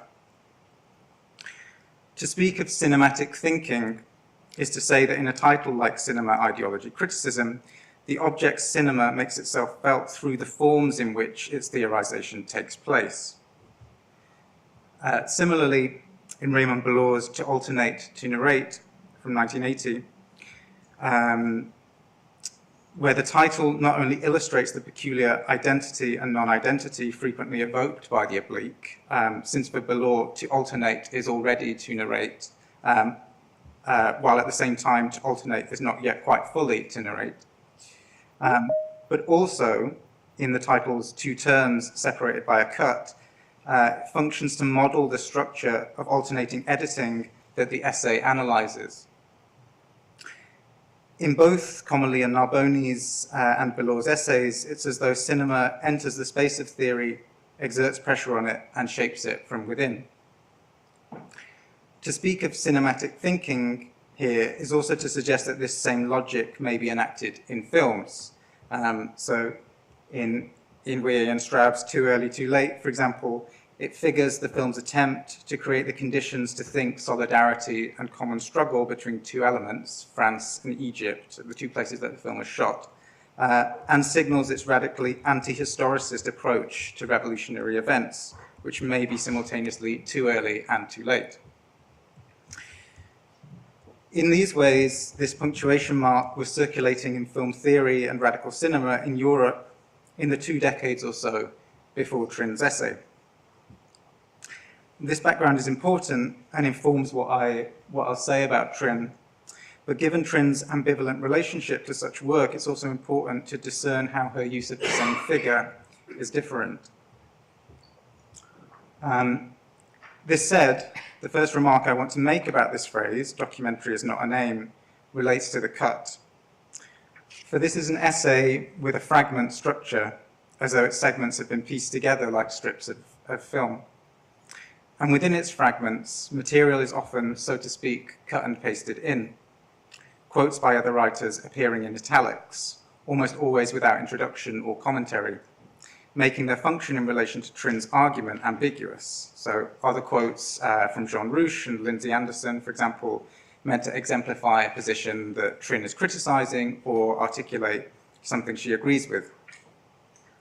And this is similar again to how archival material might appear in a film without explicitly specifying relations in the way that Metz talks about. Moreover, documentary is not a name is itself a text that has been subject to an important edit, since it is, in fact, a slightly shortened and rearranged version of an essay called The Totalizing Quest of Meaning, which is not published until 1991, which is the year after. The oblique line in the title of the essay then functions as a trace of the scissors and draws attention to the other essay, which is also in some sense the same essay, that hovers in the background, maybe encouraging us to wonder what has been left out, to reckon with the inevitable limits of the text that we're reading, but also what new connections have been introduced, and how the essay is inevitably read differently when published under another title, which seems to turn the essay from an intervention in cultural theory or semiotics, The Totalizing Quest of Meaning, to an intervention in the discourse of documentary cinema. Documentary is not a name. An important difference, though, in comparison to Comolli and Narboni or Bellor, is that the title does not use the oblique line to link pre-existing entities, such as cinema or alternation, but rather to cut into a smooth, solid phrase in order to open it up and multiply it from within. As Samuel Delaney has described the effect of this punctuation mark in another context, it is a slant mirror that can, quote, open a phrase out into an infinitude of possible relations, close quote. One can pass the title in two obvious ways. Documentary is a name, perhaps meaning it is only a name, not a thing, and documentary is not a name, perhaps meaning that it's not even a name, or it doesn't effectively function to designate something. But if we were to take the either-or logic that frequently typifies the everyday use of the slash, then we might more radically parcel it out into two further options. Documentary is, on the first side of the oblique, and not a name on the second.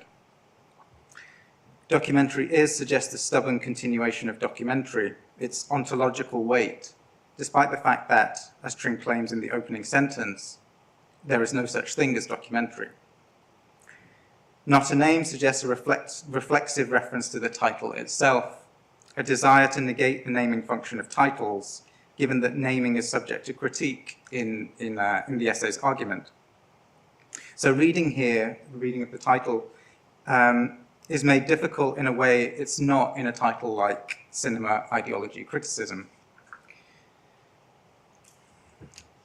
To draw out some of the political and theoretical stakes of this labor of the oblique, I want to link Trin's essay to two other texts which seem to me to be hovering in the background. First, Gloria Anzaldua's 1987 book, Borderlands, La Frontera, The New Mestiza. The slash in the title here, and in several of the book's chapter headings and subtitles, is the scar left in writing by the border as physical and cultural line, the 1,950-mile-long open wound, as Anzaldúa calls it, of the Mexico-USA border.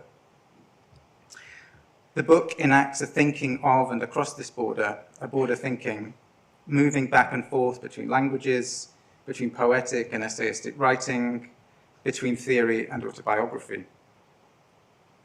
And a similar logic is detectable in Trin's essay, with its hostility to thinking that seeks to catalogue, to police borders between stable entities, and her desire to trouble oppositions like names, things, or names/things, theory, practice, fact, fiction, subject, object.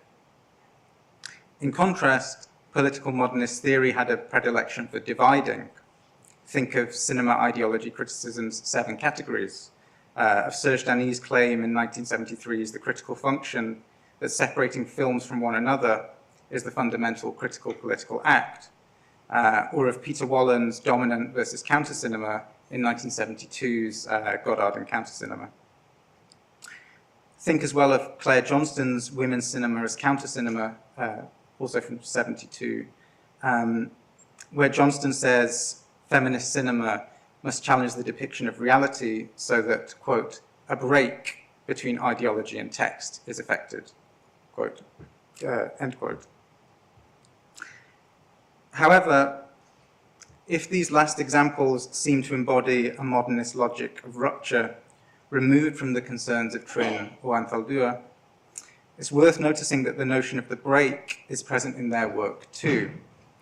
Anthaldua speaks of the importance of that which, quote, breaks into one's everyday mode of perception, that causes a break in one's defenses and resistance, anything that takes one from one's habitual grounding, causes the depths to open up, causes a shift in perception, close quotes. Trin, meanwhile, insists on the break between meaning and truth, the interval or reflexive interval, which depositions the reader or viewer. These are all phrases from Documentary Is Not a Name. Trin's relation to Johnston is two-sided, as Erica Balsam has described, in fact. In Trin's essay, along similar lines to Anthaldua, the notion of the break persists, but with at least two important differences. First, there is less emphasis on the things that follow or are produced by the break, such as the thing that Johnston calls text or Wallen's counter-cinema, and more on the act of the break itself, on kind of constant breaking. And second, relatedly, the break becomes increasingly internal to things, fissuring their self-identity from inside, exemplified again in Trin's title. It's worth noticing here, though, a potential risk in emphasizing the break in itself or in interpreting it, as exemplified in Yvonne Yarbrough-Bejarano's reference in what's otherwise a really great essay, to the interval or the interstice as a, quote, third space. If one speaks of the interval as a third space, though, to what extent has one given it a positive identity and therefore erased its status as interval, as negativity, undermining its power to, as Trin puts it elsewhere in the essay, void categories rather than just create them? Again, I'm the left of the screen, I don't know why it's not showing it, but is the first page of the English version of the text here.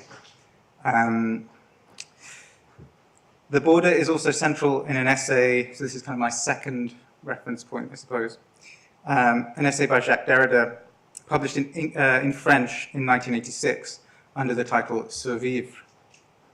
Survivre, to survive, rendered in the English translation as living on, but also survivre, two words, on living, in the sense of speaking of or about living. And Derrida's text is two parallel texts, above and below a line. Above, what seems to be the main part. Below, a text titled Journal de bord, a phrase meaning ship's journal, and indeed there Derrida provides a week-by-week account of the writing of the text published above the line. But Journal de bord also means literally journal of the border. In English, it's translated as borderlines, this section. It's the main text's furtive cargo, where what is habitually marginalized in published academic writing, autobiography, notes, authorial commentary, self-doubt, overflows into another text that starts to assert its own autonomy. The margin is folded back into the text. And there are numerous points of connection between this Derrida essay and Documentary Is Not a Name, all of which deserve more space. But for instance, the fact that, like Trin's, it's a double text that refers to an absent version of itself, since although written in French, it was first published in English in 1979, so 7 years earlier, and was always written for this translation into English, with Derrida explicitly drawing attention to this in these kind of arch comments throughout the text, wondering how his English translators will translate certain words. Also, kind of an important point of connection is Derrida's discussion of the word sur, on or of, or about, which has an analogue in Trin's critique of theorizing about, and she uses that phrase, theorizing about objects, similar to her voiceover in Reassemblages, where she says that she does not intend to speak about, right, which I'm sure many of you know. So there's these kind of important points of connection, but I want to end with a quotation from Derrida's text on titles and unreadability. So speaking of a story by Maurice Blanchot, Derrida says, I maintain that this title of Blanchot's text, I maintain that this title is unreadable. If reading means making accessible a meaning that can be transmitted as such in its own unequivocal, translatable identity, then this title is unreadable. But this unreadability does not arrest reading, does not leave it paralyzed in the face of an opaque surface. Rather, it starts reading and writing, moving again. The unreadable is not the opposite of the readable, but rather the ridge, that's a pun in French in the way it's written, but rather the ridge that also gives it momentum, movement, sets it in motion. Perhaps then documentary is not a name, is a similar unreadable title, and the oblique line is the ridge that gives this readability and unreadability momentum. That's it.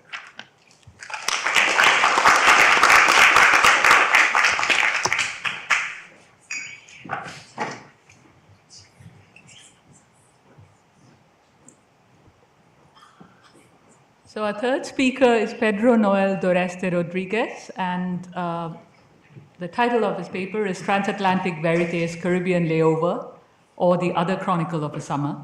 Pedro is currently a postdoctoral fellow at the Diaspora Solidarities Lab and incoming assistant professor in film studies at Michigan State University. He received his PhD in cinema and media studies from the University of Chicago, and he's a historian of Latin American, Caribbean, and Latinx film and media, whose research surveys cinematic encounters between the global North and South, diasporic and exile filmmaking, and avant-garde film cultures in the Hispanic Caribbean. His work has appeared in Reception, Aniki, Atenea, is forthcoming in studies in Spanish and Latin American cinema, and has also appeared in the edited collection Latinx Media. Over to you. Thank you. Let me just lower this mic here a little bit.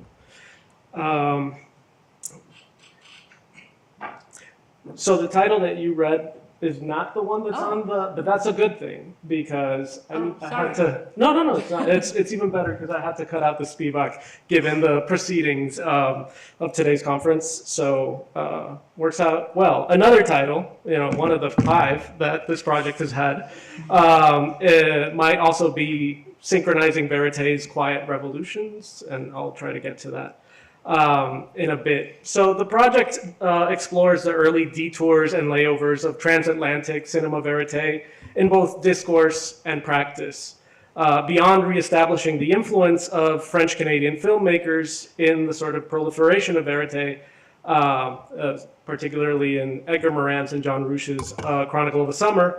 We return to that same summer of 1960 to uncover a lesser-known contribution to the style in the last installment of the Canadian National Film Board's Candid Eyes series, called Festival in Puerto Rico. It was a film that was shot in Puerto Rico in collaboration with members of Puerto Rico's own government film agency, which I'll get to in a bit.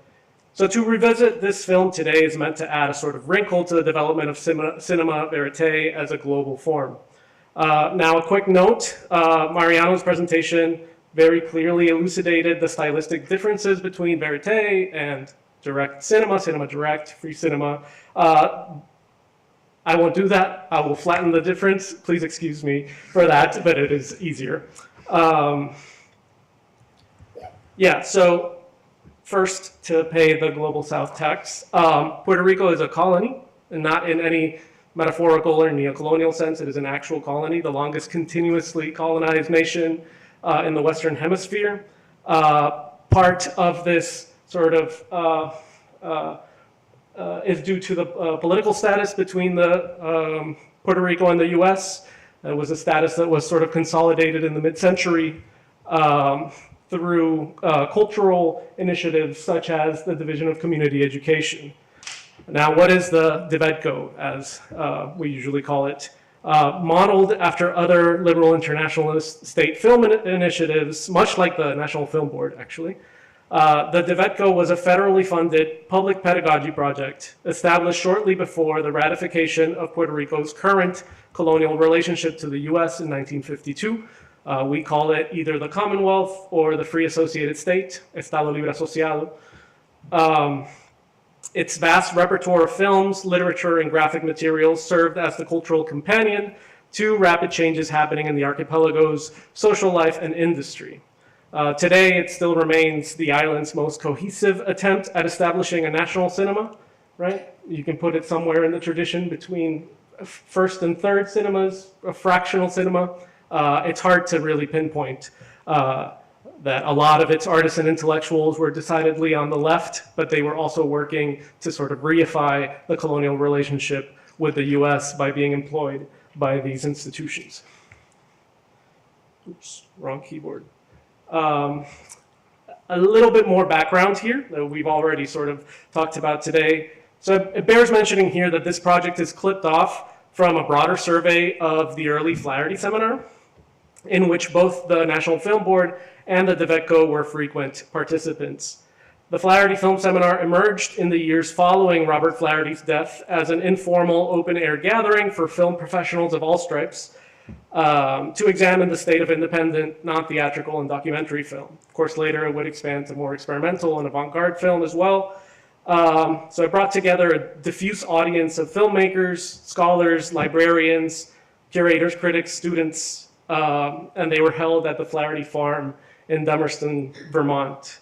Participants would lodge there for the duration of the seminar. I mean, maybe some people in the audience have been, although it's changed a little bit in recent years. And they would attend screening sessions together, participate in vigorous, sometimes bordering on esoteric discussions, typically with veteran filmmakers, friends of the family, and other guests of honor. The Flaherty Seminar became instrumental in sort of institutionalizing the incipient field of film studies in North America, as many of the mid-century's most well-known nonfiction and experimental filmmakers, as well as film scholars, attended. They also often organized the meetings themselves. So facilitated by the DIVEDCO's contacts with New Deal documentarians, Willard Van Dyke, Jack Delano, but also a whole slew of Flaherty adjacent documentarians. Many Puerto Rican artists received fellowships to attend the seminars between the years 1956 and 1964. You can see here a very adorable misspelling in which Robert Flaherty is Hispanicized, honorary Puerto Rican. So in the first one, the second Flaherty seminar, a group of 3 Puerto Rican filmmakers crashed the party. Literally, they brought their own film cans and sort of like forced their way into the program. But they were well received, as you can see from Cecil Starr's review of the seminar from 1956, where she says that the Puerto Rican films offered evidence in their many ways of a vitality and artistry that are too seldom seen on the American mainland. So this would be the start of the Puerto Rican participation at the Flaherty. Now, Flaherty is known for other reasons as well. Cinema Verite is no orphan, right? We've talked about Moran, Rouche, Marcarel, Sedul. A lot of people have laid claim to not just the style, but also the terminology, right? It has had, as the last panel mentioned, Edgar Moran ascribes his own use of the phrase truth in film, or Cinema Verite, to the 1959 Festival de Popoli in Florence, where he delivered an address alongside Rouche, where it sort of prefigured what eventually became Chronicle of a Summer. Over in the US, according to the documentary scholar Patricia Zimmerman, the early Flaherty film seminars between 1955 and 1968 served as sort of the incubator and meeting grounds for this emergent direct cinema and verite form, bringing together major proponents of a new mode of filmmaking that promised immediacy, objectivity, and realism.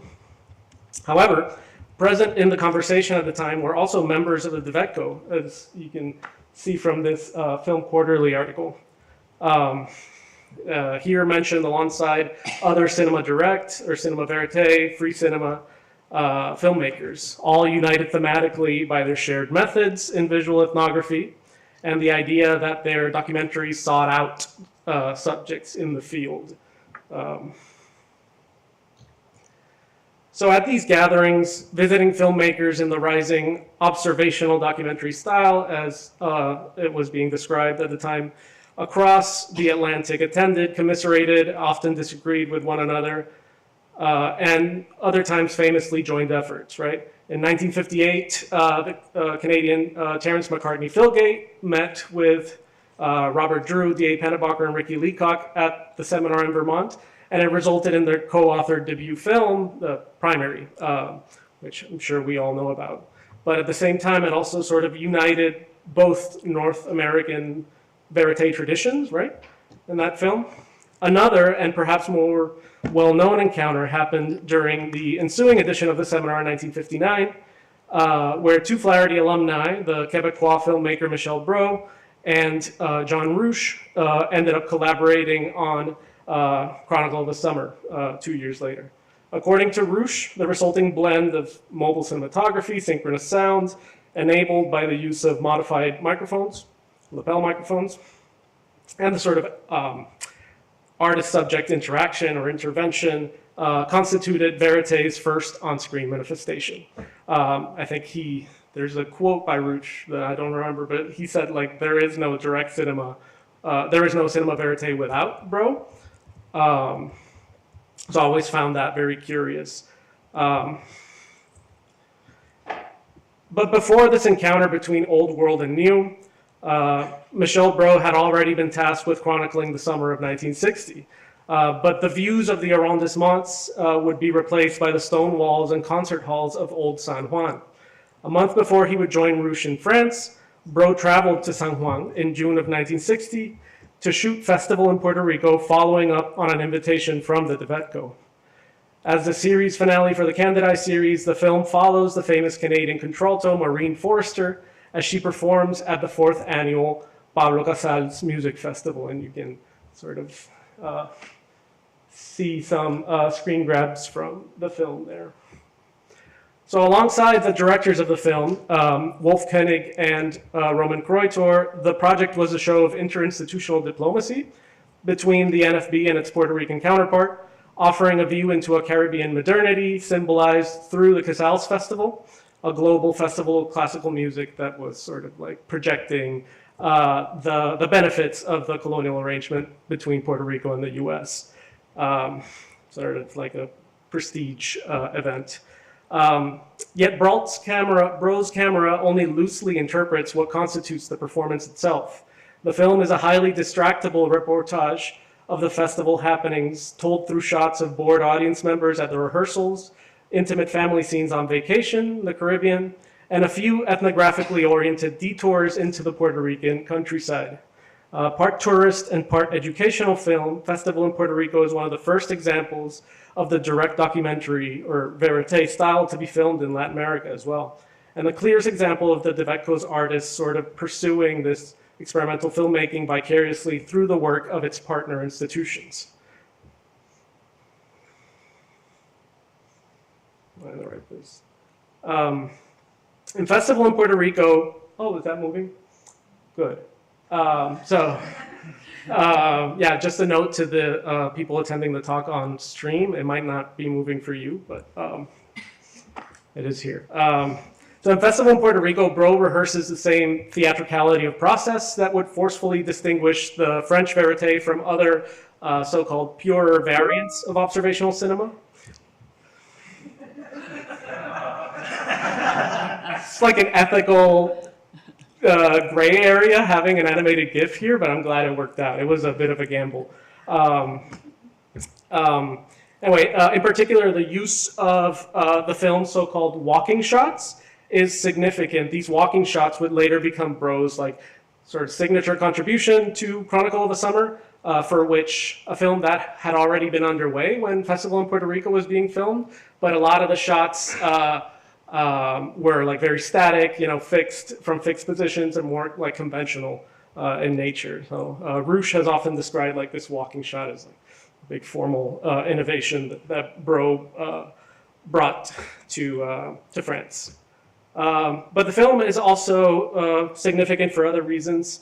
The governor of Puerto Rico, Luis Muñoz Marin, he makes a rare appearance himself during the reception of the concert at the Palace Gardens. And it's here that you can really tease out the sort of political affinities between the Quebecois and Puerto Rican cases. He is sort of caught unawares, joking and speaking extemporaneously from various concealed point of view. It's kind of strange. Just a brief anecdote. I showed my mom this film, and she had never seen Luis Muñoz Marin like act like a person, you know. So she was like very shocked to see like this very stately, very you know, thoroughly rehearsed man sort of like speak in this way, move in this way. But this scene broadly just becomes an examination of the island's political status, the Commonwealth, and perhaps not so subtly alluding to this arrangement as a model for Quebecois governance as well. As the cinematic representatives of stateless nations suffering various degrees of political repression from their respective centers, the French-Canadian Film Unit had been drawn to the Puerto Rican nationalist movement through their encounters at the Flaherty and other documentary film festivals. Both Quebec and Puerto Rico underwent social and political revolutions during this period, in the Canadian case called the Quiet Revolution. In the case of Puerto Rico, it's been referred to as the Bloodless or the Peaceful Revolution. And although this sort of is a bit of a false cognate between the two political situations, the parallels are significant as an example of 1960s, the decolonial imaginary of two nations who saw themselves, whether accurately or not, as caught between the first world and the third. So for some time, I had always assumed that this film was some sort of collaboration between the NFB and the DeVetco, given the relationship that I've outlined here. However, due to John Grierson's outstanding policy of giving collective credit to all crew members involved in a film production, in a film's production, no individual Puerto Rican artist is mentioned in the credits, either in the film or in the materials that I've consulted in Ottawa and Montreal. In Puerto Rico, I stumbled upon some CVs from some of the filmmakers at the DeVetco, and they all, in their own way, mention having worked on this film with some more unfortunate misspellings. The brief appearance also of DeVetco filmmaker Jose Hoiguera operating a camera for local television lends credence to the fact that they were given some sort of special access to the Casal Festival proceedings. It's been thoroughly detailed elsewhere, particularly by Vincent Bouchard, that many of the NFB's technical contributions were the result of gradual improvisations and modifications to their film equipment in the 1950s, most famously applied during the 1958 filming of The Snowshoers. I will not even try to pronounce that in French, but if you know it, you know it. Where they were able to shoot scenes in rural Quebec, featuring mobile cinematography despite lugging a 35mm camera and capturing direct sound, which was later resynchronized in post-production.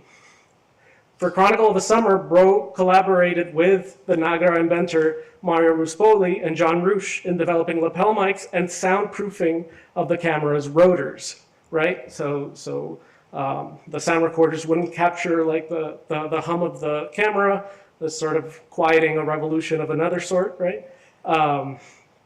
In Festival in Puerto Rico, the Film Festival in Puerto Rico appears prominently in these technical reports submitted by the film crew to the NFB.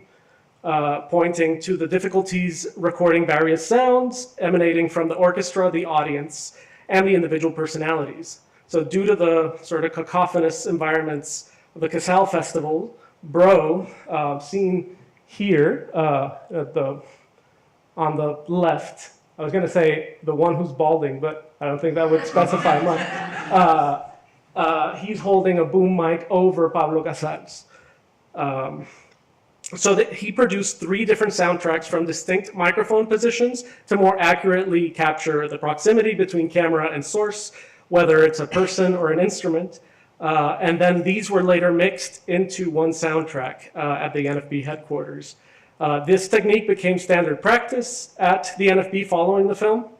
And Bro would also export this triangulation of film sound to France later that summer. So returning now to the Flaherty seminar and the relationship between the DeVetco and the NFB. In 1960, the Flaherty Foundation was on the brink of bankruptcy.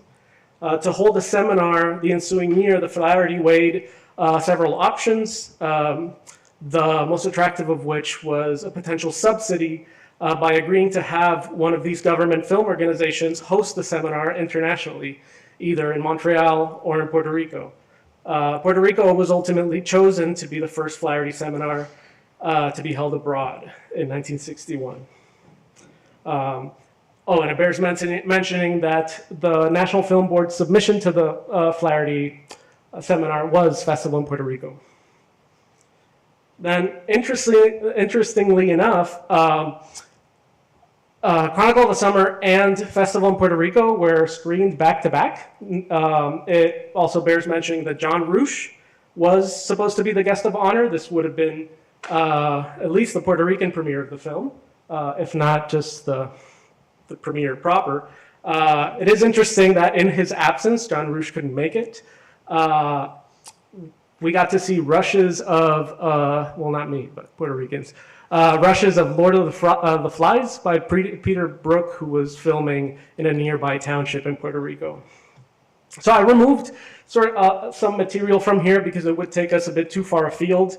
And given Mariano's presentation from earlier, I want to add a little bit to this broad tapestry of verite in Latin America. In fall 1961, the same fall where the Puerto Rico Flaherty was held, members of the NFB also held a 3-day seminar-like event to open the second annual Montreal International Film Festival. The occasion would attempt to marry the 2 ethnographic tendencies developing between France and the Third World at the time, the French New Wave and the nascent national cinemas of Africa and Latin America. The French delegation included Francois Truffaut, Jean Rouch, and the animator Alexis Alexeyev. And representing Latin America and Africa was DeVetco filmmaker Amical Tirado and Ousmane Sembene. So displaying his sort of like signature generosity, Amilcar offered an optimistic vision about the socially committed cinema of the division, right? He argued, as he always did, that cinema was supposed to be a tool for liberatory sort of humanist education. The French, although this is unclear if it was said by Rouch, Truffaut, or Alexeyev, dismiss his concerns as symptomatic of a cinematic underdevelopment, a condition already eradicated in the cinema of France. So if Puerto Rican cinema was a tool, they reasoned, then the French cinema is more a toy.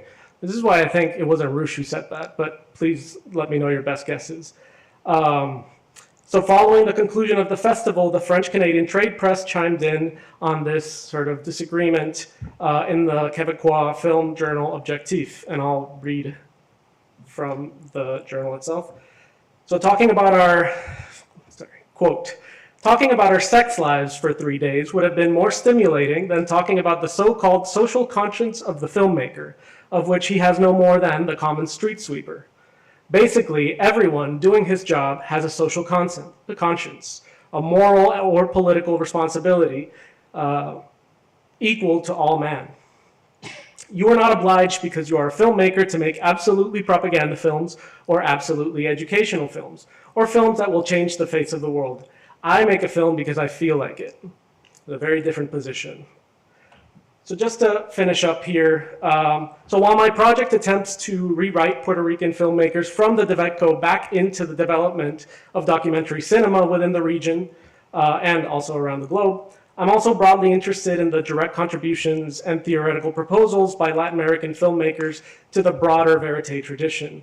And here we see some examples of how verite sort of spread through Latin America.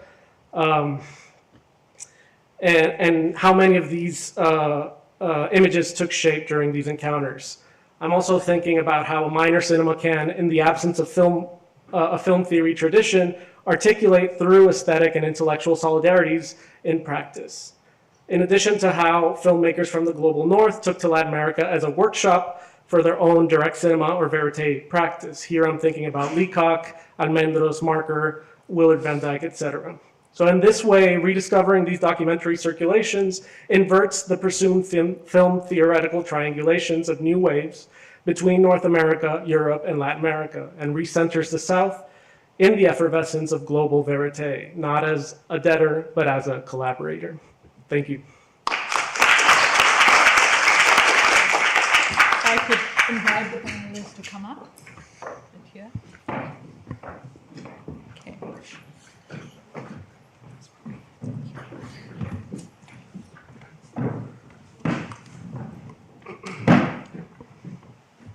Well, I think the panel spoke wonderfully to the need for relational and more granular, more localized understandings of the global, a key word for this network, with all the papers engaged in mapping the global, or borders in the case of Nick, in terms of relationality and movement. So before I'm sure there are lots of questions and comments. Before I open the floor to those, I would just like to thank Thomas, Nick, and Pedro for providing 3 very thought-provoking answers to a question that preoccupies me, and I'm sure many others in the room. What would the global look like from the perspectives of film cultures, filmmakers, theorists, cinephiles in the so-called margins of the world system, from perspectives that have often been, or been compelled to be, more aware of the world than perhaps those of their metropole counterparts. So that said, I'd like to open up the floor to questions, comments. Yes? Those were 3 very interesting papers. My question's for Thomas.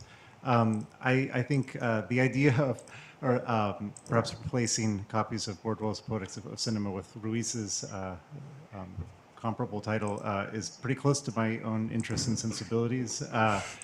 But I think there's a lot more to be said about the relationship between Bordwell and Ruiz.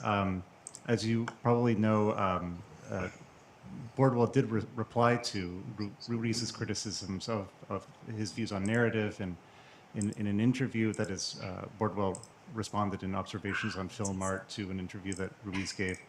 But also, but more specifically, I think there's a lot to be said about the relationship between the two via analytic philosophy, lots of references to analytic philosophy in Poetics of Cinema. I mean, in one passage you put up, there's the reference, the mention of Russell, the articulation of the criticisms of central conflict theory come with these very interesting connections to analytic action theory. David Pears, Judith Thompson, Donald Davidson, names that I didn't expect to see when I first read Poetics of Cinema.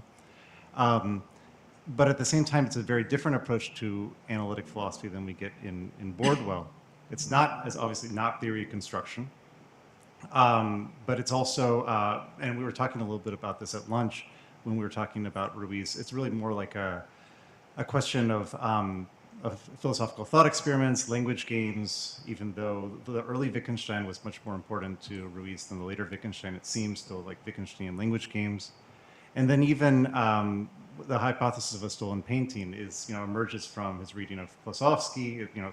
It's originally meant to be a documentary about Klossowski and then goes in a very different direction. But comes out of questions about, Nietzsche and the vicious circle, eternal recurrence, all of that. So I think that there's probably more to be said about the relationship between the two as a question of a dispute about how analytic philosophy, including the Wittgensteinian tradition, how analytic philosophy relates to the possibility of a poetics of cinema. Yeah, that's fascinating. And sensibility-wise, I'm kind of in the same spot as you, and I think it's a good time to say it's a little bit of short shrift to Bordwell, my talk, because I think it is a much more capacious project, as you're kind of even highlighting just in your question, where these two people align, and I think they align in a kind of broadness of where they're going to look to construct their approach. But for myself, the way those projects delineate where I find myself more enthralled with Ruiz's project, perhaps, is just the way these theories enter in to the actual writing. And I think it's maybe around this kind of question of play. And the other thing that I think about with Ruiz is the fact that he was a successful filmmaker before he wrote his books of film theory. I've made a joke to a couple people that I would like to make just one film so that I could write like Ruiz, just to make it for that reason. I don't care about the film, but like just to like have allowed a little bit more play within how one writes. But I think when I was going back to the poetics, Ruiz's poetics, he's referencing science quite a bit too. I think it is just like.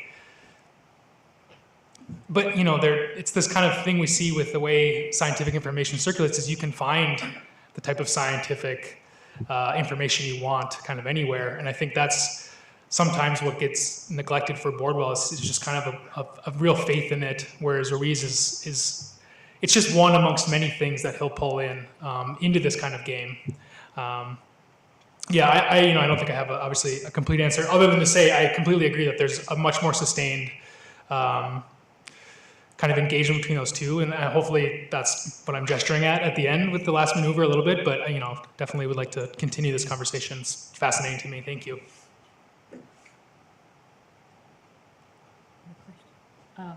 Over there.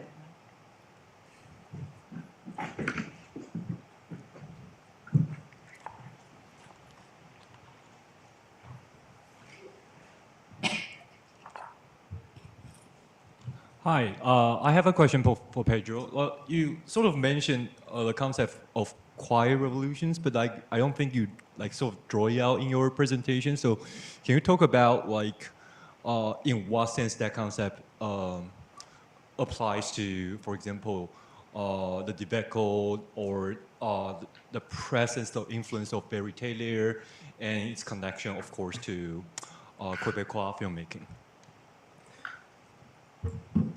Right. Thank you for that question. That was also part of what I lopped off the presentation. So I'm thinking both of the term quiet revolution, or sort of nonviolent, bloodless revolutions, or something simmering right below the surface, is sort of what unites the political situation between Quebec and Puerto Rico at the time. So it's kind of a complicated. It's not a direct political parallel, because a lot of Puerto Rican artists and intellectuals believed at the time that the free associated state or the Commonwealth was a form of decolonization, right? By the mid-60s, it was already that idea was already losing steam. So other more radical forms of decolonization had been proposed, something closer to the actual events of the Quiet Revolution. But at the same time, I'm also trying to think about film technology, right, and sound when talking about these revolutions. When we talk about innovation in cinema verite, the thing that gets mentioned is the Niagara, the portability of these sound recording devices. In the case of the films that I talked about, it's about the sort of sound distance and the approximation to the objects on screen, and the ability of sound technology to accurately capture it. The thing is, these innovations are so technical in nature, so only film nerds would actually be interested in it. So it's sort of not really a huge part of the story. It's sort of been flattened into synchronized sound. But there were different proposals as to how that synchronized sound would actually look like in practice, right? And a lot of these proposals came from the French unit of the National Film Board. So I'm thinking about quieting revolutions. I'm also thinking about quiet silence revolutions in film technology, or like paths not taken, things like that. It's a sort of metaphor that I want to develop more as I polish this in writing. But thank you.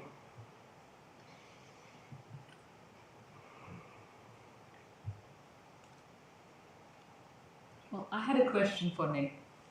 I was wondering if you could talk a little bit more about how you see the oblique as moving towards theorizing with rather than theorizing about.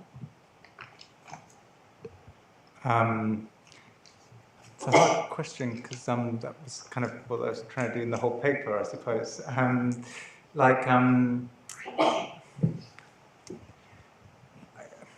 suppose there's a thing where say in the title of the essay, it kind of destabilizes the reading in a way. So it how to put this? It's quite hard to say. It doesn't give you a stable position for the reading that I think is part of how Trin thinks about theorizing about, right? Theorizing about implies like a sort of stable subject-object relationship that gives you a position from which to look at another thing and therefore theorize it. Whereas the break in the title is a kind of there's a separation, but it's internal, if you see what I mean. It's not between the subject and the object, or the theory and the object, but it's introduced into the theory itself. So the difference is internal to theorization. So it's as though the object has entered into the theory and kind of breaks it. So that's the idea. I mean, I think that one of the things that I find that essay endlessly sort of compelling, but also there are bits that I kind of disagree with or find frustrating. I do think there's a thing in the actual distinction between theorizing about and theorizing with that is kind of in danger of becoming quite reified and itself a kind of really a kind of organizing binary distinction, which Trin is actually using. Whilst appearing to criticize exactly those types of distinctions. So, yeah, I don't know, maybe that last bit isn't answering your question, but it's a kind of interesting problem or something, yeah. Very well. Yeah. So I was wondering if we could collect a few questions. I can see a few hands up. Vincent, Mariano, Naki, and I don't know if I've missed someone else. So if we could start with Vincent and then collect questions from Naki and Mariano. And then, oh, Vincent actually, right here in the front. Okay, all right. This is for Thomas. Your contribution got me thinking about the old distinction between theory and criticism, and made me wonder to what extent Vincent, maps. you could speak into the mic. Yeah. Made me wonder. Thanks. About the extent to which the distinction between theory and criticism maps onto Ruiz and Bordwell in discussion. It also reminded me of a debate started in the 60s and 60s by Peter Stondi. I don't know if that name is familiar to you. He was a German complete guy who was very close with Derrida and Blanchot, and who sort of made fun of the German notion of Literaturwissenschaft, the science of literature, and basically offered a Adornian critique of the positivism of the scientific pretensions in contemporary literary studies in Germany. And actually those arguments are really interesting because you can basically rehash them and use them for a critique of digital humanities at this point.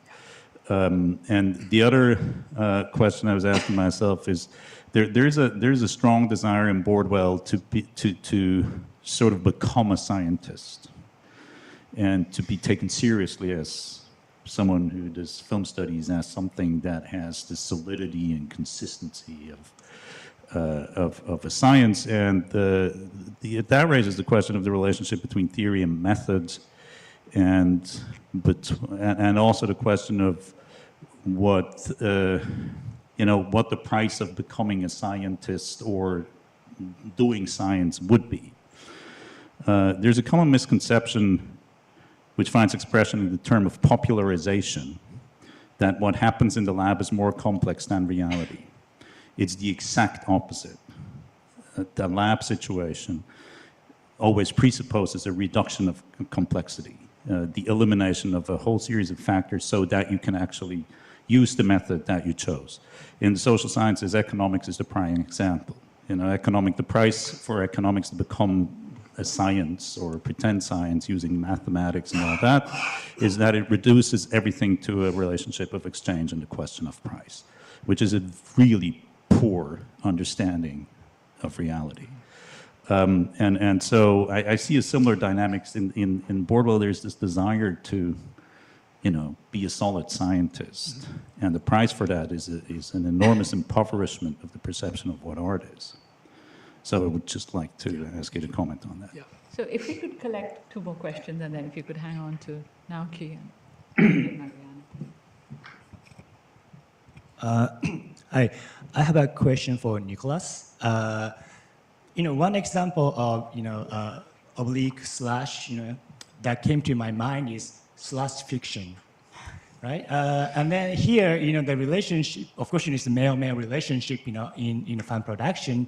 Then the role of slash here is completely different, right? Because it kind of connects two existences that are not supposed to be kind of together. It's kind of possibility to overcome kind of conventional distinction, right? So then if we read it this way, quite different from your, especially Derrida's kind of use of, use of obliques, right? So if you have any comments on this, I want to hear from your opinion. If you could pass it on to Mariana. Thank you. It's something like these questions. Mariana, if you could speak into the mic. It's okay? Yeah. I think. Okay. Now? If you think to link with Oscar Luis' book in Puerto Rico, was around those years,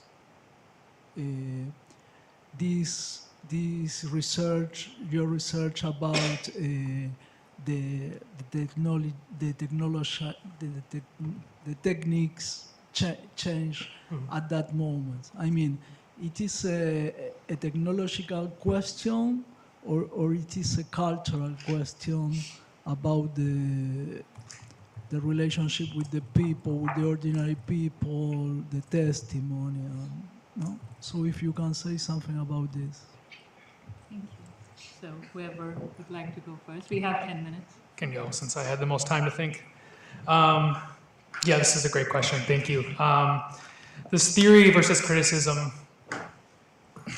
I think Bordwell wrote a book on film critics. I think some of his blog work could certainly be confused with film criticism. I don't think you could say the same about Ruiz, his books at all, in that they are theoretical by nature. I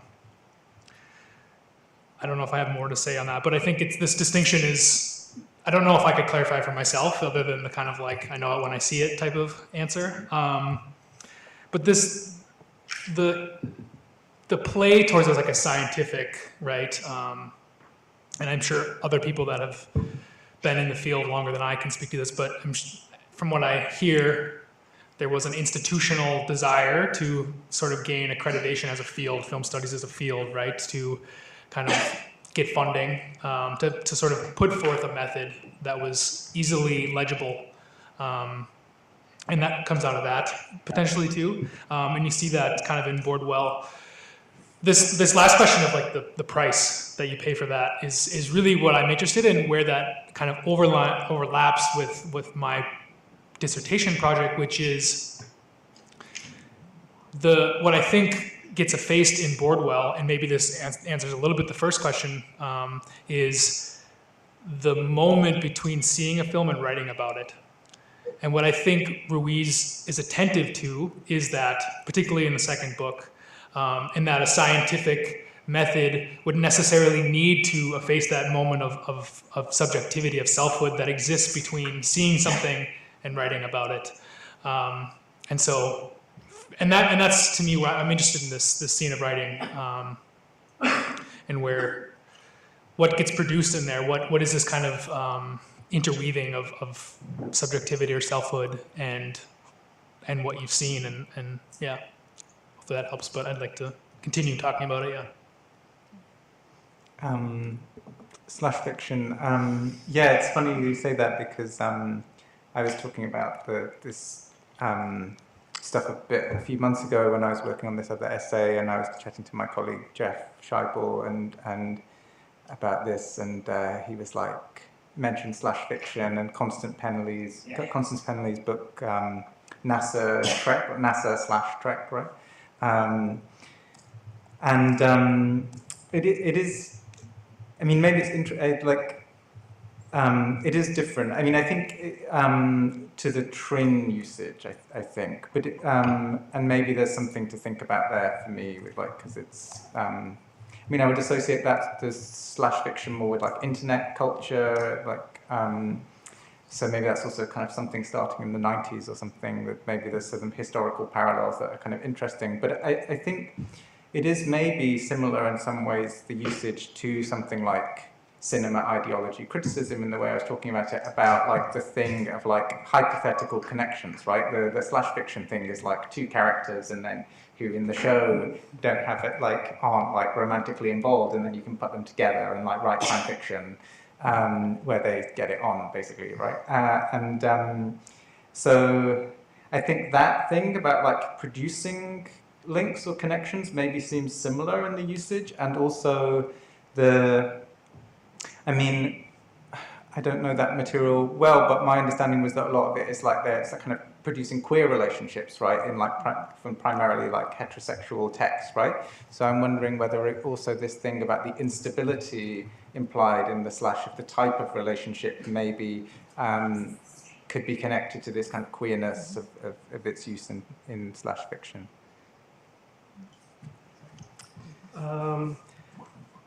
Yeah, I've been, well, I'll mention first that when I started this project, I began with the Flaherty, and then from there I branched off into the individual collaborations that I was interested in. I think I sort of mistook the cause for the effect here, because these filmmakers and representatives of national cinemas were at the Flaherty because of the types of films that they were making or wanted to make. You know, they basically, the Flaherty took shape because of these filmmakers globally, not the other way around. So I was describing a little bit too much to these actual encounters. So my critique initially was sort of in historiography, how were these spaces that, for example, Mariano, you talked about in your presentation, but also spaces like the Flaherty, where people like, Colin Young, Hugh Gray, Jack Ellis, Eric Barnow, the Paul Rotha, the people who sort of defined what Anglo-American film studies looks like, were exposed to filmmakers from the global South. Yet these were kind of written out of the standard story of film studies in these spaces. So that's how I took to looking at the Devetko, that is in this liminal state between liberal internationalism, but also the sort of cultural nationalism that was very present in third cinema. How did they navigate playing both sides, so to speak? They were going to these more submitting their films to these more radical festivals abroad, but also taking part in USIA, UNESCO workshops and seminars. And so I'm still trying to reconcile what really is at the heart of this undecidedness, and I think that question is political. So, for example, what Puerto Rico and Quebec might have in common is this sort of like not here or there. It's a very sort of boring take on like Puerto Rican political history that's been done to death. But this sort of ambiguity is what sort of allowed them to associate, freely, no pun intended, with like,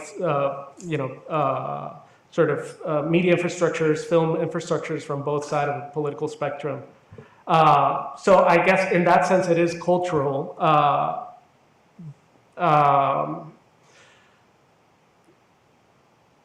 Yeah, I guess the other thing I wanted to say, and I know you would know about ruptures in Latin American cinema in the late 60s, but there was a point where this more radical filmmaking later associated with the new Latin American cinema sort of erased that liminality that was there, whereas we used to have like third cinema filmmakers who were like going to all of these. Usman Sembene is another one who was also present at these different gatherings. Later became more associated more with like their sort of radical contributions to third cinema or new Latin American cinema, whereas the contributions, more moderate contributions, sometimes radical, of the Puerto Ricans, the filmmakers associated with the DeVetco, sort of like written out and sort of cloistered in a project, a state-sponsored project of cultural nationalism. To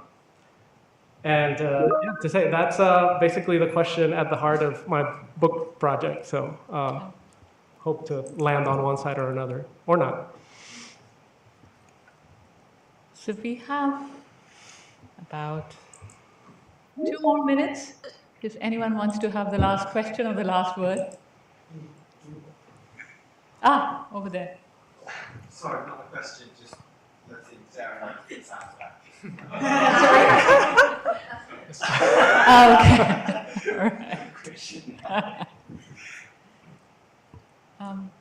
All right.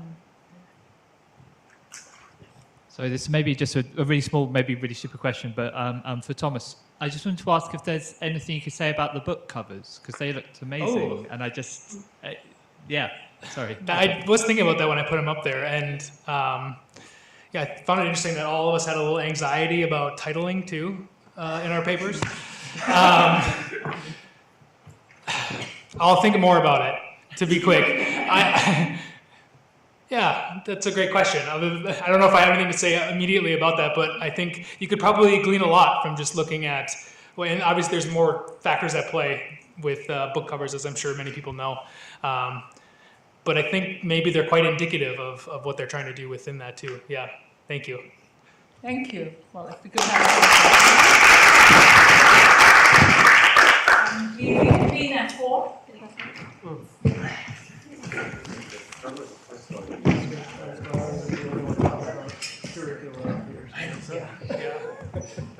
Yes,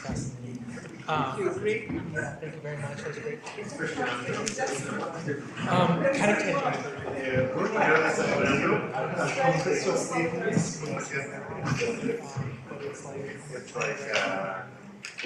Bruno just comes so weird. He does that a lot. Like a lot of people stress out. He's supposed to be going to talk or something.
which is the penultimate session of our conference and is simply titled, What is Cinema? So we'll have 4 presentations, 2 by in-person presentation panelists and 1 online and 1 hybrid presentation. Okay, so let's start with Jennifer Blaylock. She is an assistant professor in the Department of Radio, Television and Film at Rowan University. She is a media historian and theorist with research interests in African studies, audiovisual archives, and post-colonial and decolonial theory. Dr. Blaylock is currently working on a book manuscript where she examines representations of different media technologies, gramophones, radio, cinema, television, and mobile phones in Africa to highlight the ways racial difference has been central to conceptions of new media across colonial and post-colonial contexts. Her work has appeared in Screen, Feminist Media Histories, Journal of African Cinemas, and Boundary. So Jennifer, the floor is yours. Okay, thank you everyone for being here. Thank you, Sarah, so much. And I'm just going to jump right in. Okay, so Homily, the Tongo Hamlet, digitally preserved by the U.S. Library of Congress in 2011 from 2-inch videotape, is one of the few feature films made by Ghana's post-independence state film industry that can be viewed today. Its self-declared faithfulness to the Bard's English play makes the coloniality in the former British colonies text impossible to ignore. And the film's preservation by the U.S. Library of Congress points to neo-colonial practices still at work in transnational archival projects. And yet, Homily is notable as the first African Shakespeare film and the first recording of a Black Hamlet. It was adapted for the screen from a 1964 University of Ghana stage production written by the eminent Ghanaian playwright Joe de Graft. The film debuted at the Commonwealth Arts Festival here in the UK in September 1965 and was shown on Ghana television a month later in celebration of African liberation during the International Organization of African Unity in the conference that was convening in Accra. It has had a lasting influence on Ghanaian cultural production. Martin Owusu, who played Karim, the Horatio character in the 1964 theatrical production and in the 1965 film, drew on his experiences to inform his 1998 University of Ghana theatrical revival of Homily. Later, Victor Ba, who played Homily in Owusu's 1998 production, would go on to stage an African dance theater version of Homily with United States high school students in 2008. As a set of extremely mobile works which have moved across space, time, and medium, I analyze Homily as a case study for situating film theory's preoccupations with what is cinema and the medium-specific arguments of Marshall McLuhan. Well, in the longer article from which this comes, I go through all these different iterations of Homily. I'm going to focus mostly on the dance theater production that Victor Ba did, but I'll be kind of talking about the theatrical productions and the film also. I argue that the preoccupations with medium specificity in Africa mark the lingering structures of coloniality, whereas post-colonial approaches to film texts that move across mediums offer historical genealogies of remediation that lead away from ontological concerns while signaling the limits of film theory in a global context. In contrast to McLuhan's impulse to categorize mediums based on their particular effects on societies, the specific transnational histories of Homily illustrate how attention to media versatility may offer a more complex understanding of media and power than film histories alone and film theory alone. In understanding media, McLuhan shifted focus away from accepting media as primarily the delivery of content to emphasize the specific properties of media technologies and their effects on society as quote-unquote extensions of man. McLuhan also relied on social Darwinian scholars, particularly the work of John Colin Carruthers, who made claims about the particularities of the African mind. And Armand Towns and Ginger Nolan have written about that particular social Darwinist sort of part of McLuhan's work. In his work, McLuhan invokes Africa through discussions of primitive and tribal society to make the comparative charge that media cause new forms of perception, specifically that the development of the phonetic alphabet and the printing press pushed Western culture from tribal African orality to visual detachment and rational linear thought. As Armand Towns acknowledges, McLuhan's theory of media always assumed a theory of race. But I want to propose that Shakespeare was a vital medium for McLuhan's racialized theories of media to take form. Richard Cavell notes that McLuhan's dissertation argued that the multivocality of Thomas Nash's text represented the residua of an orality that in Nash's and Shakespeare's time was still very much alive, albeit under the threat of increasing homogeny of print, and that the print would ultimately impose a change on verbal style. Thus, the transnational periods between orality and written word in Elizabethan England and mid-20th century Africa are made analogous in McLuhan's overall media theory, making Africa a window into Africa's past. The phonetic alphabet alone, McLuhan writes, is the technology that has been the means of creating civilized man. Essential to the establishment of literate civilizations was the creation of primitive media illiterates. Stories of African confusions about print media were well-established cliché by the time of understanding media, and one such tale centered around Shakespeare. According to Henry Morton Stanley in Through the Dark Continent from 1878, after taking notes about African indigenous vocabulary, 500 to 600 armed warriors angrily gathered around his camp. Stanley explains that they were angry about his use of paper because they believed their country would be destroyed by writing. Quote, "Our goats will die, our bananas will rot, and our women will dry up." Stanley dismisses their deep understanding of the medium of paper as a tool of colonial governmentality and threat to their society as suspicious, childish caprice about the powers of the medium itself. After these warriors asked Stanley to burn his papers to maintain the peace, Stanley recalls walking back to his tent and discovering that his copy of Shakespeare was the same size and had a similar cover to that of his notebooks. He writes that his notebooks were too valuable for him to burn because they contained, quote, "a vast number of valuable notes, plans of falls, creeks, villages, sketches of localities, ethnological and philological details, all of general interest to the public."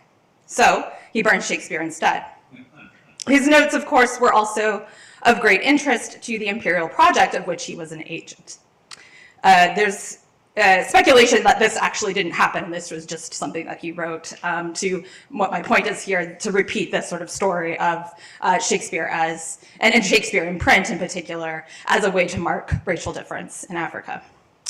The medium is the message developed in part from colonial accounts of African encounters with media, including Shakespeare's in print, as I've described here, that were framed through this racist theory of African mind. The colonial sublime coined by Brian Larkin was a key component of British colonialism in Africa that made spectacular displays of technologies, including film projectors, a central feature of colonial governmentality. The medium was literally the message of colonialism.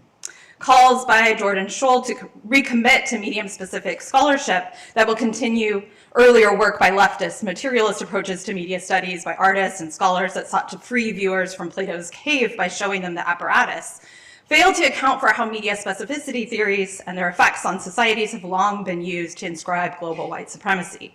African media history shows the limits of medium-specific approaches to enact comprehensive radical politics. A post-colonial approach reaches beyond the bounded contours of mediums toward hybrid and tactile encounters across bodies and forms. Victor Ba, who played Homile in the 1998 University of Ghana revival of Homile, directed a dance theater production of Homile in 2008 with Maryland students from Bishop McNamara High School that the Washington Afro-American Red Star edition called Shakespeare with a Twist. It was necessary to abridge Homile with the use of a narrator who would set each scene up or the dance with contextual information, information about the characters, the plot, and the African setting. Working with students, Bob would select African dances from across the continent that matched characters' emotional states or critical events happening in each scene. It was critical for Bob that the production be legible to someone who knew equally well Hamlet, the origin of the African dances, and the African costumes. Ba also adapted Homile because it was what he knew. Ba explained, quote, "I chose Hamlet and I named it the same way as Homile. And I said, okay, if I played this role before, I can direct it through dance," end quote. Besides taking the name of the production from Joe DeGraff's script, he also adopted the names of characters from the film and set it in the same region of Ghana. Despite Ba being inspired by his earlier role in the play, because Hamele in the US was largely a showcase for African dance with an 82-person ensemble, it was quite different from the production he was in 10 years earlier. The 1998 University of Ghana theatrical production of Hamele was much more indebted to the legacy of the film. Ba described the 1998 production as a replica of what was done in the 1960s, with setting, characters, and costumes very closely resembling those in the film. The one distinction that Ba recalled was the performances. Martin Owusu, the director of that production, was emphatic that the cast made the characters their own. Ba recollected that Owusu said, quote, "I know this thing is out there. This production is going to be fashioned after it to some degree, but don't let that influence you at all. If you want to see it, fine, but don't let that influence you." End quote. After someone was able to secure a video copy, Ba and the other cast members watched Hamele several times in their dorms. Ba's careful study of the film helped him make Hamlet his own. While Ba and his fellow cast members studied the film to develop their theatrical performances, the film is both tethered to its theater origins and expressive of film form. Often appearing stagey, the film rarely uses close-ups, and unlike other Hamlet film adaptations from the time that used the recording medium to visualize Hamlet's father's death through flashbacks, in Hamele, the camera focuses mostly on Hamele in a medium shot, and the audience hears the ghost tell the story of his murder off-screen. The ghost's voice emanates from nowhere and everywhere, a voice of God narration that occupies the space between life and death. The scene is composed through an extended shot reverse shot with high and low angles accentuating the vertical distance between the two characters. Additionally, Hamele and the ghost are never in the same shot. It is only through the cinematic apparatus that they are positioned together in space. The recording mediates the relationship between Hamele and the ghost and the audience and Hamele, the film. Thus, the film is a medium in a double sense, as a spirit medium and recording device. The ghost, like the film, is between life and death. The specter is not life but its shadow, a trace of what once was, aimed against death, but whose existence it is reliant upon. When the ghost appears, he motions to Hamele as he turns into a darkened hallway before appearing at the top of a stairway to give his monologue. When the ghost leaves the scene, he is no longer at the top of the steps. Instead, he is where he first appeared to Hamele and turns into a darkened hallway again. So these are actually from the entrance of the ghost and the exit. You'll have to trust me on that. Okay. Spatial continuity is disrupted when this footage repeats. The ghost's greeting and farewell are identical, emphasizing the circularity of their conversation and alluding to the temporal circularity at the root of Sankofa, which roughly translates from tree as go back and get it. The visual representation of Sankofa in the Ndingra symbol of a bird is also circular. The bird's feet are facing forward in the present, while the head reaches backward to the past to receive an egg, a representation of the future, from its back. The ghost beckons Hamele at the start of the scene not only to follow him, but to retrieve the knowledge he needs from the past to make decisive action. Hamele ends up hesitating, questioning the veracity of the ghost's narrative, and becomes plagued by inaction. As C.L.R. James warned, quote, "Hamlet remains forever the prototype of what we know today as the petty bourgeois liberal or radical. In politics, for instance, he is for the revolution. He sees it intellectually, but he cannot bring himself to take part in such violence. He ruins himself and all around him." But media, like the Ghanaian philosophy of Sankofa, afford present access to the past to enact change in the future. There was a lot of pressure on Ba and the other actors in the 1998 Hamele revival to perform Hamele well because the film had remained in the minds of many Ghanaians.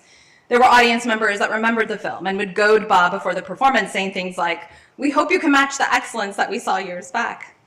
Members from the original cast were also in attendance at the 1998 production and mingled with the students after their performance. The connections made between the cast through Hamele created a link to the post-independence energy surrounding the founding of Ghana in the 1960s. 1957. Ba emphasized that both he and Owusu would direct versions of Hamele because it was what they knew. Both had appropriated Shakespeare's text as their own. Hamele became part of their repertoire, physical bodily acts of repetition of human performance that store cultural texts, which Abigail de Kosnik argues is not unlike archival labor.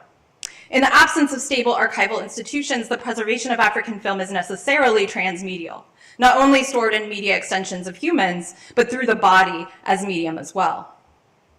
According to Marcel Mauss, quote, "The body is man's first and most natural instrument," or more accurately, not to speak of instruments, man's first and most natural technological object, end quote. Media, therefore, are not extensions of man, as McLuhan theorized, nor are they cyborg amalgamations. If the human body is already a technological object, the human is one medium in an ecology of media. Dance is a medium of movement, in which knowledge is stored in the body through repetition. For most, techniques of the body, such as swimming, marching, or dancing, are culturally and historically specific. They show the work of collective and individual practical reason, manifested in the bodily movement, and are transmitted through education, not unlike a medium. As Ba explains, quote, "Every dance class in America is about movement and technique and going through the motions. But that is not what African dance is about. I dance not as a representation of myself, but as a representation of my history and culture, as a proud Ashanti and African man," end quote. Dance, therefore, is a recording of African history stored in the body. If Sankofa is a theory of media, then African dance is its embodiment. Ba's iteration of Homile was not about knowing and keeping Shakespeare alive through performance, but rather knowing and preserving Homile and the associations of collegiality, camaraderie, and collaboration that connected Joe de Graaf to Martin Owusu, to Victor Ba, and onto Ba's students. The preservation of Homile in this context is personal and it's communal. So to conclude, despite its initial success, Homile appeared to fade from public view. Mark Thornton Burnett writes, quote, "The brief heyday of film in Ghana was now over. Homile disappeared from view after its single festival showing and an isolated subsequent public broadcast, and the industry withered, with no further films of substance being made," end quote. Burnett focuses on the decline of an industry and limited recordings, precluding the possibility of seeing the full life of Homile in other formats beyond celluloid and its specific industries. The ending to Homile that Burnett gives fits into lost African film heritage narratives that permeate African cinema scholarship. But African artistic practice has never been medium specific. As Toyin Falola points out, poetry, proverbs, music, and dance can all be combined into one art form, and African artists can at once be a poet, a singer, a musician, and an actor. The idea of differentiated aesthetics is a Western ontological system that excludes the hybridity of African artistic production. Falula writes, quote, "It is a distortion of history and a deliberate negative representation of Africa to situate its post-colonial creative expressions primarily in a Western context. Though these artistic expressions may not be classified into categories befitting Western works, they cannot and should not be relegated to obscurity," end quote. Homile sets the idea of doing film historiography. Its production and reception have been predicated on many different mediums. Homile has offered an example of how media historians might center embodied media histories. This living knowledge constitutes a new field for media historiography that can expand the life of arts through alternative archival practices and actively resist the Western epistemologies upon which medium-specific archival impulses have traditionally served. Homile in the repertoires of Owusu and Ba offer proof that Ghanaians have, contrary to Burnett's claim, been preserving Ghana's film heritage, just not on film. The object crisis in film and media studies that medium-specific methodologies have attempted to ameliorate is fueled by the field's self-preservation impulse. But upturning McLuhan and the colonial underpinnings of the medium as the message may reveal a way out of disciplinary cul-de-sacs toward humanist solidarities across media.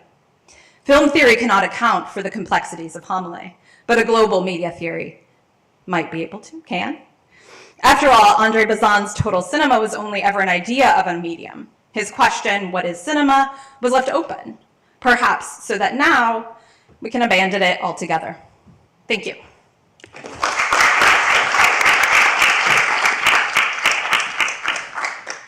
Thank you. Our second speaker is Seung-Hoon Jong with a talk titled The Korean New Wave's Last National Film Theory. And we have him online. Yes. Seung Hon is an assistant professor of film and electronic arts at California State University, Long Beach. He is the author of Cinematic Interfaces, Film Theory After New Media, and Biopolitical Ethics in Global Media.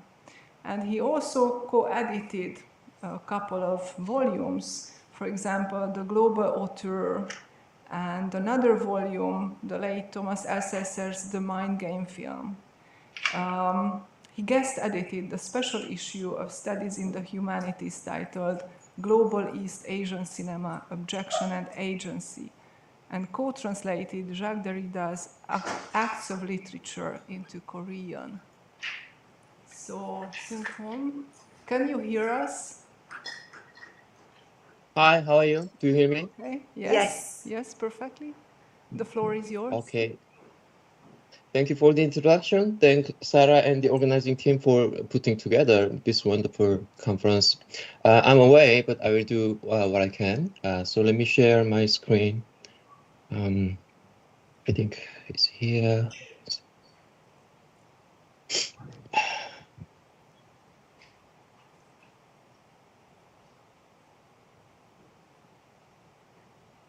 So do you see the title page in full screen? Yes. Okay, so let me start.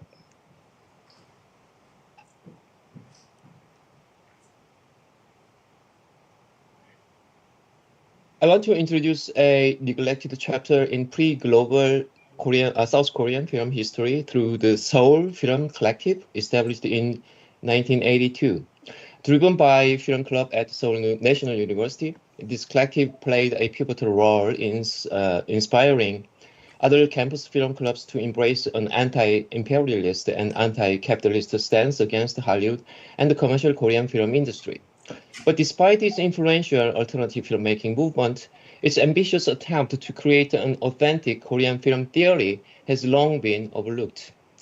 Revisiting the idea of open cinema formulated by Jang Sun-woo, a leader of the Korean New Wave within the collective, I shed light on its organic leftist nationalist film aesthetics rooted in the local performance art tradition and its unexpected resonance with global aesthetic modernism. Zhang's essay for an open cinema, or opened cinema, literally speaking, included in the collective's anthology For a New Cinema, deserves close attention. It critically argues that, quote, Korean cinema has only declined over 60 years without ever forming an original film system or consistent trend, unquote, compared to Western cinemas, which he maps regarding the relationship between the camera and the object. The camera rules the object in the Soviet montage, obeys the object in Italian neorealism, and creates an affinity with the object in the French New Wave. Zhang says that such a relationship depends on on a cultural context that he has no judgmental intention to claim one as better. This stance leads to his vision of Korean film grammar as an indigenous Korean mode of cinematic expression. He theorizes it in the name of open cinema, as opposed to the classical bourgeois mode of closed film production and spectatorship. To highlight this contrast, he draws attention to the cinematic potential of traditional Korean performance and oral art forms. Influenced by the folkloric art movement around the 1980s, Zhang states, quote, oral tradition is opposed to completion and endings, and in that it is always in the process of being recited by many people. The motivation to embrace orally transmitted folkloric art favors a shift towards open art instead of the West's closed art forms. The open cinema will recover this vitality of the oral tradition and collective people's creative potential. Our folkloric art, including mask dances, pansori, which is a traditional Korean opera, narrative shaman songs and folk songs, and are all valid sources for cinematic interpretation, and the cinematic reception of such artistic endeavors will take on new meanings, unquote. Western-style theater, based on individual authorship, tends to present unique dramatic fantasies in closed theatrical spaces with pre-designed sets, directing the audience's emotions through scripted drama without external interruption. In contrast, traditional Korean performance art, collectively created and orally inherited, takes the form of a madang, meaning the play performed outside in a yard, which is madang, which is watchable from all directions without any invisible forced wall. This circular openness precludes formal or realist drama and enables the audience's direct intervention and improvised participation in the dramatic space. Open to audience participation through dancing, singing along, and the like, madang facilitates the presentation of satire and humor, quote, resolving the burden of pent-up reality and surrounding us with vibrant life. Conflicts are driven towards unification instantly, and the parts and the whole come together in harmony.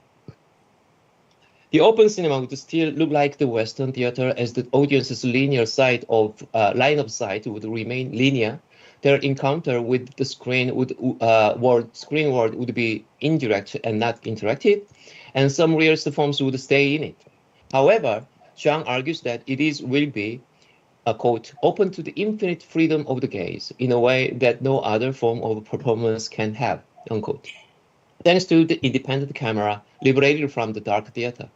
As madang blurs the boundary between performance and audience space, its cinematic equivalent will maximize the camera's mobility to capture marginal characters, actions, and details from multiple angles beyond the spatial boundaries, and thus decentralize the main narrative with privileged elements, while making more room for humor and satire, digression and improvisation, cheerfulness and energy. Let me flesh out this theory from Zhang's point of view. Whether dominant, subservient, or affiliated, the Western camera is separated from the object. Likewise, the actual and cinematic worlds are spatially and ontologically different. Even within the diegetic world, such separation exists on many levels, forming subject-object, active-passive, central-periphery relations, the main plot and the subplot, leading and supporting worlds, logical and illogical elements, and so on. A poetic hierarchy divides and demarcates these terms to consolidate as a way of ordering things, an order of representation. It governs a closed narrative space where actions and reactions are arranged in linear causality, progressing events logically and provoking psychological effects accordingly. Hollywood standardized this order into the character-driven, problem-solving, goal-oriented classical cinema, inheriting the long Western drama tradition since Greek tragedy. Zhang resists this dominant representation paradigm in which he quote, the story cannot help being imposed upon and imprisoned in a closed circuit. However, in the open cinema, the classical dramatic composition undergoes inevitable dismantlement, unquote, when the mobile camera renders the screen and audience spaces permeable and dissolves the separations between diegetic elements within the screen space. Zhang thus cinematically adapts the openness of madang to mingle extra-diegesis and intra-diegesis. This deterritorialization, while practically impossible since films are made without an audience and only shown to them after the fact, is imaginatively shifted to the intra-diegetic realm as a poetic effect of new aesthetics. A notable cinematic inspiration for Zhang is Rossellini's Paisan. It's 6 autonomous episodes about the different people in different places without an overarching narrative deliver the sadness of wartime more convincingly than any other war film by creating some segmented spaces for audiences to contemplate the effective evocation of reality. Zhang identifies similar effects in Korean performance art. For instance, mask dances also consist of several segments called the madang, the yard, which also means the division of a play like an act. And each madang, an act, is independent while forming part of a composed whole. Moreover, the one-man opera Pansori coherently narrates a drama, but keeps its composition open with partial autonomy. What is narrated at length is not a central event like a famous Pansori character Sim Chung's falling into the water, but the painful pathos around her sacrifice. The story remains secondary to the character's emotional condition, which primarily interests the audience. In the open cinema too, quote, the camera as narrator permanently keeps interested in the margins of an event rather than its center, wanders around the derelict places, and searches for something dazzling there to excite us. The camera as a singer turns trivial and trifling things into something great and beautiful to hold us breathless. It should be noted that the greatness of Chaplin's films derives consistently from this aspect. He probably knew the meaning of the marginal better than anyone else, unquote. The Chaplin reference is paradoxically intriguing. Even without speaking, this silent comedian seems to Jang to be the Western equivalent of the clown character in Korean oral performances. His body language, approaching the marginal with humor and pathos, transcends the well-structured classical prose talkie. For Jang, the poetic was at the core of the oral tradition and was opposed to prosy nature of script-based storytelling. Quote, if prose explains, analyzes, and challenges, verse synthesizes them all, unquote. He claims, quote, the camera should be able to participate in and play with the object, not just record and possess its song and dance.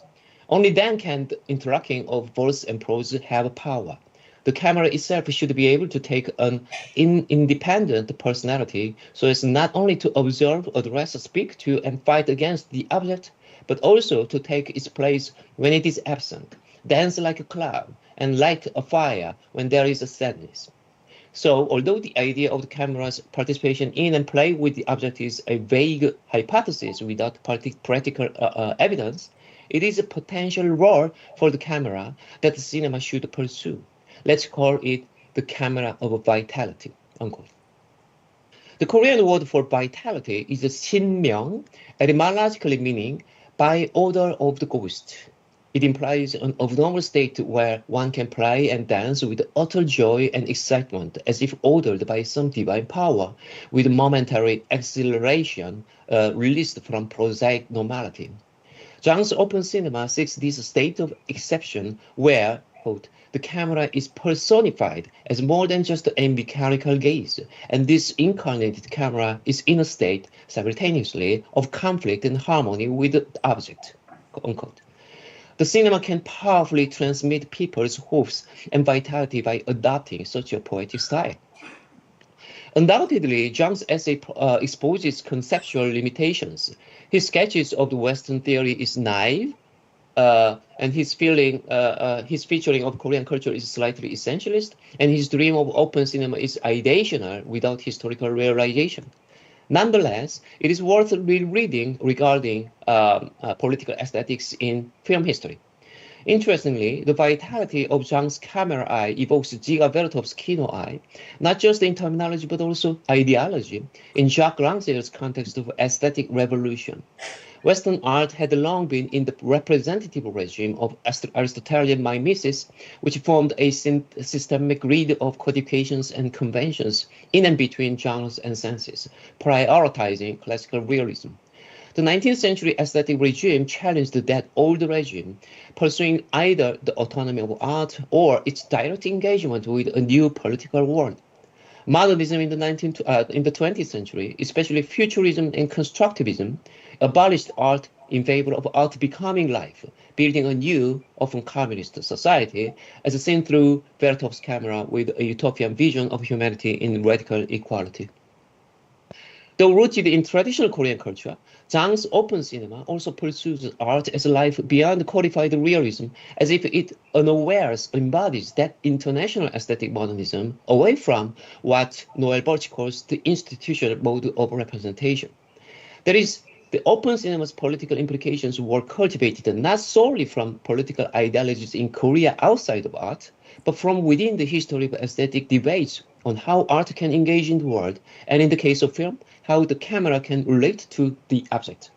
For Jang, like Rancière, art does not exist in a self-fulfilling autonomous realm, but should become part of the living world and vice versa. The camera and the object should mingle with each other, fused and unified without restrictions. Ironically, progressive film movements in Korea were not that open, but too nationalistic or socialistic in their closed representation of ideological content as seen on the screen. Without depending on such political ideology, Zhang's open cinema aspired to open a cinematic form of a performative madang where the potential of life could meaningfully manifest itself through the abolition of repressive segregations that closed off vitality, and redistribute the cinematic senses regarding what could aesthetically occur between the camera and the object. Zhang's idea of authentic national cinema unleashed this universally historicized aesthetics even when engaging with national politics. This integration of the national into the universal underlies Zhang's concern over Korea's traumatic division into two nations. He sees Koreans imprisoned endlessly, despite any attempts to escape from this division or come to terms with it. Quote, "What is desperately urgent is to change the reality of separation into reunification, to make one out of the broken hearts, and importantly, to open cinematic space to all possibilities and return to art to the force it has to transmit its explosive dynamism." Unquote. Put otherwise, the open cinema's aesthetic revolution could help open a communication channel between the two Koreas. I conclude with a rare example of this cinema. Yi Zhang-ho's Declaration of Fools or Declaration of Idiots, made in 1983 around the time of Zhang's theoretical activities, is a unique experimental mainstream film. It begins with a film director's suicide, played by this director, Yi Zhang-ho himself, against the background of a sports stadium where one can hear a roar of excitement. This opening critically evokes the 1980s dictatorial regime that repressed art while promoting sports and entertainment to distract people from political reality. The suicide implies both the impact of this regime and its rejection by cinema. Then a free-floating story follows the unpredictable adventure of three main characters who are idiotic but dynamic, marginalized but resilient, and wretched but romantic, while boldly exposing Korea's dehumanizing capitalism. Their nomadic odyssey unfolds in innovative film styles, fusing numerous national and international elements: low-speed shooting, exaggerated acting, video game sounds, ironic narration, Buddhist chants, and pansori singing. The rules of the game in conventional filmmaking are playfully transgressed in an improvisational manner that recalls traditional Korean performances full of humor, satire, vitality, and sarcasm. Though condemned as a ridiculous pantomime by a nationalist leftist critic, this film signals what Jang Sun-woo himself should have made or would have wanted to. It indeed looks closer to open cinema than Zhang's own films. Despite its universal potential, however, this indigenous theory neither gained traction in film academia nor materialized in film production. The abrupt decline of the new wave in the 1990s, overshadowed by the new millennial Korean film renaissance recognized internationally, as you know and we know, left the dream of national Korean film theory unrealized in the rapidly globalizing Korean landscape. I just wanted to recontextualize its implications and limitations within this complex shifting scenario for a more nuanced genealogy of global Korean cinema. Thank you.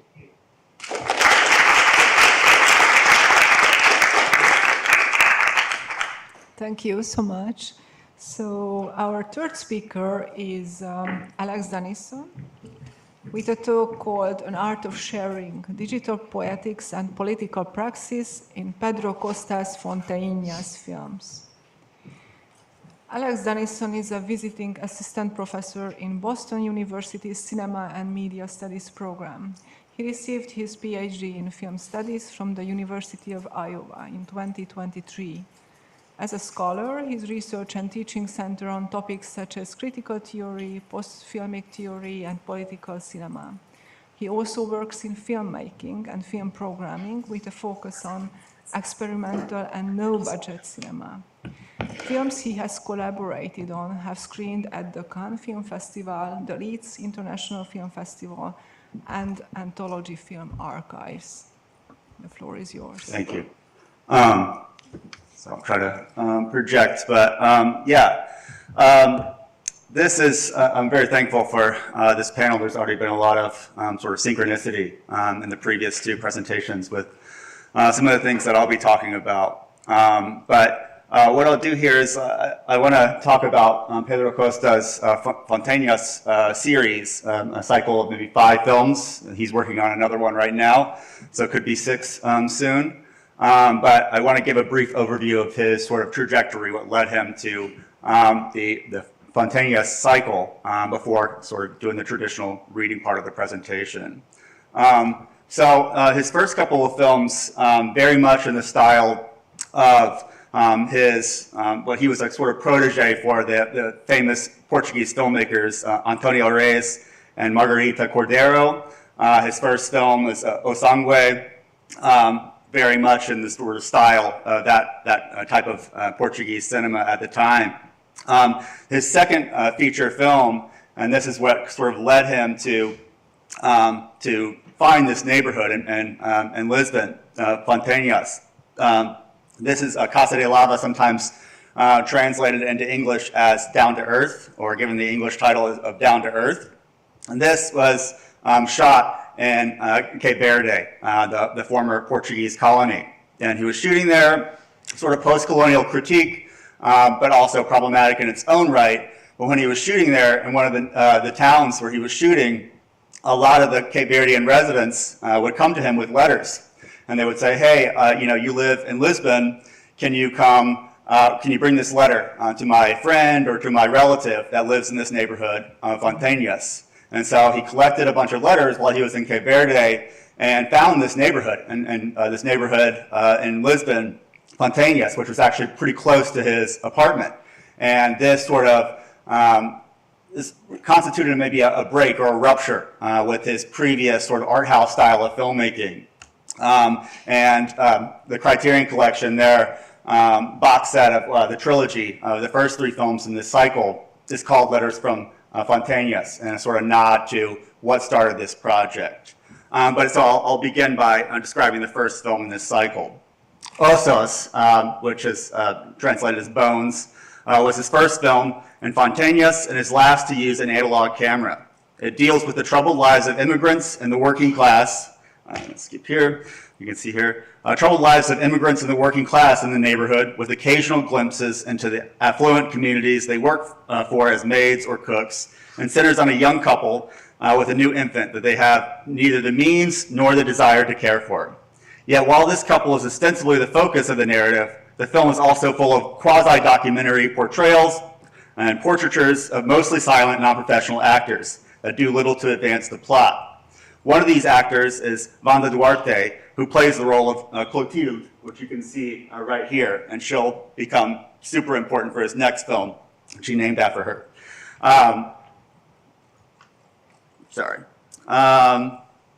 So one of these actors is Wanda Duarte, who plays the role of Clotilde, a friend of the recent mother. But despite the documentary tendencies in Osos, the fact remained that this is a full-scale film production with all the equipment and crew members that such a production necessitates. Costa later commented on the invasiveness of the lights, dolly track, and crew members in Fontañas, in the neighborhood of Fontañas. Quote, "The neighborhood refused this kind of cinema. It didn't want it," end quote. Or as film critic and frequent Costa interlocutor Cyril Neyrat puts it, quote, "Too much squalor and despair in front of the camera, too much money, equipment, and wasted energy behind it, and too much light shining into the neighborhood of manual laborers and cleaning women who get up at 5 in the morning," end quote. So while Osos is a film of striking beauty with sensitive portrayals of life on the margins, it nonetheless manifests a filmmaker interloper imposing a narrative logic onto a complex community, and thus dilutes Costa's political commitment to showing lives not often deemed fit for cinematic treatments. So this is where the main film that I'll be talking about, and if I have a little bit of time, I'll talk about some of the subsequent films in this cycle. But this is where his next film, In Banda's Room, comes in the year 2000. Costa bought a DV camera and was invited by Wanda Duarte, and her sister to document them in their home. But her invitation functioned equally as a chastisement for her previous exploitation and misrepresentation by the filmmaker. And I'll quote her here, "Come, you'll see what our lives are really like. You used to ask us to be quiet. Now we're going to talk. You're going to listen."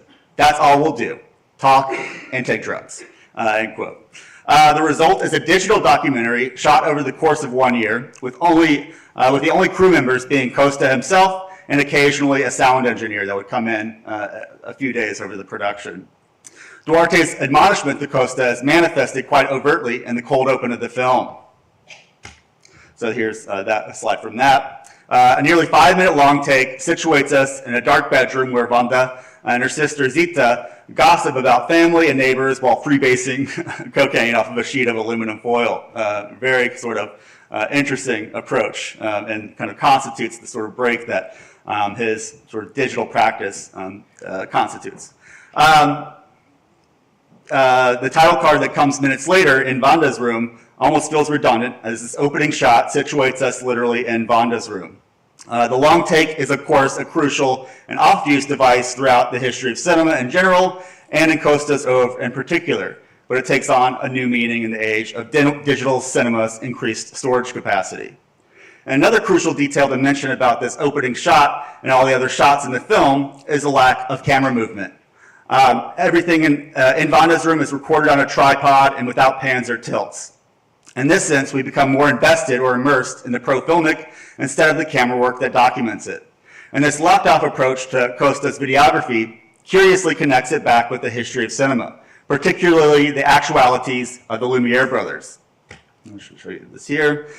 Film and media scholar Sean Cubitt discusses the Lumiere static one-shot films from the vantage point of the 21st century and the digital incursion, retroactively categorizing them as invocations of the pixel. But by pixel, he means the pure illusion or transcription of motion in the pro-filmic event, before cutting and camera movements became more standard practices.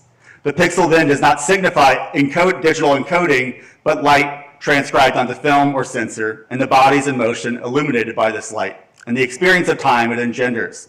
In fact, one moment in particular, which I'll talk about now, seems to focus intentionally or not as an intertextual reference to one of these early actualities. Demolition of a wall. So while much of what we see in Wanda's room is what Wanda's above quote called for, namely her and her fellow neighbors as they go about their daily routines, several sequences are set against the more momentous backdrop of the government's destruction of the Fontainhas district and the forced relocation of its inhabitants to newer housing units. And one crucial shot about halfway through the film, which we'll see here, we are presented with a wide-angle view of a bulldozer in deep space knocking down a wall. And while Demolition of a Wall, the Lumiere brothers' actuality, famously presents us not only with a linear event, but with its reconstitution through the special effect of playing back the film in reverse, time is not regained in Costa's documentary, or hybrid documentary. The demolition is permanent for us, just as it is for the neighborhood's inhabitants. Another important aspect to note about the poetics of digitality at work and in Wanda's room is the image quality of the DV camera. Slide here. Standard definition digital video is generally recognizable for its noise patterns and for its lower dynamic range in comparison to film stock. And while this is certainly apparent in Costa's film, the compositions are often visually striking in novel ways unavailable to analog cameras. Many critics have pointed to the painterly qualities of his digital films that approximate the chiaroscuro techniques of Italian and Dutch masters. Underexposed spaces, like you can see here, would likely be rendered as completely unexposed by all but the most sensitive film stock, are frequently punctuated by light shafts of sunlight and incandescent sources. And one of the ways that Costa was able to achieve this with a sort of terrible DV camera is by, he found a mirror in Fontainhas and was kind of manipulating the mirror and the light, how the light interacted in order to get some of these very expressive compositions. So the final aspect I will touch on concerning in Wanda's room is its relationship to and invocation of the politics surrounding the demolition of the Fontainhas district and the precarious lives of its marginalized residents. The philosopher Jacques Rancière came to prominence for his work on structural Marxism with his teacher Louis Althusser in the 1960s. In recent years, however, his attention is focused on aesthetic theory, with cinema frequently holding a special place in his theories on the value and possibilities for political art. In The Emancipated Spectator, for instance, he diagnoses a problem in contemporary political art and connects this problem to the assumed role of the spectator. He argues that the active-passive binary that dates back at least to Greek tragedy needs to be re-examined if art is to have any political efficacy. Even more radical figures like both Bertolt Brecht and Antonin Artaud, who hope to transform audiences into more active participants, fall into the same age-old trap for Rancière in that they assume that the spectator is inherently passive. The artist then is always in a privileged position to show the audience some truth or act on them in some way, not unlike the asymmetrical relationship between the traditional schoolmaster and the student. If art and knowledge production are to be truly transformed, Rancière argues, we need to rethink these hierarchical relationships into ones of intellectual and aesthetic equality. And I have a quote from the book here. Emancipation begins when we challenge the opposition between viewing and acting, when we understand that the self-evident facts that structure the relations between saying, seeing, and doing themselves belong to the structure of domination and subjection. It begins when we understand that viewing is also an action that confirms or transforms this distribution of positions. So while Rancière's main example of the emancipated spectator is from theater, he applies this concept to a variety of different art forms, including cinema and video art. And this argument is key to unlocking the politics of Costa's cinema, as I'll briefly describe. So in the film, we see a switch to aesthetic emancipation in that while the film certainly deals with issues like poverty, displacement, and addiction, Costa refuses to treat the subject matter didactically. And this approach is closely connected to the switch in digital production. In interviews, Costa has repeatedly and coyly referred to the Panasonic DVX 100, the camera that he used for 14 years for the first 4 films in the cycle, first 3 films in the cycle, the digital films at least, as his Cronenbergian appendage, which gave him more latitude than a 35mm camera. The preconceived logic of post-production or pre-production documents like call sheets and shot lists were done away with, as Costa simply took the bus alone every day, camera bag in tow, to a small room in Fontainebleau. In a discussion with filmmaker Jean-Pierre Gorin about the production process for In Banda's Room, he details the quotidian nature of shooting and the personal relationships with the people in front of the camera that blossomed with this more minimalist approach allowed by the smaller digital camera. He provocatively claims that by eschewing a script and relying on a more organic or spontaneous form of filmmaking, he was able to get closer to the, quote, secret of Fontainebleau. And that secret is that there is no secret, end quote. It is this sentiment which encapsulates Rancière's conception of a politics that has nothing to do with advocating for some policy or teaching the audience about an injustice, but about showing a world that is hidden in plain sight and embracing the possibility of art inherent in it.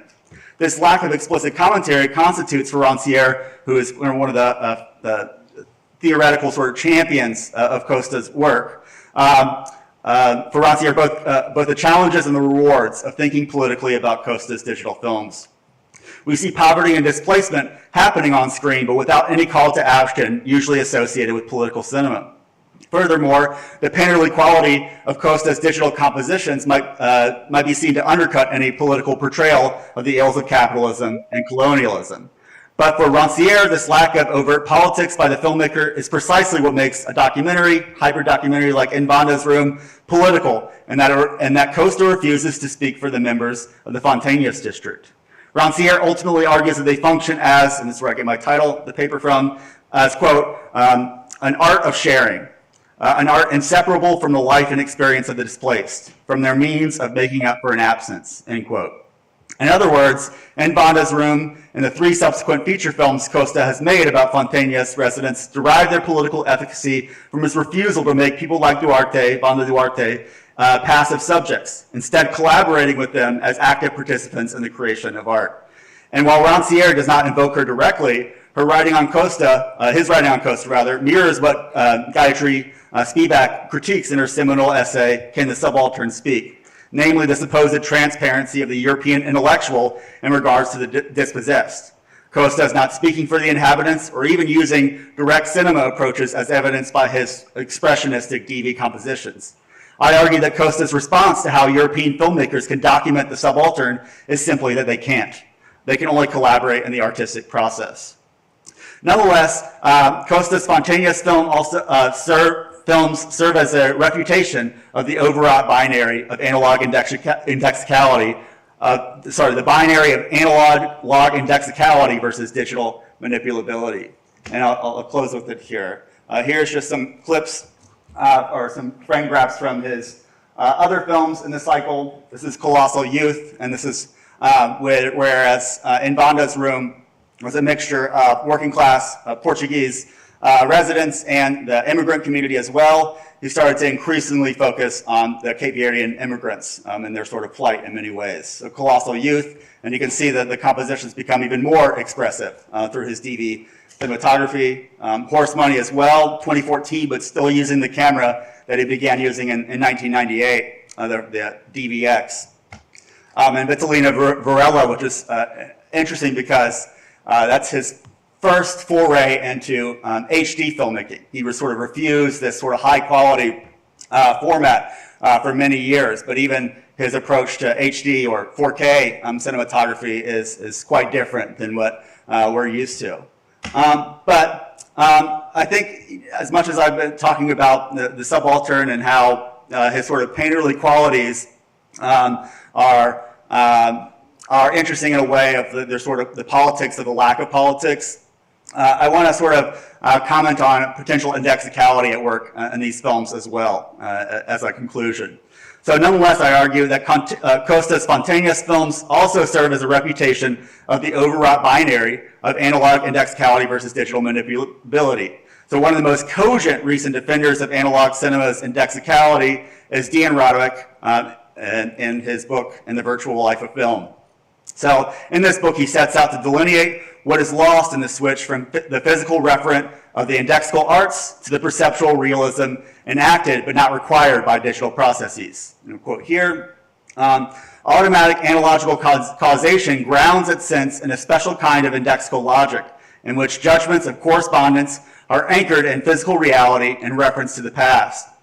Conversely, in its presumed correspondence with the viewer's cognitive and perceptual structures, perceptual realism, which he sort of associates with digitality, retreats from the physical world, placing its bets on imaginative worlds.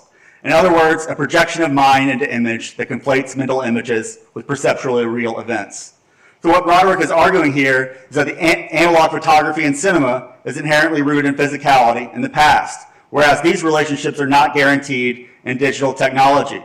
Perceptual realism is for Radojc digitality's crude approximation of the physical world in pastness. The analogical arts, like photographic film, in other words, are directly caused by both physicality and temporality.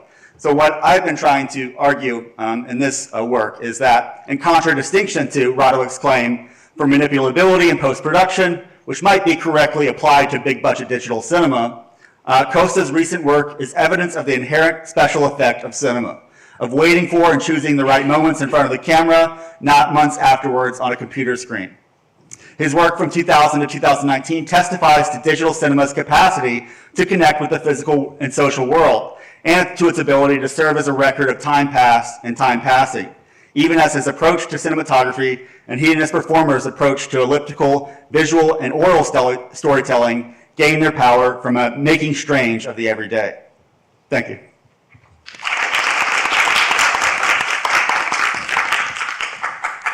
Thank you so much. Our last presentation will be the hybrid one by a group, working group and a film exhibition collective called Salón de Cines Múltiples, who are based in Mexico. And their talk is entitled Approaching Nahual Cinema in Oaxaca, Salón de Cines Múltiples. We have in person Byron Davies and Marcela Cuevas, and we have an online member of the collective also, Bruno Varela. Yes. Are you with us? Yeah, great. Yeah. So it's a bit of a change of a format. It's a hybrid presentation. It's also a collective presentation. Also, 2/3 of the presenters are audiovisual artists. So in that respect, it's a little different. We're Sasimu. We're representing Sasimu from Oaxaca, and southern state in Mexico. It's a collective that was founded last year that's devoted to expanded cinema, experimental cinema, and preserving and exhibiting indigenous communitarian cinema Thank you, thank you also for this conference. It's been a really wonderful experience. Thank you, Sarah. Thank you, everyone. Marcela Cuevas is going to be talking about the concept of the Nahual in Mesoamerican culture. Then I'm going to be talking a little bit about how that connects with the concept of Nahual cinema. And then we're going to end with the audiovisual artist Bruno Varela, one of the great pioneers of Oaxacan experimental cinema and video art, who will be presenting a preview of a video essay within the format of teams, within the format of this academic context, a preview of a video essay that we're working on to be premiered at the next Muestra Nahual, the next Nahual program in September in Oaxaca. Thank you. Well, good afternoon, and thank you again for everyone. My name is Marcela Cuevas. I'm a member of SACIMU, or Salón de Cines Múltiples, or Room of Múltiples Cinema, and I would like to explain how our work is carried out. SACIMU works mainly in the southern of Mexican state, as Byron already saying, where there exist diverse forms of government. Among them are those that can be colored according to use as costumes, local form or self-government, allowing to indigenous process of self-determination and communal land. Within the Oaxacan context, 16 indigenous languages are spoken, including Zapotec, Mije, and Musgo, among many others. We conduct our work in this region while believing that its a cultural system and structure have a creative potential that is positioned for a global south, which is of utmost importance to make visible. So SACIMU was created in 2023 as a collective laboratory of ideas for research, programming, and curating, as well as a presentation of Oaxacan expanded cinema, experimental cinema, and documentary films. Within SACIMU, the word Nahual serves as a line of research for a complex and open concept that account for an expansion of identity that displays metamorphosis in a symbolic system, and likewise a genealogy of correlation and transformation of the self. As the Mexican historian Alfredo Lopez Astin pointed out, in Mesoamerican thought, humankind was not conceived as a simple unitary being made of flesh and bone, but was rather as a mutable product of the influence of the entities and forces of nature that were exerted of the earth in different times and circumstances. Nahual or Nahuali can be defined as a companion entity, such as another animal like an owl or a rabbit, which protects, represents, advises, and can even condition the destiny and behavior of a person. These companion entities can be viewed as an extracorporeal materials, which are hereditary, intangible, or an ephemeral. Nahuals are not always zoomorphic, but can also be natural phenomena or elements in the landscape, such as plants, beings, or stones. Indeed, humans are not the only beings endowed with Nahuals. Other animals and beings also have them, in addition to collectivities and the dead. Virtually, all the human groups that have preserved the belief in the companion entity hold the view that any evil affecting the Nahuali will have an impact on the corresponding human. These views provide us with an interspecies theoretical framework of constant and continuous interconnection. In fact, for the Nahuas of Veracruz, the interdependence in the destiny of humans and the Nahual constitute one of the most recurrent explanations for disease.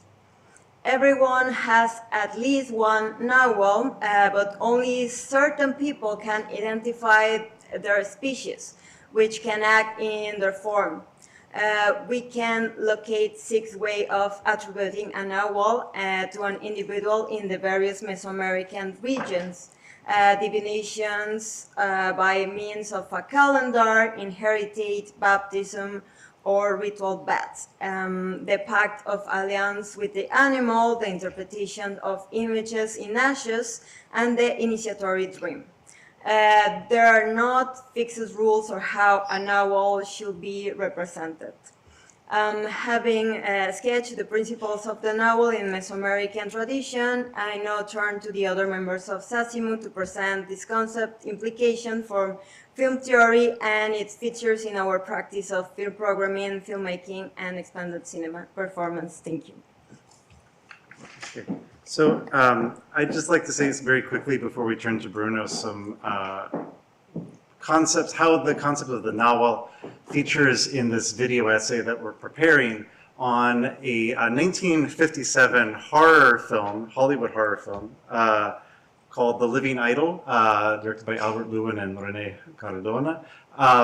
It's a film about a nahual. In essence, it's about a contemporary Mexican woman who's possessed by a Mayan princess, who is then transfixed by, or the reincarnation of a Mayan princess, and then is transfixed by the figure of the jaguar. So it's the jaguar is her nahual, her companion animal, or in some sense, the jaguar is responding to her nahual, whatever that might be. But we're interested in this film, this 57 film, not just for the plot having to do with the nahualism, but also a way in which the film itself manifests nahualism, and which kind of is kind of a nahual for other films, for earlier Mexican films.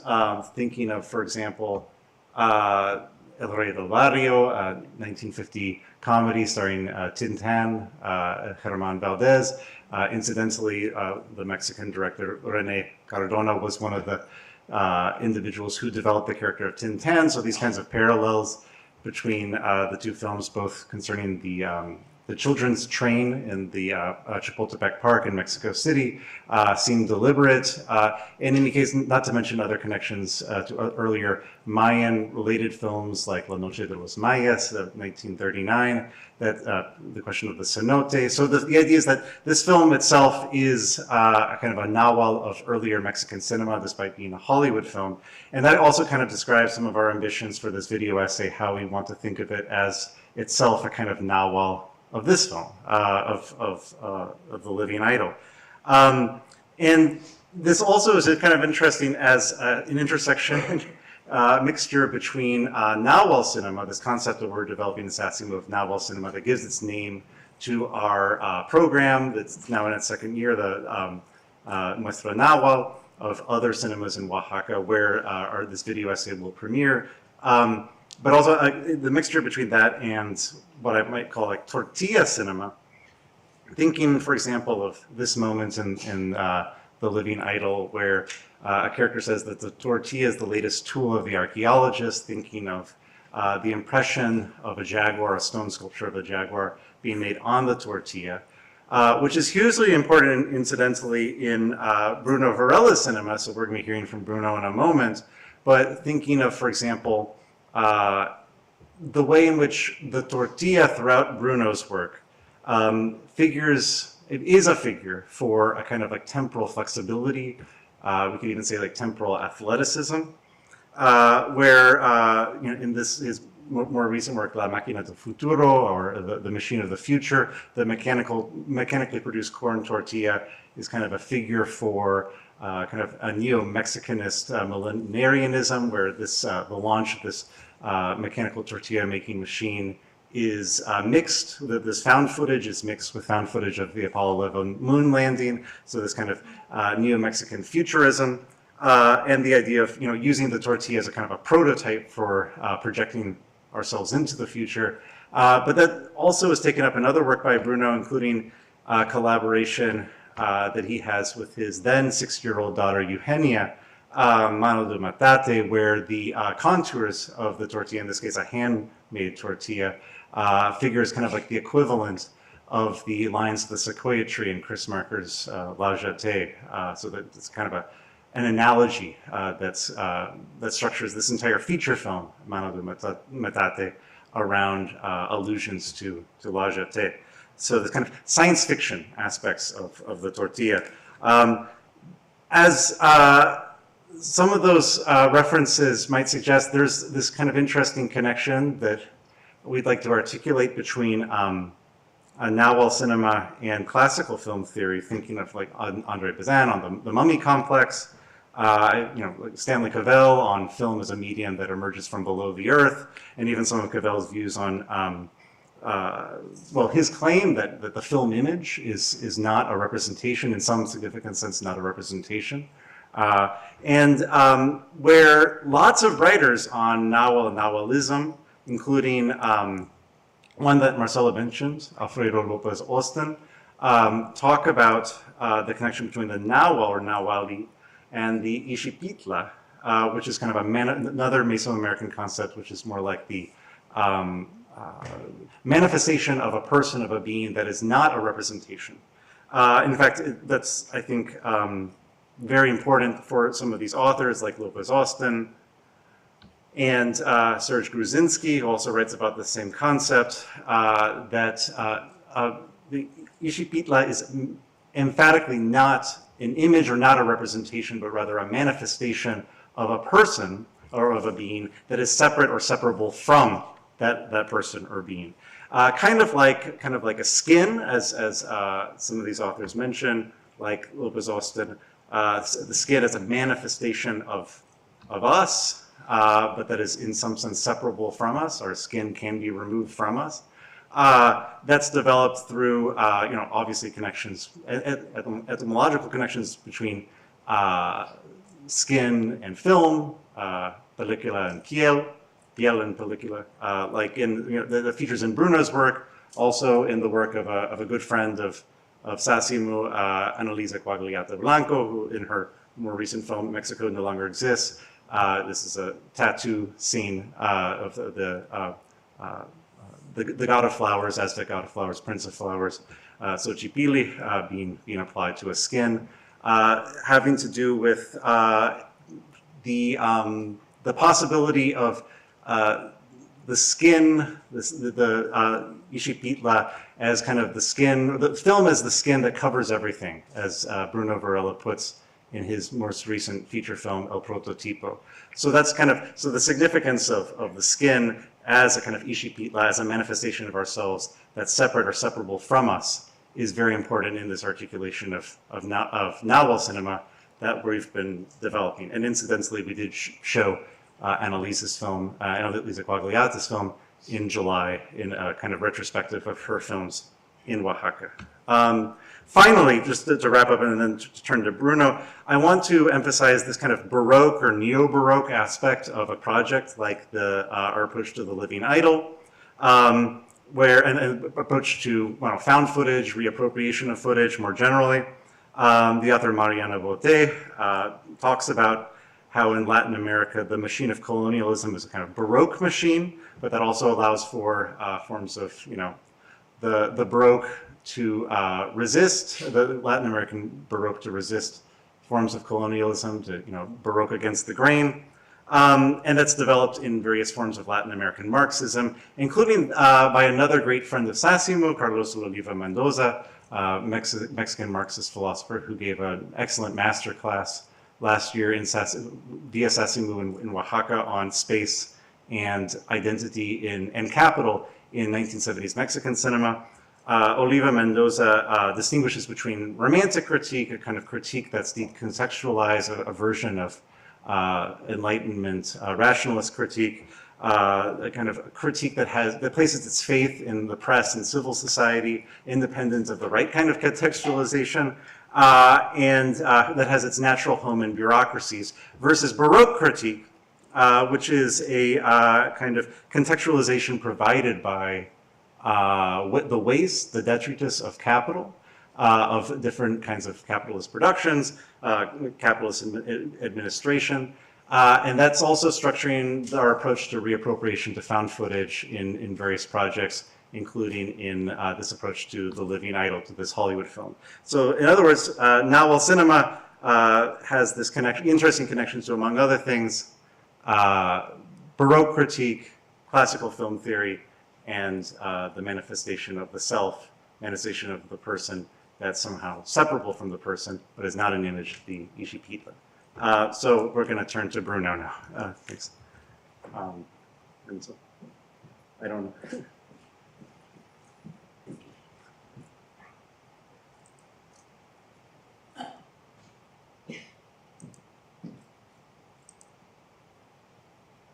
Hello, good evening. The sound is okay there? Yes, it is. Thank you. It's an honor for me. Thank you, Byron, Marcela, for presenting SACIMU. First of all, I don't come from theory. I come from practice, and I've been working for about 33 years in different layers of the media practice, almost writing and teaching. And I think in Spanish, and I'd like this, it's fragile, but it makes it more poetic and personal. I need to think in Spanish and then translate, and I'd like to improvise. And I'd like to also resonate. I have some ideas writing to resonate with what I'm hearing in the room. So thank you for the rest of the participants. And for me, it's important seems that it's an obvious issue, but it's not the digital element that was in the previous conversation about Pedro Costa work. For me, it's very important because sometimes we keep on thinking in cinema as a continuous machinery, thinking in 20th century formats. And right now, this is a way of cinema, and it's happening more and more. We're making cinema all the time, and it's invisible. So for me, one of my main goals that is more in the activism is to recharge it as a magical tool, something that is not natural. It's a very complex ecology, and we need to, when we talk about Nahuatl or certain connections that are possible through this complex, ghostly, and magical tool. But right now, because the program is too tight for everyone, we need to recharge it. That doesn't.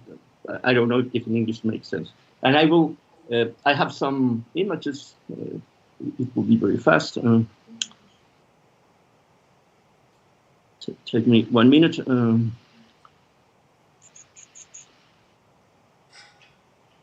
Because I send you to these images that will be part of the visual essay. I'm not finding my images. You have them there too. But, yeah. There are 52 images that they can run. And basically, what I will try to propose with this essay, it's using it's not that material. It's another one, but anyway, it's not important. It's part of the blueprint of what will be this essay. That is basically using. Bruno, we're going to show the images from the computer here. Okay. Yeah, good. Okay.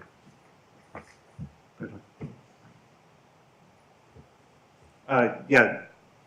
Okay. Well, basically, what we'd like to use as a rule, as an internal rule, I'd like to create certain structures to work with. So the say will use only still images, and we'll use the subtitle SRT with the time code visible, and using also these elements that invite us to hear, because most of the subtitles are presenting music and noises and some other elements. We like to reuse them as raw material for rewriting. And I'm not interested in at the end, it's a Hollywood piece with a moral tale.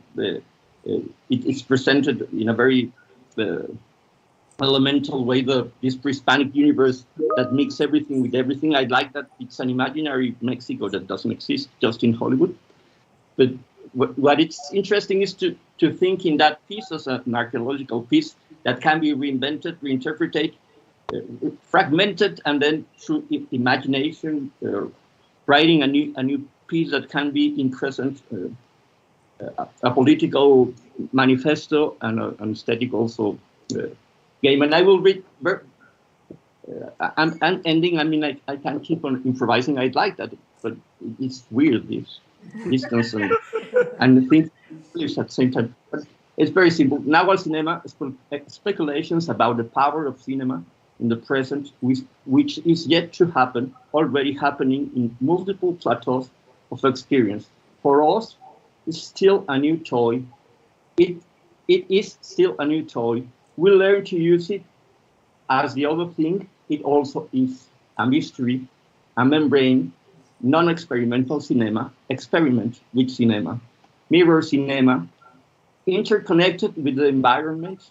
That's where it comes from, of attentive listening, of close eye gaze, not an alienator of attention, a cinema that tries to connect with the breath and the pulse, a cinema for after watching, a cinema that comes from experience and goes towards other experiences, that is collectively asked how reality is created and perceived, a cinema that invites us to recover immediate life, impregnated with small miracles.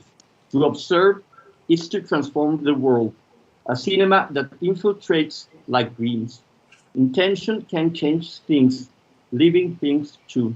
Cinema Mother, Cinema Cave, Cinema Campfire, Stellar Cinema.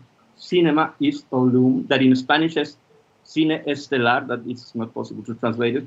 It's a game, and voice, breath, taste, respiration, language, tongue, word.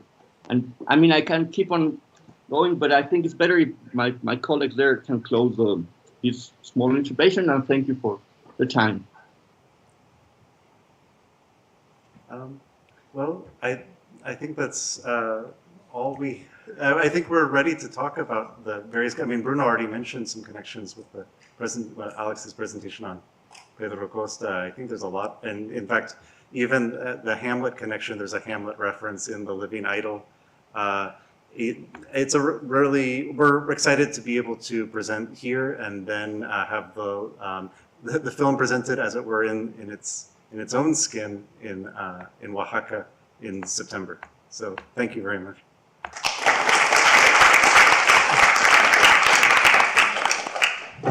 Thank you for all the speakers for these very inspiring talks, and I invite now all the panelists to take their place at the table.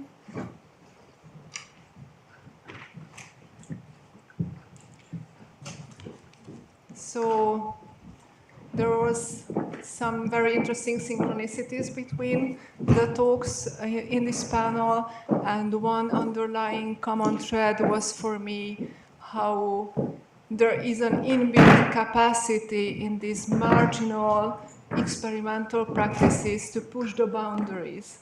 Very different boundaries, like technological ones, artistic ones, media boundaries, and also economic constraints and artistic constraints. So it was very interesting how Jennifer pointed out that there is an inbuilt racial character in the concept of the medium in itself, how the differences between the media are transformed into racial differences. For example, by contrasting the analytical power of writing to the improvisational character of orality. So that was a really interesting thing to point out, and then use intermediality and medial hybridization to deconstruct that hierarchy. And then we had Seung Hoon's presentation about the open cinema, and here also orality and performance contributed to opening up the closed artifact as an object of contemplation to transform into something other. And then in the last two presentations, we had also a deconstruction of the representational model as a hierarchical model, like introducing horizontal relations between the filmmakers and the subject, and also this having a different model of manifestation instead of representation. So I think these were really interesting points, and let's open up the discussion. Let's hear your questions and remarks to the speakers. we have like 20 minutes for this discussion.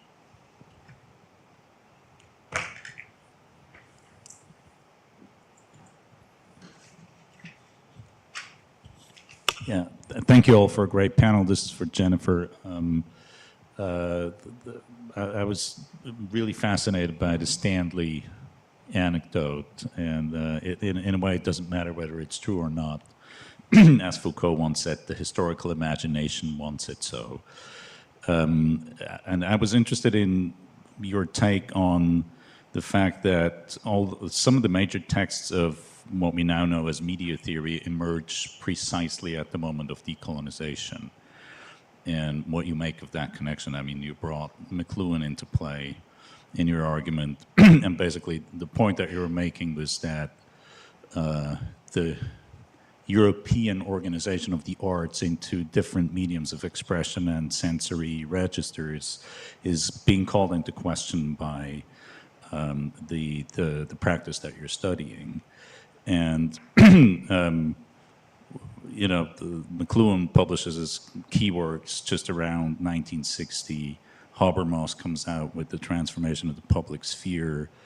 There's a book in French that is less known, but complements the series by Gilbert Cohen-Seat and Pierre Fugéola, who was a professor of sociology in Dakar in 1960, where they introduced the notion of the iconosphere. There's Daniel Borstein's The Image, A Guide to Pseudo Events in America. And in a way, they all respond to television, but they also respond, in a way, incidentally come out around 1960 and you know, produce this canvas of media theory, which is suddenly a big obsession in Western thought. And I was wondering how you would relate that to your argument. Thank you for that question. Did you want to collect multiple questions? No, just okay. Yeah, so I came to McLuhan with this piece because there is a famous interview in Playboy magazine with McLuhan, and the interviewer in the preface of that interview mentions, and I've tried to find this, but he says a critic compares McLuhan he's called him the Canadian Nkrumah, who is also assaulting reason. That's not a direct quote, but I was like, what? And it's partly because Nkrumah is coming out with his own work on anti-colonialism in publication at the same time, right? So the temporality of it is like 1964, 1965, these works, and then Homily is also 1964, the play, and then the film in 1965.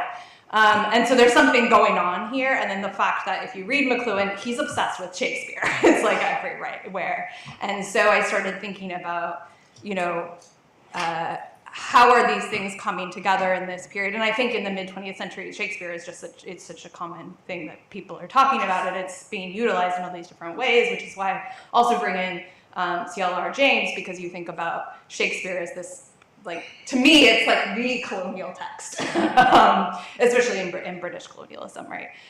So like, why and how is it circulating in these ways that we could think of as anti-colonial or have the possibilities for that? I'm moving away from your initial question, but it really came from that there's Shakespeare and McLuhan, and he's also being compared to African political leaders who are for independence in the same breath, and I wanted to play with that more, or think about it more. And there's another piece to this that I didn't have the chance to talk about that's sort of related to the Hamlet in print. Laura Bohannon, who was an anthropologist, came out with a piece called Shakespeare in the Bush, which is about her going to Nigeria and visiting the Tiv people and translating Hamlet orally. And she also, her writing comes out a year after Homily premieres here in the UK, where she's writing about this misinterpretation of, or trying to understand the universality of Hamlet or Shakespeare. And so there's just this moment, but she ends up doing, I think, I can't prove it, but I think she's engaging with McLuhan, because McLuhan's also coming out at this time where she's like making a claim about, I'm going off on a tangent. Anyway, so there's a lot, there's just so much going on that's all connected. Césaire's rewriting of Tempest. Yep, yep. Okay, other questions? You're in the middle.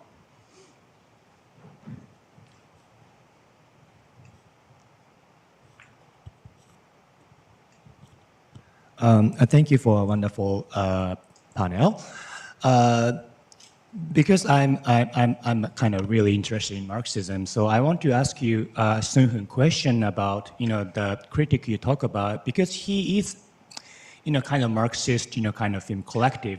His film collective is actually kind of Marxist, as you said. Then how actually his kind of really utopian depiction of Korea's past was related to his kind of political thinking or political standpoint, And then also, I just wonder what this person did after publishing, these kind of essays. I'm asking this because, we in Japan also there are similar kinds of Marxists, who refers to pre-modern Japanese traditions as a way to kind of criticize capitalist, present. But, most likely they became conservative and nationalist, in the end. So that's why I want to ask, what happened? What did he do in the end? Thank you. Okay, thank you for the question, Naoki. It's very interesting to see the ups and downs of his career, actually. Jang Sun-woo was one of the main directors, actually, in the 1980s and 1990s, leading the movement of the Korean New Wave, as I described. But before, making films, he was in the group and writing a lot of essays, including the one that I presented today. So that was the very initial stage of his development of the career as a film, like a critique or theorist, which he will becoming, will become a filmmaker. So in that regard, you could see, the essay that I presented was written in an early stage of his thinking about a sort of emancipatory utopian mode of filmmaking that was influenced by so many other things from the West, but he wanted to develop it based on this kind of local performance tradition. And that's the thing. So in that sense, I mean, there's some naivety there, as I wanted to briefly mention that. And I couldn't have time to, delve into all the details. But then his approach to this kind of theoretical thinking was pretty limited. There were not many sources from outside, actually, around that time in Korea. So a lot of ideas were pretty much imaginative rather than based on actual, process of theorization and so on and so forth. But nonetheless, he wanted to put together such a kind of utopian, thinking about making a new film.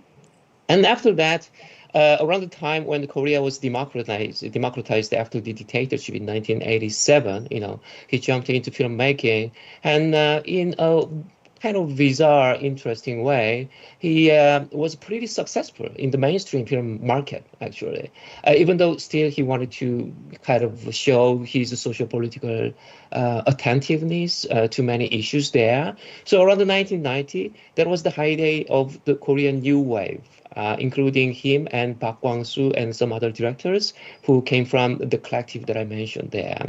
But then their films were kind of socialist realist to some extent, while still paying attention to some kind of individual dramas and so on and so forth. And there were some historical attempts to delve into Korean past traumas and so on. And one of his famous films was Peter. And that was about the Gwangju massacre that occurred in 1980 after the coup d'etat by the military regime who took over the power in the 1980s, as you may know. So there was a harsh critique of that kind of thing, and that movement of the Korean New Wave was pretty powerful, gaining attention up until 1995 or so. Then suddenly it collapsed. It's almost forgotten now.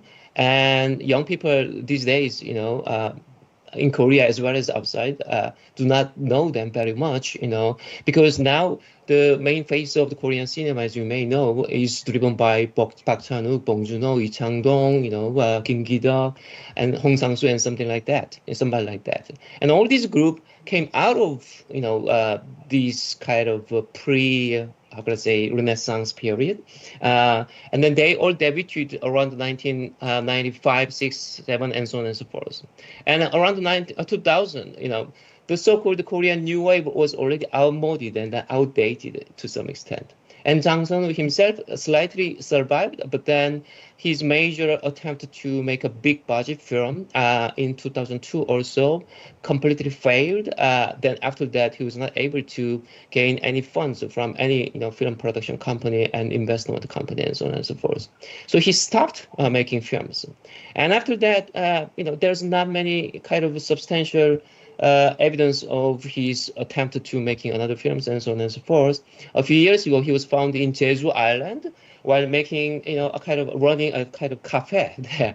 So it's very sad to see his career completely collapsing from the heyday of the Korean New Wave to this period when, all important Korean directors don't include him in that sense. So politically speaking as well, his initial kind of socialist Marxist approach to filmmaking, even though, as I mentioned, he was more about aesthetics. So through the aesthetics, he wanted to be political. And so the political ideology itself was not the primary thing himself. And it means that, probably he didn't have a firm kind of fundament in terms of ideology very much. So I guess that's partly related to his meandering career rather than being fixed in terms of a very strong position in politics and aesthetics and so on and so forth. So it's like a sad story about that aspect. But then at least this piece that I wanted to present could be reread, and that's what I wanted to say. Thank you. Thank you. So let's take a couple of more questions, maybe for the other speakers too. Okay.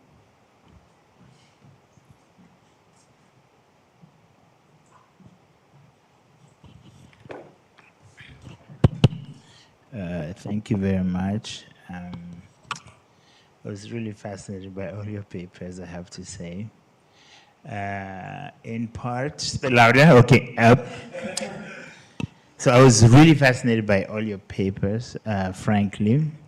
And it sort of took me back to an earlier period of artistic practice, at least, which is what, the historic avant-garde, so to speak.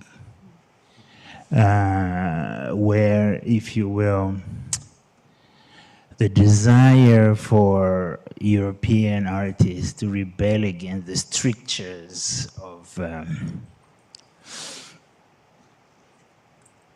mimesis physis, as they would say,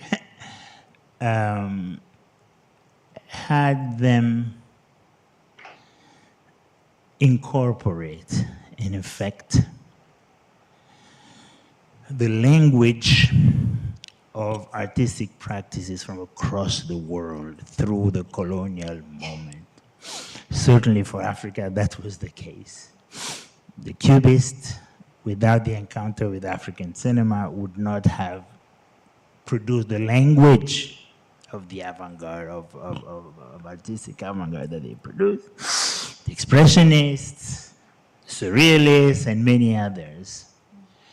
And so I'm curious, I want to sort of go from here to there to see whether you feel, now, of course, I would say, so what you are doing, and I think what we've been trying to do throughout the past 2 days, in some ways has been a kind of flipping that equation, in a way, to have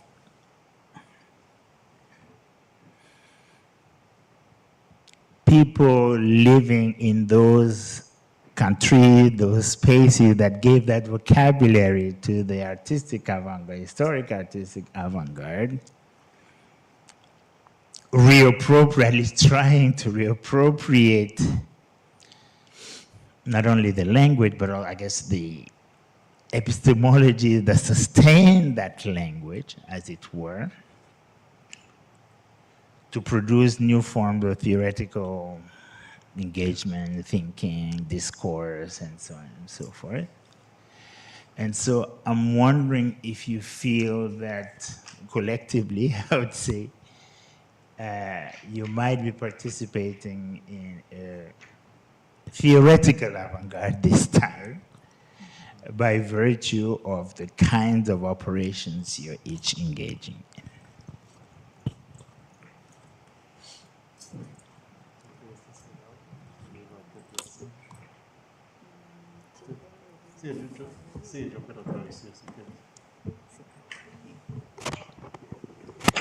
Sí, me gustaría hablar en español y Byron va a traducir. I'll translate. Sí, sobre tu pregunta, muchas gracias. Quisiera decir como la forma en la que yo me aproximo a la creación o a la investigación es desde reconocer la herida colonial de una forma autobiográfica. The way in which Marcela approaches your question is that, well, she approaches her creative practice via the wound, the colonial wound, the trauma of the colonial wound. Que en mi caso es no hablar zapoteco. Yo soy tercera generación zapoteca y no hablo porque cuando mis abuelos me dijeron que me podían enseñar la lengua, yo dije, no, yo necesito hablar inglés, no zapoteco. It's that in Marcela's case, it's that she does not speak Zapotec, despite being a third generation Zapotec, that her grandparents wanted to teach her Zapotec, but she said, no, she wanted to learn English. Lo cual me tiene muy avergonzada. Después mis abuelos murieron y no pude aprender la lengua de ellos. Entonces creo que es parte de donde yo me aproximo hacia lo que comentas. Gracias. Yeah, and so, and then after her grandparents died, they could no longer teach her, and so that's the way in which she's thought about her creative practice in connection with your question. Thank you. Thank you. Any more questions? Maybe for Alex? Yes? Is the question for them? So just wait for the microphone.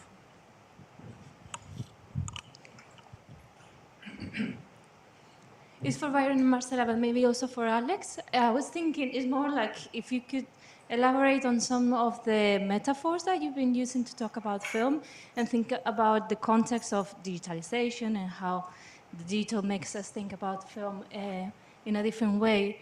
And I think I heard things around film as a skin, and that as a metaphor, we can think about that. And also film as estelar, and that was Bruno. Bruno said, cine es estelar. And he said that's not translatable. I take it as, cinema as a loom or as a tapestry. Maybe thinking about those different, if you could elaborate different ideas of cinema as a practice, collective practices as well, using those metaphors. Okay, and let's take one final question from Erica for this panel.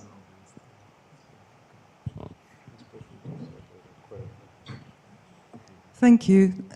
This kind of follows on from what Abubakar was just saying about the reversal that you were talking about, and I've been wondering therefore about film theory as a category. And the kind of exclusions that it practices, and wondering about where, sort of taking the question relating to this panel, or for this panel, which is what is cinema, and also asking what is film theory and where is film theory, and where in particular is the archive, or what Abubakar you also called the encyclopedia of film theory. We've been having conversations over tea and coffee about the things that don't make it into the archive of film theory, like letters, for example, or poems, or pieces, or film treatments. There's been quite a lot of discussion of film treatments which articulate a particular vision of cinema that doesn't make it into doesn't make it into the canon of film theory because of practices of state censorship, or difficulty, or about inequalities in relation to access to publication, inequalities of class, race, sexuality, gender, whatever. So it's sort of about what the category of film, how the category of film theory itself might be practicing its own exclusions, and what then can be done about that. I suppose that's the kind of general question for this panel. Our time is up, but let's have a very short response. If I mean, I could say something about your point as well, this idea of film as a skin, which is obviously kind of famous for the theory of Laura Marx, talking about sort of radical cinema, indigenous representation in cinema and things like that. And I also think that for my purposes, Laura Marx is one of the only film theorists that's not suffering from some of these biases in theorizations of the digital age. Most theorists, like Roderick, tend to have a sort of mainstream bias, right? Want to think about what the digital means for the blockbuster.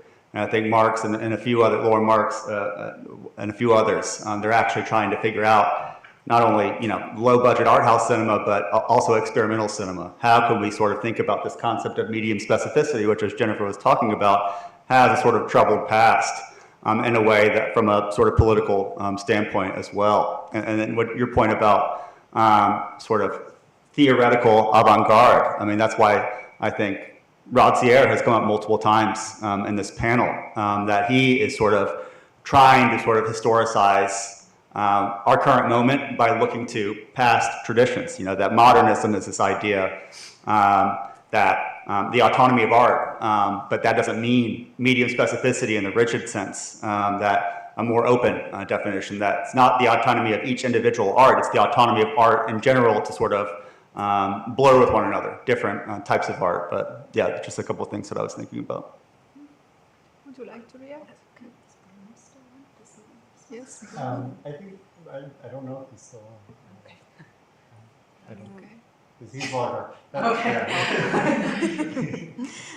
Bueno, yo puedo responderte también de forma muy rápido. Tenemos, bueno, en mi práctica como cineasta o como cineterapeuta, ahora mismo estoy desarrollando una investigación, primero con un videopoema que estoy interviniendo con Mi sangre menstrual, como una reflexión acerca de pues, las pigmentaciones y también esta interespecificidad con los orígenes del cine como vegetal, celulosa o mineral. So, very briefly, Marcela says that she's currently developing a, in connection with Graciela's question, a video poem that in which she that comes out of her using her menstrual blood to intervene directly in celluloid, and it's Super 8. It's Super 8, and that but that connects that with also questions about the origins of cinema in vegetable matter and in minerals. Okay, let's stop here because we are over time. Thank you for this wonderful panel.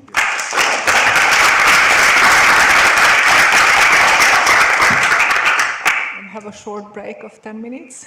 Okay. Thank you so much. Thank you very much, everybody.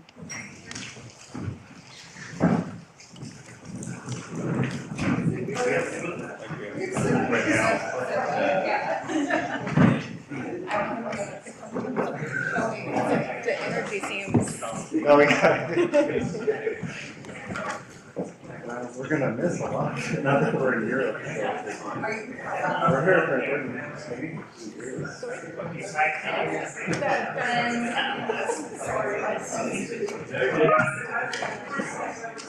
Let's end you. We have to end you.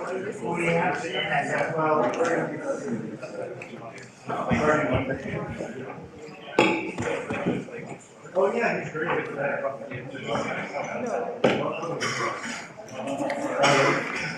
Now we got.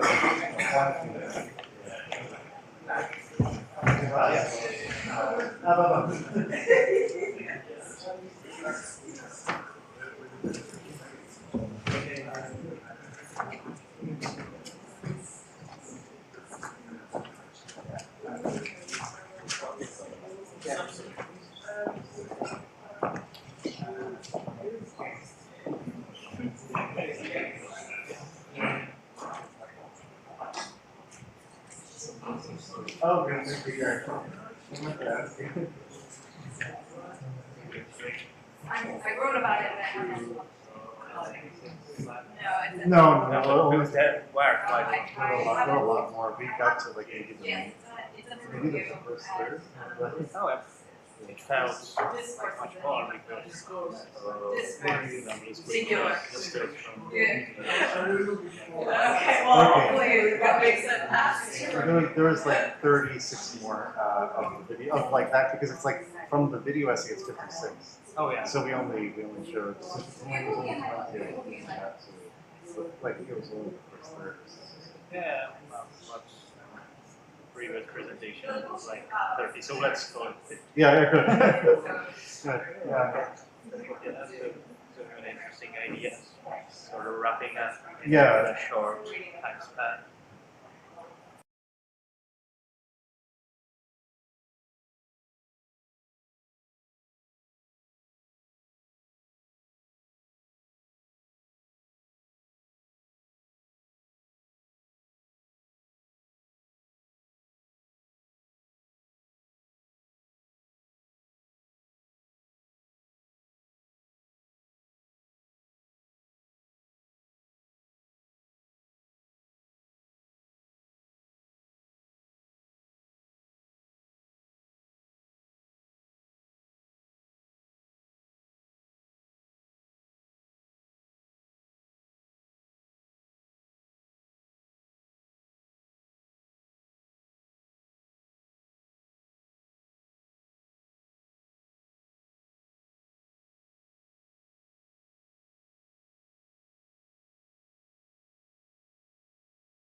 two people, or is that just is that the way? It is the way. Can you only pin it on? Yeah, I think so. Yeah. I'm not sure it's possible to do both of them. Yeah. What happens if you try to pin both of them? Okay.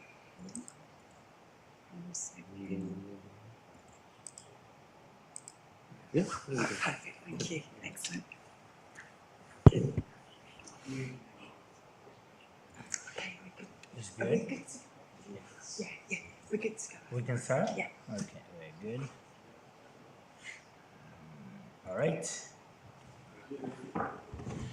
Okay. Welcome to the final session of this conference. I feel like it's over again. We don't want it to end.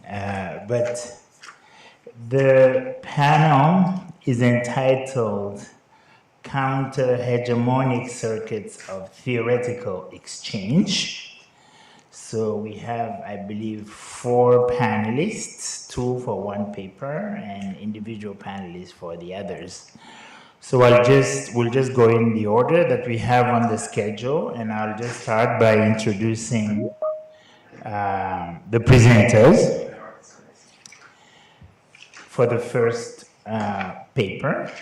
So we have Ana Camila Esteves from the Federal University of Bahia in Brazil, and Gisele, can you let me pronounce your name very correctly? How do I say it? I can't hear you. Your phone is off. Your mic is off. Jussiele. Jussiele, okay. Jussiele Oliveira, from also the Federal University of Bahia in Brazil, and also affiliated with the University of Algarve in Portugal. So Ana Camila Esteves holds a master's degree in film studies and a PhD in contemporary African cinemas at the Federal University of Bahia in Brazil, with a thesis on Netflix's foray into Nollywood in Nigeria. In 2023, she was a postdoctoral research associate at King's College, right here in London, with research on African film festivals. She's the co-founder, director, and curator of Mostra de Cinema Africanos, Brazilian African Film Festival. And she collaborates as a curator, programmer, teacher, panelist, and translator with several institutions and festivals in Brazil and abroad. She has published on African cinemas in Brazil, Portugal, and Spain in recent years. So it's a co-presentation with Jussiele Oliveira, who holds a master's degree in literature and culture from the same university, so the Federal University, the Federal University of Bahia in Brazil. There you go. And she also holds a PhD in communication, culture, and arts from the University of Algarve, Portugal. Specializes in the work of filmmaker Flora Gomez. Fantastic. Co-editor, yes, indeed. Co-editor of the ebook Cinemas Africanos sorry, my Portuguese is not that great. Contemporaneous Perspectivas Críticas, so Contemporary African Cinema's Critical Approach in 2020. And she's currently collaborating researcher at the Center for Research in Arts and Communication at the University of Algarve, in fact, and a member of the Film Analysis Laboratory Research Group at UFBA, focusing on genre studies in African cinema. Her expertise is evident in numerous publications on African cultures and cinemas in reputable journals, both in Brazil and internationally. So they're both going to present a paper entitled African Cinemas in Film History and Theory, Challenging Hegemonic Approaches. So the floor is yours. Thank you.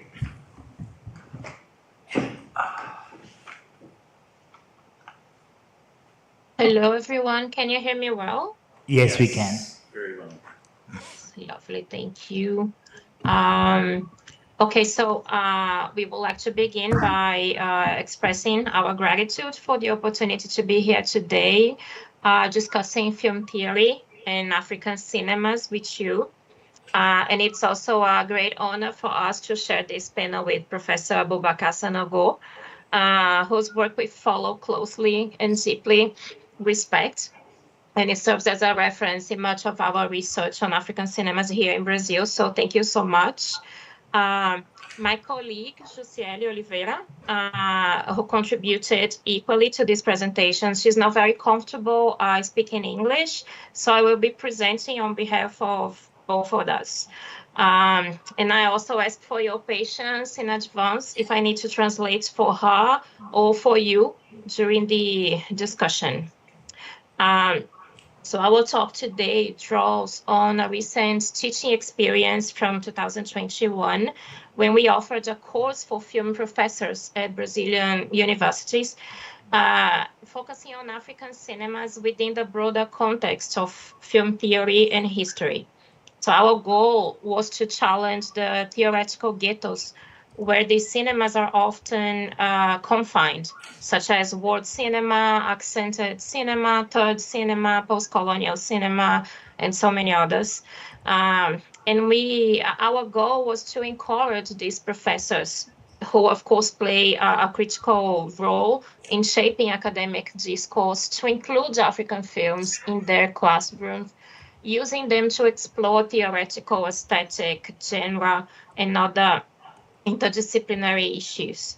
In a recent article, Professor Bukari Sawadogo, in this article published in 2022, he discusses the global academic neglect of research on African films and emphasizes the importance of critically engaging with these cinemas within academic institutions on the African continent itself. So he argues that despite the contributions of Western scholars of the past 4 decades, he points out that African cinemas remain marginalized and largely invisible in film studies. So our experience in Brazil resonates a lot with this global scenario. When we conducted this course back in 2021, we deliberately addressed the controversy surrounding the absence of African films in academic research and teaching, despite the growing interest in these films here in Brazil. So among the challenges we identified are the limited availability of African films in Brazil, even the most iconic ones, and this lack of access limits the ability of Brazilian universities, which generally do not have film archive centers like those in the US, for example, to include these films in their program.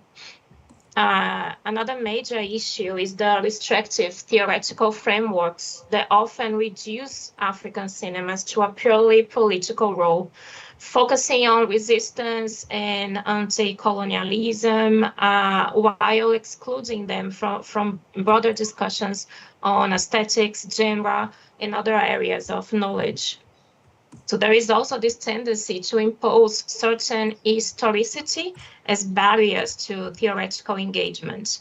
For instance, the fact that African cinemas emerged in the 1960s in a post-colonial context is often used to exclude them from discussions on, for example, realism in cinema, documentary filmmaking, author theory, or genre cinema, the latter of which is often associated with North American film. So the same applies to author cinema, which is typically analyzed within a European context, largely ignoring the African conditions of production and distribution, which changes everything. So in Brazil, we also find the theoretical confinements of Black cinema, which tends to lump African cinemas under a single conceptual umbrella, overlooking their historical, conceptual, political, and aesthetic specificities. Another significant issue is the linguistic barrier in academic knowledge production about cinema, particularly African cinemas, which are often initially published in French or English. So it's essential to highlight how film research frequently disregards contributions from other languages in global South countries, such as Brazil, as if our work does not exist unless published in English or French. And this is part of the reason why we are here today, right? Two Brazilian researchers presenting our work in English at a university in the UK.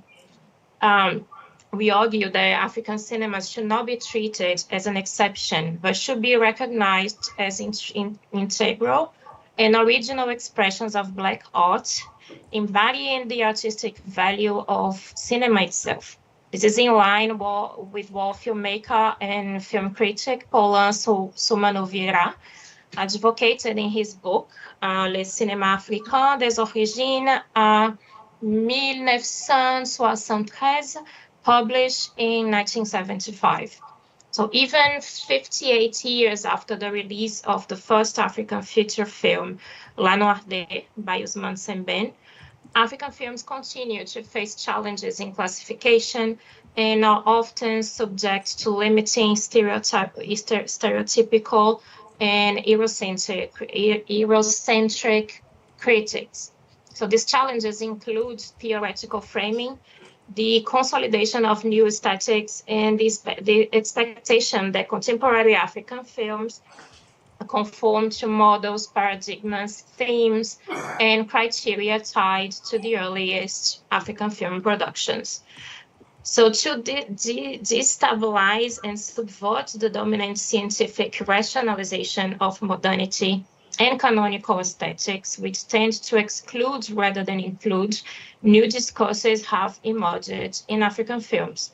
These discourses offer images of a continent shaped by characters who, despite facing challenges, perhaps as an attempt to deconstruct Western or Eurocentric stereotypes, are depicted as resilient and joyful.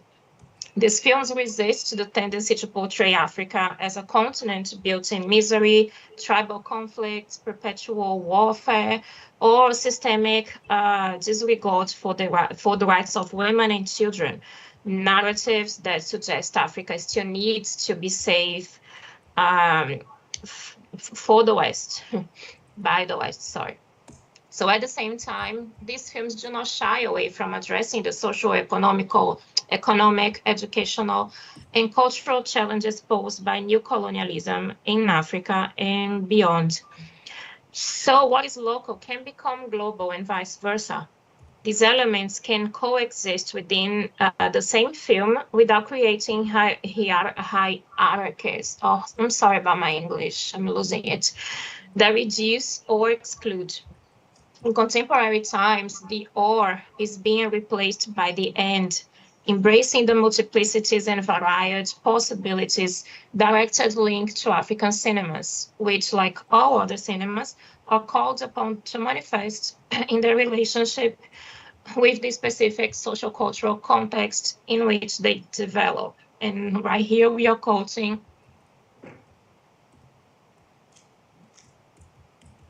contemporary African cinemas are already demonstrating technical and thematic evolution, exploring diverse genres and carving a path into the global industry. However, African films often remain marginalized in dominant theoretical frameworks, production practice, and critical discourses. So these perspectives tend to focus on elements like the exotic, the unfamiliar, the ethnographic, or the tradition versus modernity, and frequently perpetuate tropes such as poverty porn or Afro-pessimism.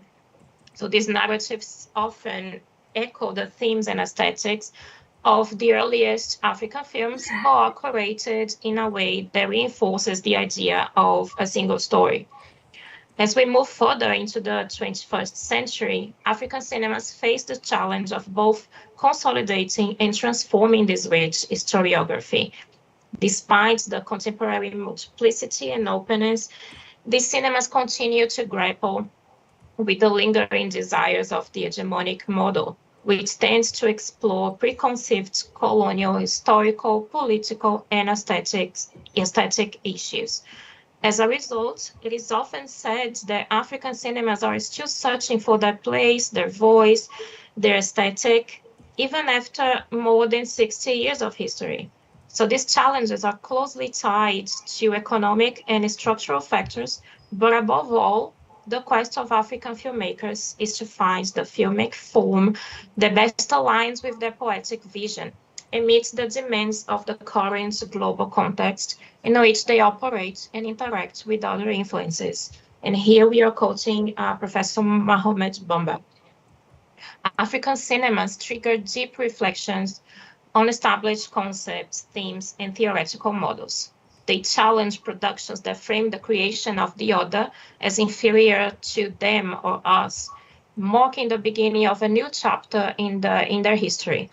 So these cinemas continually confront old and new paradigms, leveraging contemporary debates to rethink politics, strategies, and aesthetics, fostering a multiplicity of possibilities for exchange and worldviews. In this space, there is room for all, them, us, and others. This reaffirms the commitment of African cinemas to diversity without censorship of themes or preference for any specific film genre. The ongoing marginalization of African cinemas within global theory, production, and criticism underscore the need to challenge and expand existing frameworks that too often reduce these rich and diverse films to simplistic narratives.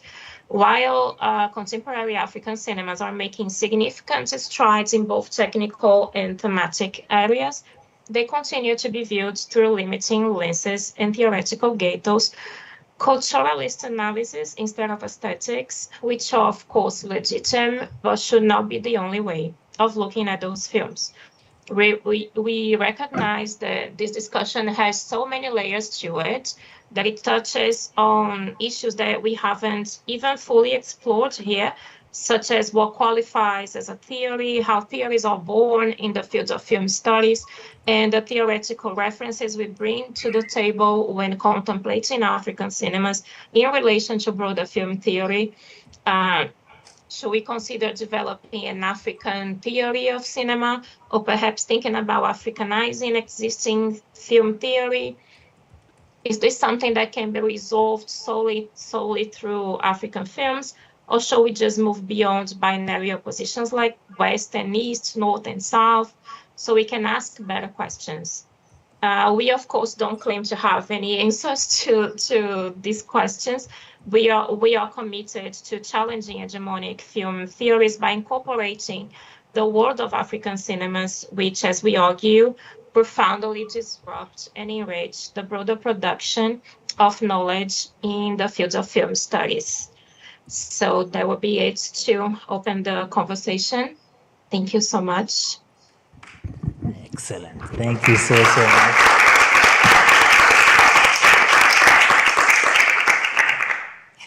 Fantastic. So we have a beautiful start here. So second presenter is Justin Foster, who's a graduate student in the School of Theater, Film, and Television at UCLA, so in Los Angeles, California. As a Black student who spent his life in predominantly white institutions, Justin has centered racial epidermalization and decolonial studies in his work. His research interests focus on analyzing popular culture through the lens of representation and diversity. He hopes to implicitly explore and critique how the Black image has been and continues to be constructed through the white gaze within hegemonic structures of entertainment. Outside the field of academia, Justin is passionate about his own video essay content, which examines topics such as cultural appropriation, performative activism, and gun violence. So Justin's title is Like and Subscribe, Emergent Black Voices in Film Theorization and Decolonization through the Video Essay Format. Justin, welcome, and take it away. Thank you very much for that amazing intro. Let me see if I can share my screen.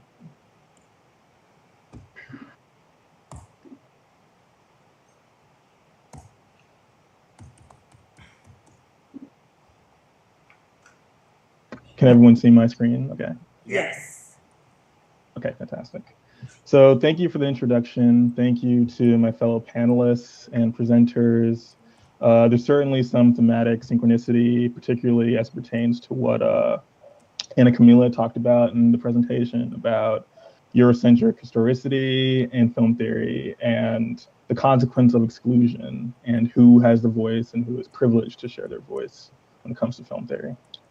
This presentation is currently modeled after a formal paper, but for the sake of this conference, I adapted it into a more lecture style talk. I am going to be drawing from personal insight and reflection, and I hope that the more candid nature of this talk is indicative of the large critique that I'm making and ultimately enacting on the Academy. In the same regard, as I will be critiquing what I believe to be some shortcomings with academia and film practice and film pedagogy, it is certainly not my hope to diminish or top down to any of the amazing presenters or academia as a whole. My intent is not to condemn the importance of excellent scholarship or the professoriate, but rather I just want to interrogate the broader system of institutional hegemony and a system that I believe we all are, as evident in this conference, trying to improve in our own ways. So my presentation, like and subscribe, is on decolonization through the video essay format. And I think it's clear that we exist at this moment in a very precarious position. Film studies, to me, is a concept that is inherently paradoxical. Film itself, as a visual medium, is one of the most accessible art forms there is, with the first motion pictures and cinema of attractions directly intended for poor and working class viewers. By extension, the very first filmic discourse by consumers was community-based, embedded in an ontology of the everyday media consumer. However, this public access feels somewhat contradicted when placed in the context of film studies. While film is a discipline rooted in accessibility, academia is sometimes rooted in exclusivity. An art form that from its roots catered to the masses is now a field that belongs to the esoteric, reflecting a supremacy of interests that are substantially androcentric and Eurocentric. Again, to be clear, I'm in no way trying to diminish the importance of film studies as a whole. Filmic research is some of the most important and critically vital academic work there is, as it gives new articulation to how we comprehend media, thus giving new articulation to how we comprehend the ecologies of everyday life. But it is precisely because our work is so vital that I argue against our research only existing behind this barrier of institutional hegemony. Many of the core tenets of the institution, like peer review publication and journal paywalls, systemically reinforce a hierarchy that is proven to habitually filter out Black and brown voices from the discussion. And ironically, the majority of discussions that do aim to remedy this problem of Eurocentric exclusivity and ethnic disparity still take place in exclusionary and often white-oriented forums. Thus, the colonialist mindset that pervades film practice and film theory is maintained. So what is the solution? How do we decolonize film studies and foster an environment that seeks to lessen this global disparity and try to fix this problem of who has access to knowledge production and knowledge reception? To do this, I argue that we must first fundamentally rethink how filmic research is created and who has the access to contribute. The potential avenue I will be discussing today is the medium of videographic scholarship and the newfound inclusivity that it offers the field. In this short presentation, I will outline what a videographic essay is, the history of the video essay, and how this new digital format offers us a pathway for decolonizing the hegemonic circulations of film theory as they exist today. So what is a video essay? A video essay is a form of digital media that combines video, audio, and text to analyze or critique a specific topic. Video essays can cover a myriad of topics in the humanities, or even I've seen video essays in STEM fields but this format is most often used today to engage with film studies and film theory. Like any written paper, video essays have a central thesis or argument, and they use a selection of footage and clips to support that argument, overlaid with a voiceover or narrator who guides the viewer through this analysis. Borrowing from Michelle Chion, I concur with their argument that a key facet of the filmic essay is its vococentrism, meaning its centrality of the human voice. The human voice is naturally the first thing that we are all conditioned to hear, and the human voice has the unique ability to draw us in and help us digest information in a way that arguably nothing else can, a vital characteristic of the video essay art form. Some core themes of the video essay in film studies are media analysis, which is interrogating or highlighting specific films, directors, genres, or trends within the industry, as well as cultural commentary, which is examining media through the lens of cultural phenomena, social issues, and historical events. So outlining just very briefly the history of the video essay, before there was an established nomenclature of videographic scholarship, the concept of the quote-unquote essay film was a precursor to the video essay. Hans Richter, who coined the term in his 1939 book, The Struggle for the Film Towards the Socially Responsible Cinema, said that the film essay allows the filmmaker to transgress the rules and parameters of the traditional documentary practice, thus granting the imagination, with all its artistic potentiality, free reign, end quote. This free reign was exemplified by filmmakers like Chris Marker, Jean-Luc Godard, and Tom Anderson, who created media that blended documentary and narrative praxis. These films were often personal and reflective, combining visual imagery with voiceover narration and text. Chris Marker's Sans Soleil in 1983 is a quintessential example of the early essay film. The film is an experimental collage of footage recorded in various countries and utilizes voiceover narration to reflect on memory and identity, resulting in a film that's part documentary and part avant-garde poetic literature. 20 years later, in 2003, Tom Anderson's film, Los Angeles Plays Itself, is released and is often cited as an exemplar of what the modern essay film can be. Anderson uses scenes from dozens of films across Hollywood history to examine the representation of Los Angeles, focusing on how the city has been depicted as a backdrop, character, and cultural symbol. Unlike its predecessors, what distinguishes LA Plays Itself is that it is entirely composed of footage from other films. Utilizing these clips in tandem with his observational and dry voiceover sensibility, Anderson's style provided the structural basis for the video essay format that would soon emerge in the new millennium. Around this time in the early 2000s, so roughly when Anderson releases this film, the video sharing platforms YouTube and Vimeo are launched, thus signifying a turning point for the videographic essay format. It provided a space where anyone can upload and share videos, globalizing the practice of film scholarship. Some of the early YouTube video essayists who pioneered this medium were Tony Zhao, who created the popular channel Every Frame a Painting, Kevin B. Lee, and Matt Zoller-Seitz. These are some of the first online creators who actually referred to their work as videographic essay, and as a result, their success helped make the video essay format a more well-known and more well-respected avenue for media analysis. And I think a key reason for this success of the digital format, particularly within the field of film studies, is the intuitive pairing of film theory and visual content. Cinema at its heart is a visual art form, and for a large portion of the history, it has also been an audiovisual art form. Therefore, when critically analyzing a film's mise-en-scène or sound design, no matter how scrupulous our writing is, there is still what I believe to be an unavoidable limitation to a representation of the subject matter. If you were a scholar doing research, for example, on post-colonial theory in relation to Soviet montage, it is very different to convey your thesis simply through words, rather than actually showing clips of Battleship Potemkin, showing clips of the Odessa Steppe sequence. How can you accurately explain editing through words alone, or color theory, or lighting, or any of the countless elements of cinema that are inherently meant to be shown through imagery and sound? This is a void that the video essay medium has responded to. and it allowed itself to engage film theory and film analysis in an unprecedented way.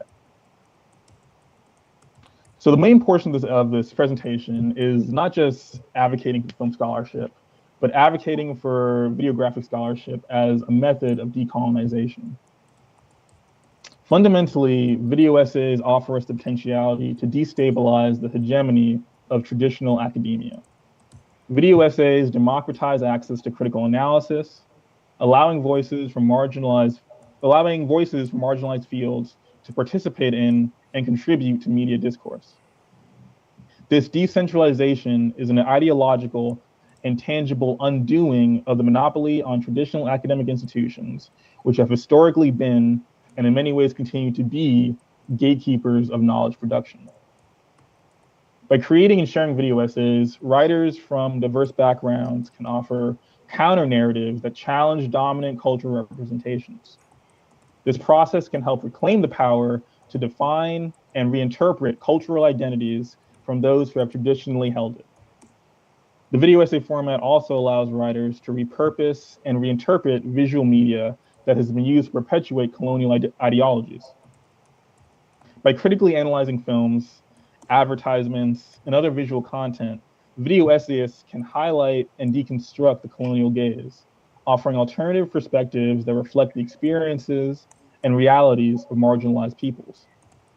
By taking media that was originally produced within a colonial framework and reinterpreting it through a decolonial lens, video essayists can challenge the original intent and offer new, empowering meanings to that content.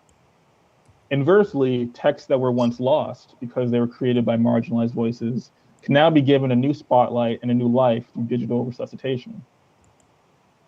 We were discussing, I believe, during the last panel about the cinematic archive and what makes it into the archive and what does not make it into the archive.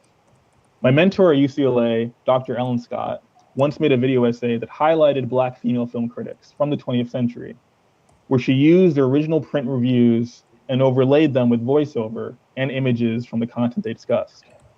The result was a videographic project that gave new life and new agency to Black feminist writing that was deemed lost to the archive. And she did so in a way that was unique to the digital medium. So now, just briefly, I'd love to spotlight some Black video essayists who I believe really do the work in this undoing and anti-colonial approach to film theory and film practice. None of these individuals claim to be strictly film theorists or even academics in the way that many of us here do. Much of their content is largely intended for a more populist audience and connect film theory to popular culture. So hence, you're seldom to find their work in any peer-reviewed journal or publication. But for that very reason, and the fact that we likely don't come across media analysis like this very often in the field, I want to use this space to just briefly highlight their work because they in many ways emblematize this core argument of my presentation, which is media scholarship that exists external to the normative institutional system, and therefore offers insight that directly disrupts the colonial hegemony of the university. The first one is FD Signifier. His channel focuses on issues of race, masculinity, and social justice, and often examines these topics through the lens of popular culture and popular media. His videographic essays are known for their satirical humor and their depth, which combine personal insight and academic analysis. The second is Kimberly Foster, who's the founder of the For Harriet platform, which includes a YouTube channel and a blog that discusses race, gender, and culture from a Black feminist perspective. Her videographic content often explores issues related to Black womanhood and Black intersectionality. And last is Khadija Mbawi. Khadija is a video essayist who interrogates media through a queer lens, often making analytical commentary on latent homophobia and heteronormative paradigms within dominant modes of Black media. So just wrapping up quickly, my presentation and this conference as a whole center on possible avenues for decolonizing our field of film and media studies. At its core, colonization is a violent paradigm. However, in any academic power structure, this violence is not always tangible but rather it is epistemic. Limiting who is given the credence to share knowledge and who has the freedom to receive that knowledge are factors of epistemic violence. Fred Moten writes, "The university needs what she bears, but cannot bear what she brings. And on top of all that, she disappears. The false image and its critique threaten the common with democracy, which is only ever to come, so that one day, which is only never to come, we will become more than what we are," end quote. Moten reminds us that, like all other facets of our current system, the university is in many ways aligned with the interests of the few over the interests of the many, and such interests are embedded in the vernacular of exclusion and control. The dominant institutional system has shown that it is less a space where new ideas are formed, but more a space where privileged knowledge can be protected. Hence, the radical entropy that comes with new voices and new ideas offers the potentiality to tear asunder this colonial system at its roots. Accessibility is liberation. If I may, I'd like to end with a very brief candid anecdote to help drive home some of these ideas on film theory and videographic scholarship. A few years ago, I was home for the holidays, and my grandmother wanted to hear about my research. My grandmother is both an intelligent woman and a lover of cinema, but yet I always feel somewhat downcast when this topic arises, precisely because of the realization that when I show her one of my written papers, she will inevitably struggle to comprehend my writing. And this is not at all due to any lack of intellect on her part, or to suggest that my writing is somehow extraordinarily complex in any way. But rather, I'm saying that there is an inherent barrier of understanding that is built into the structure of academic pedagogy. A barrier that is carefully designed to distinguish us in our insular circle of the university from the everyday consumer of media. Everyday consumers like my grandmother. Eventually, I grew tired of habitually having to see her struggle. So I decided on a whim to turn one of my written papers into a video essay, hoping it would make my work more digestible than a 15-page thesis paper. And to my pleasant surprise, showing her my video essay and seeing her reaction, for the first time, I felt she can actually engage with what I'm talking about. The accessibility of watching my visual subject on a screen, rather than attempting to read a dense and overly pedantic description of it in a written document, is something that is unique to the video essay medium of scholarship. To be clear, I'm not somehow arguing that all video essays are equivalent in their professional methodology. A video essay that simply reviews the latest blockbuster or is casually discussing the most recent online trend in pop culture, although extremely valuable on its own merit, may not warrant publication alongside the in-depth film discourse that we're accustomed to. Nor am I implying that all written articles can easily be translated into the videographic format. What I am arguing, though, is that at its core, decolonization, whether it is in circulations of film theory or any other institutional hierarchy, is about change. The digitized world of today is fundamentally different from the esoteric world of academic discourse that was instilled upon us in the university. The young scholars of this generation, the marginalized and the disempowered voices of this world that was left for us, have proven that we are evolving. So perhaps it's time that scholarship starts to evolve with us. Thank you.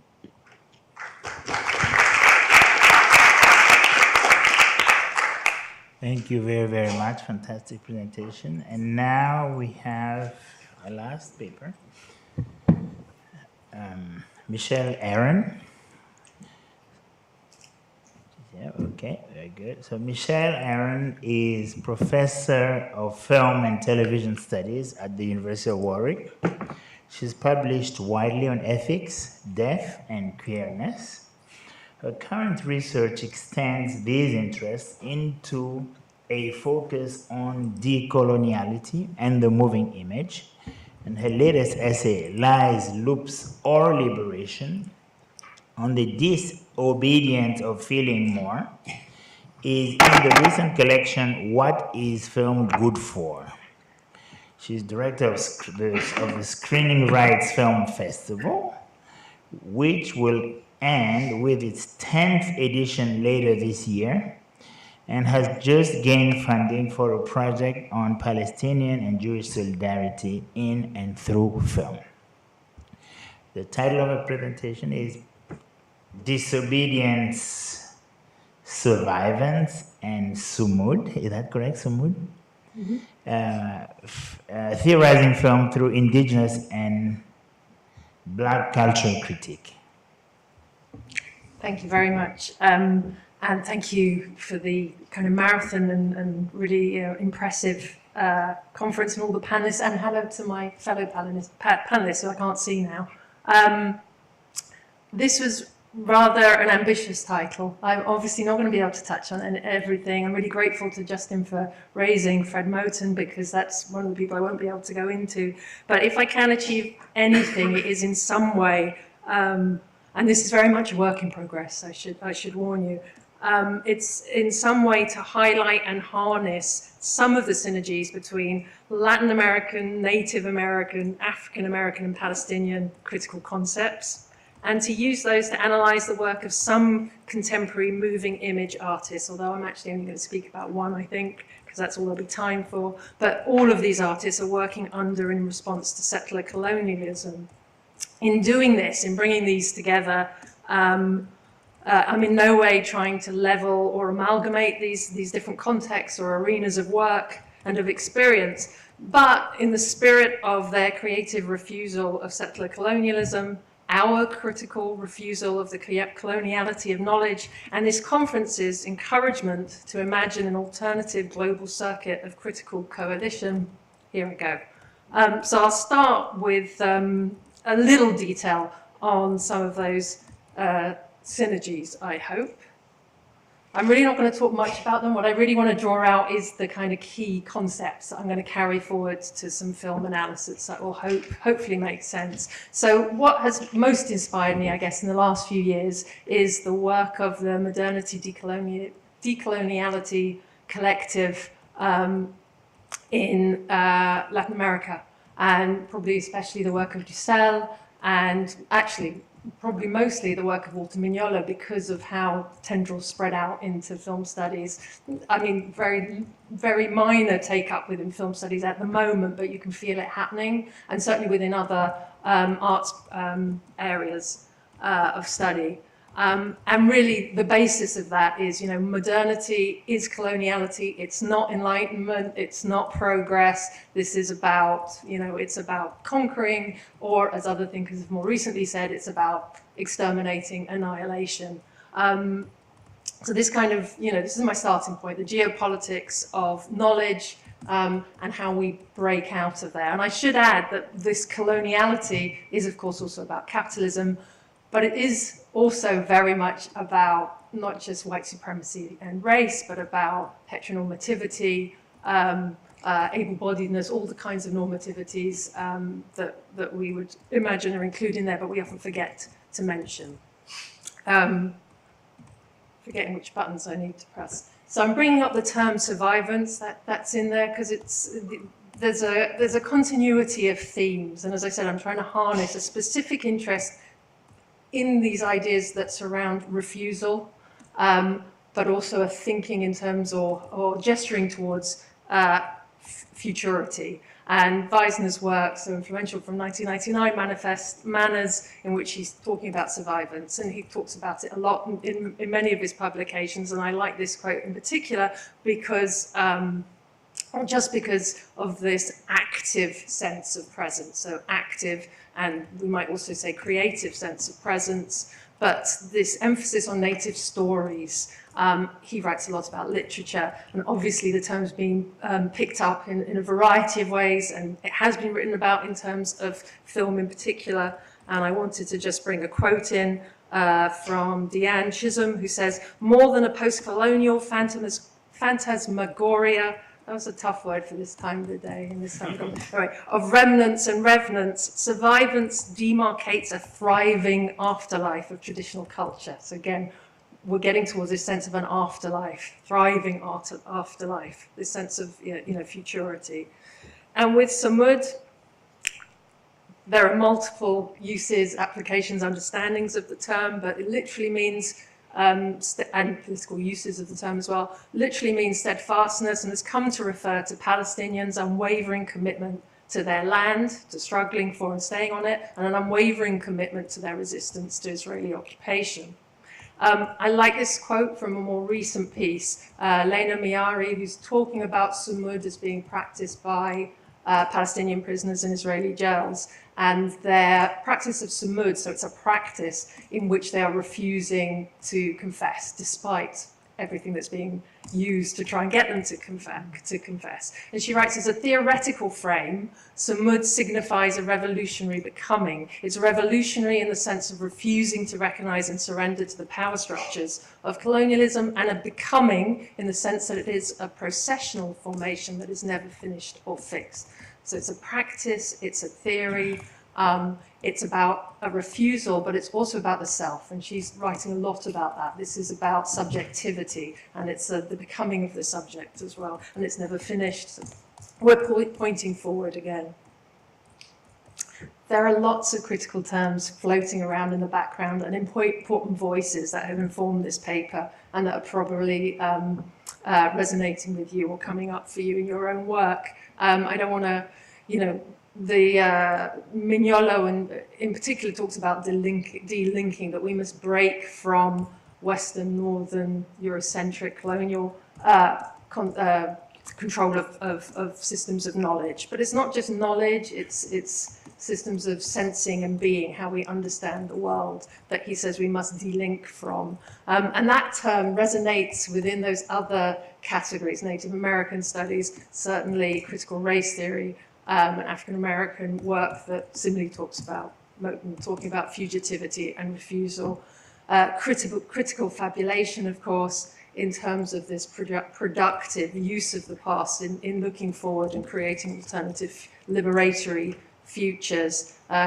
Potential history, Azule's work, and we've got, Unthinking, we have a throwback to Stam and Shohat, but with Unlearning, Ariel Azule's recent work on how we must sort of break with imperialism and colonial understandings of the world. And always there's healing. In the last panel, we had that reference to the wound, the colonial wound, and part of the practice of delinking, it's only through delinking, Mignolo says, that some healing can occur. And I note that Karim writes around reparative fabulation, bringing together Azule's work and Hartman's, and that there's some kind of healing that's at stake there as well. And we can make queer links to that as well, of course, reparative work. I have that quote there just to remind me. Mignolo might say there is no way out from within Western categories of thought. So there has to be the break, there has to be this new work, and we've all been in some ways talking about where we locate that work or theorize that new work. But I also like that term, ways out. Fred Moten used it in terms of fugitivity, because we can see the radical praxis of various filmmakers as finding ways out from the coloniality of knowledge, of the coloniality of film.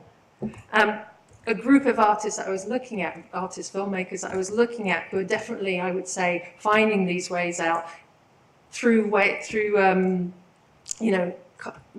using refusal, through this gesture towards the future, but also through this sense of both survivance and sumud, this sort of steadfastness, resilience, care, or various ways that we might define it. And in some ways, I'm hoping to define it through a focus on a specific example. I'd love to talk about all these people, and there are other people that they connect with. I'm going to come to only talk about Al-Jafari, not least because at this moment, I think it's really important to centralize Palestinian work. I'd love to talk about New Red Order and Razan Al-Saleh, and there's lots of links between their work in terms of how they're using digital manipulation in coping with the past and projecting towards the future. But I am going to just focus on Al-Jafari, whilst mentioning T.J. Cuthan. T.J. Cuthan is of Plains Cree descent and Scottish descent, lives in Toronto. And these two films, one by Palestinian filmmaker Al Jafari, the other by Khan, around the same time, and it's not just the affinity of their titles that made me bring them together, but they are extraordinarily similar, even though they are so markedly different. And you'll need to watch them to know how truly different they are. But they are both imagining and actually creating home through film.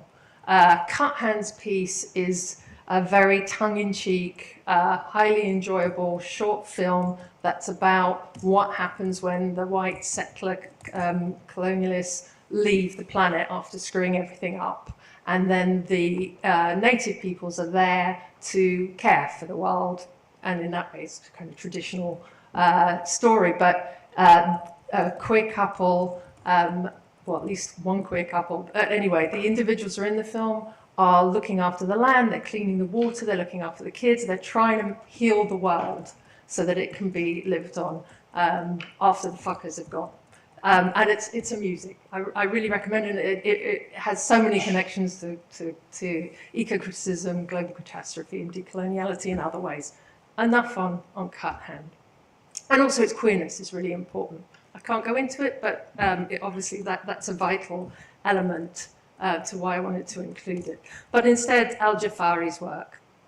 Al Jafari is fascinated with films that already exist, and certainly in his recent work, in different, in some ways, increasingly militant ways, he is reusing the archive most recently, but the one I'm focused on is he's using footage from Israeli and Hollywood films between the 60s and the 80s to recollect, sort of revisit, remember, but actually to collect and build Jaffa, the Jaffa of his childhood.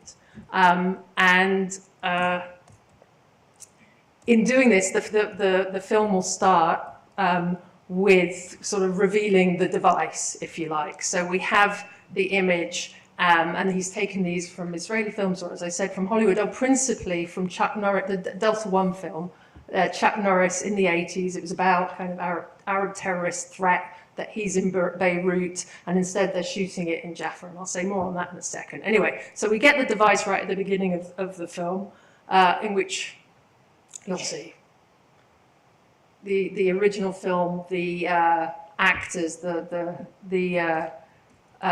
performers, Israeli or American, are sort of dissolved, are eradicated from the image.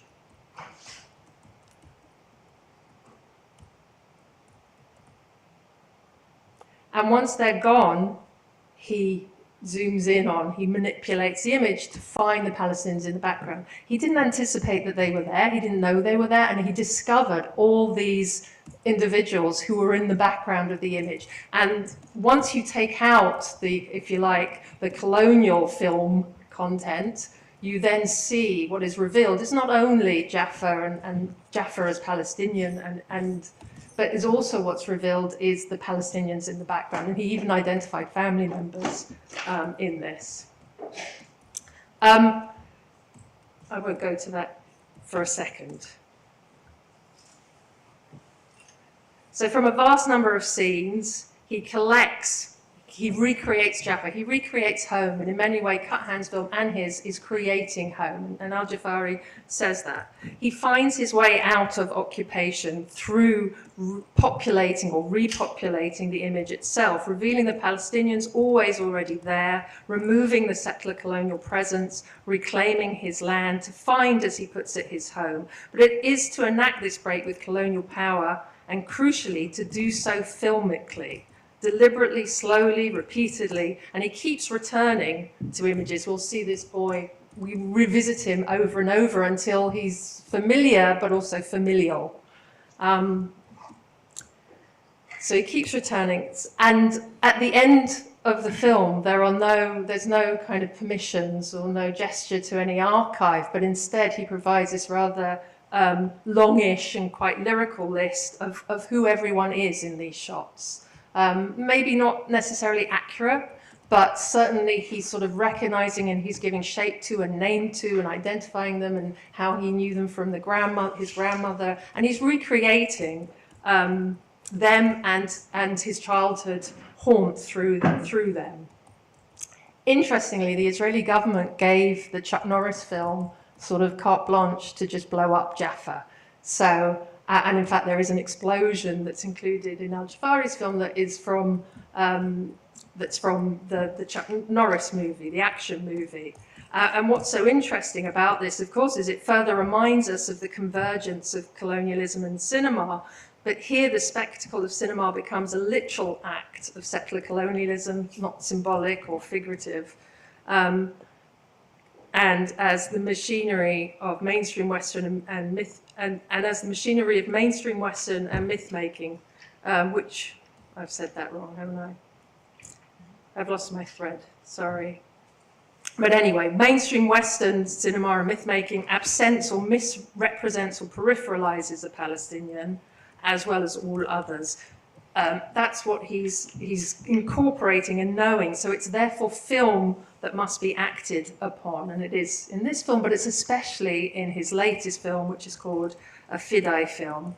Came out this year. It's currently on the festival circuit and has won a couple of awards, I think. In that film, there we go. In that film, which is considered to be the more militant one, and the menstrual blood, I thought that was really interesting. This isn't, as far as I know, it's not menstrual blood. I know it's not. That's another conversation. But what he is doing is he's enacting on perhaps the skin of the film, but he's enacting on film itself this sort of scrubbing out or this kind of intervention into settler colonialism. And this is a film that's made entirely from Israeli archives, where he is basically scrubbing out that settler colonial presence to try and retrieve, but not just retrieve, but to invent, to return to, but also to provide for the future a sense of the land. He goes on to provide, I mean, it's a 70-minute film, I think, and it's slow, at times it's quicker.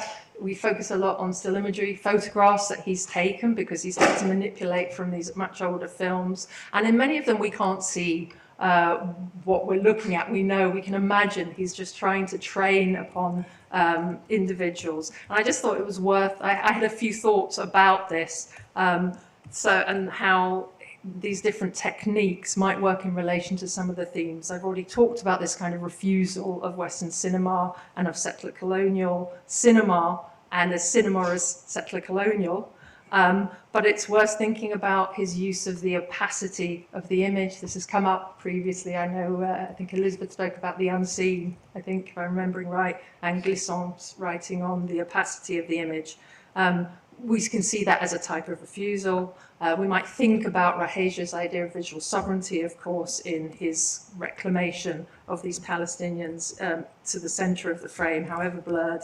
It's a film that's against the tyranny of linearity. It's against the tyranny of the progress narrative.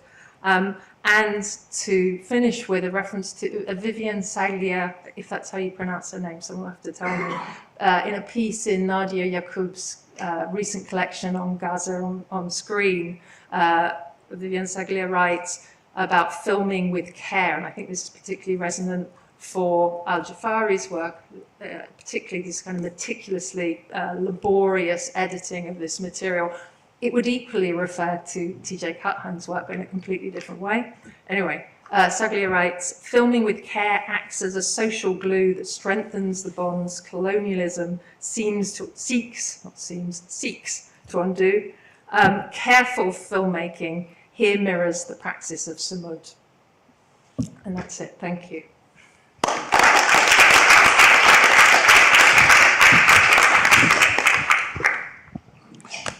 Thank you. Thank you very much. Go for it.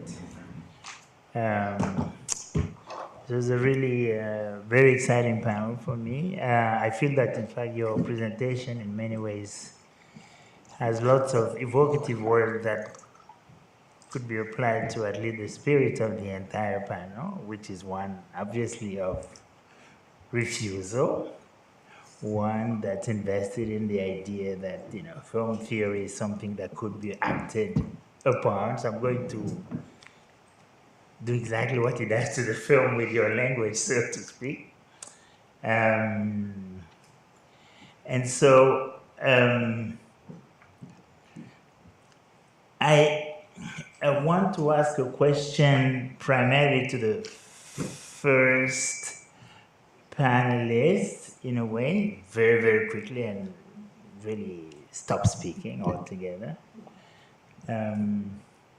So I would really like your desire, if you will, or your refusal of the state of things as far as the status of African cinema in film studies, film theory. I wanted to hear more about what suggestions you had in order to address precisely the fantastic list of issues or challenges, if you will, that African cinema faces in relation to its place, its status in this discipline altogether. That's it. Você entendeu, Jussi? Entendeu? Ele perguntou quais são as sugestões que a gente tem com relação a, enfim, todo esse cenário que a gente apresentou. Quais são as sugestões que a gente tem? Aí eu começo a falar ou você quer falar? Pode falar? Tá. Sorry, I'm gonna start answering and then her. Okay, so we knew that this question was coming because, of course, we tried to do this in a way. We are not professors at any university. We are, postdoc researchers and such, but we are not at the university. So lately, we can't really do anything specifically about it because we are not there in that space. But every time we are professors in some, right now we are giving classes to a postgraduate course at São Paulo, and we are always trying to bring the discussions of cinema addressing African films. For example, Jussiele, her research right now is on musicals in African cinema. So, well, it's a long thing for her because of Flora Gomes and his Nya Fala, which is a musical. So she developed this love for musicals in Africa. So every time we are talking about genre films, we are also talking about how African cinema is addressing genre films. Because, of course, every time, at least for me, when I was in film school, it was always about, American films and, just all the same.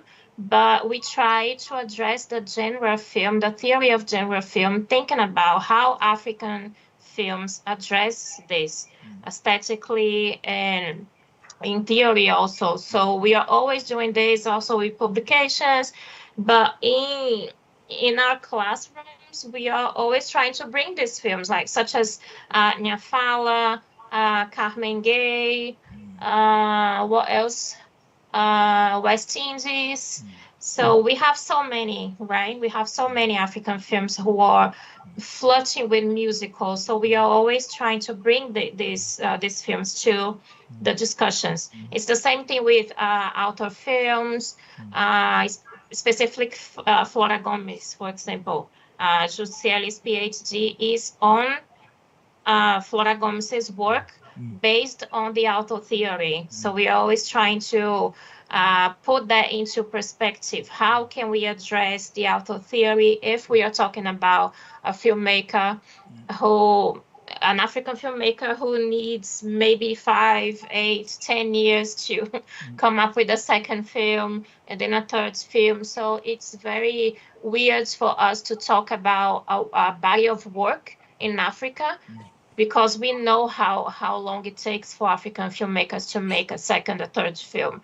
So all these things that we try to bring to the class to discuss, to try to understand how we can approach African films in film theory. Also the same with documentary and cinematography. Right now I am in a postdoc that I am trying to understand how the cinematography is a way of distinction for Nigerian contemporary films. So we are trying to discuss the cinematography theory applied to contemporary Nigerian films. So that's pretty much what we try to do. And of course, the references that we use, I was really happy to see Mignolo here in the last presentation. He's a very dear author for us. And of course, we have wonderful Western scholars talking about African cinema, and they are really amazing and a reference for us. But we also try to bring all different scholars and authors into perspective so we can address the African cinemas in the history and theory of film. Sorry, I talked too much. Jussi? Olá, desculpem, vou falar. Ok, tá ouvindo? Pode falar. Ah, tá, ótimo, pronto. Vou falar em português e Camila me traduz. Obrigada pelo aceite do trabalho. Como pesquisadora e professora, eu sugiro que os cinemas africanos, os filmes africanos, assim como os afrodescendentes e afrodiaspóricos, sejam tratados dentro dos estudos de cinema.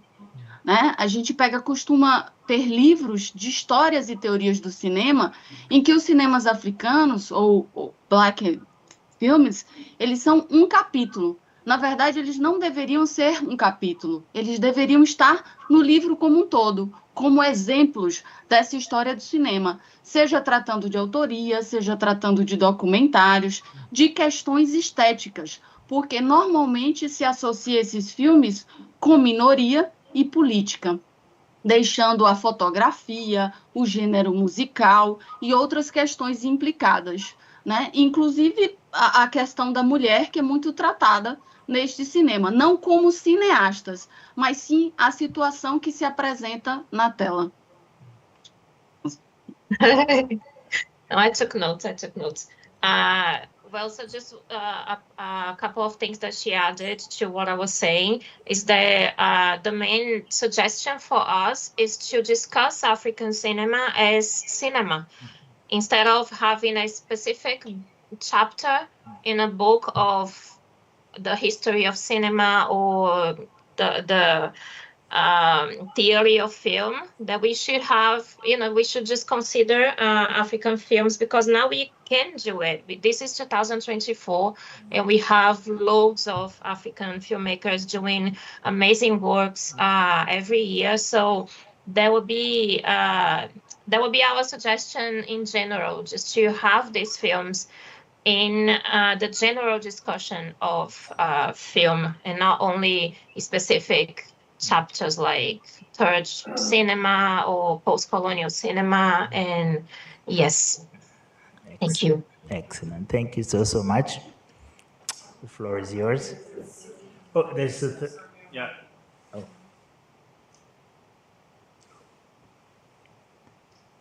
Who again? I didn't hear that. Oh, can I ask a question? Yes, of course. Go for it. Yes, the panel was very interesting, and especially for Michelle, since you laid out a series of very interesting concepts at the beginning of your talk, and your paper was pretty theoretical. I was just basically wondering about the first term, disobedience with a slash, and why, what does this slash imply there? Not just disobedience. Thank you. Yes, I forgot to talk about that. Certainly, Mignolo talks about how we, there is such an obedience to the colonial model of knowledge. And in fact, I think that the struggle of letting go of that is probably pervaded this whole conference. It's one of our challenges. It's also, it might be foremost, or it might sort of happen casually within what we're doing. But I think I like the slash because, one, it reminds us of the lure and the allure of Western bodies of knowledge, which is sort of why there is such a struggle. And various people have spoken about, I think Lana Akande spoke about, how we must navigate, he offered different models of how we can navigate that and how it's okay to use for our own purposes. But I think that having that dash, that whatever it is, the slash there helps to remind us of the appeal, but also the problem.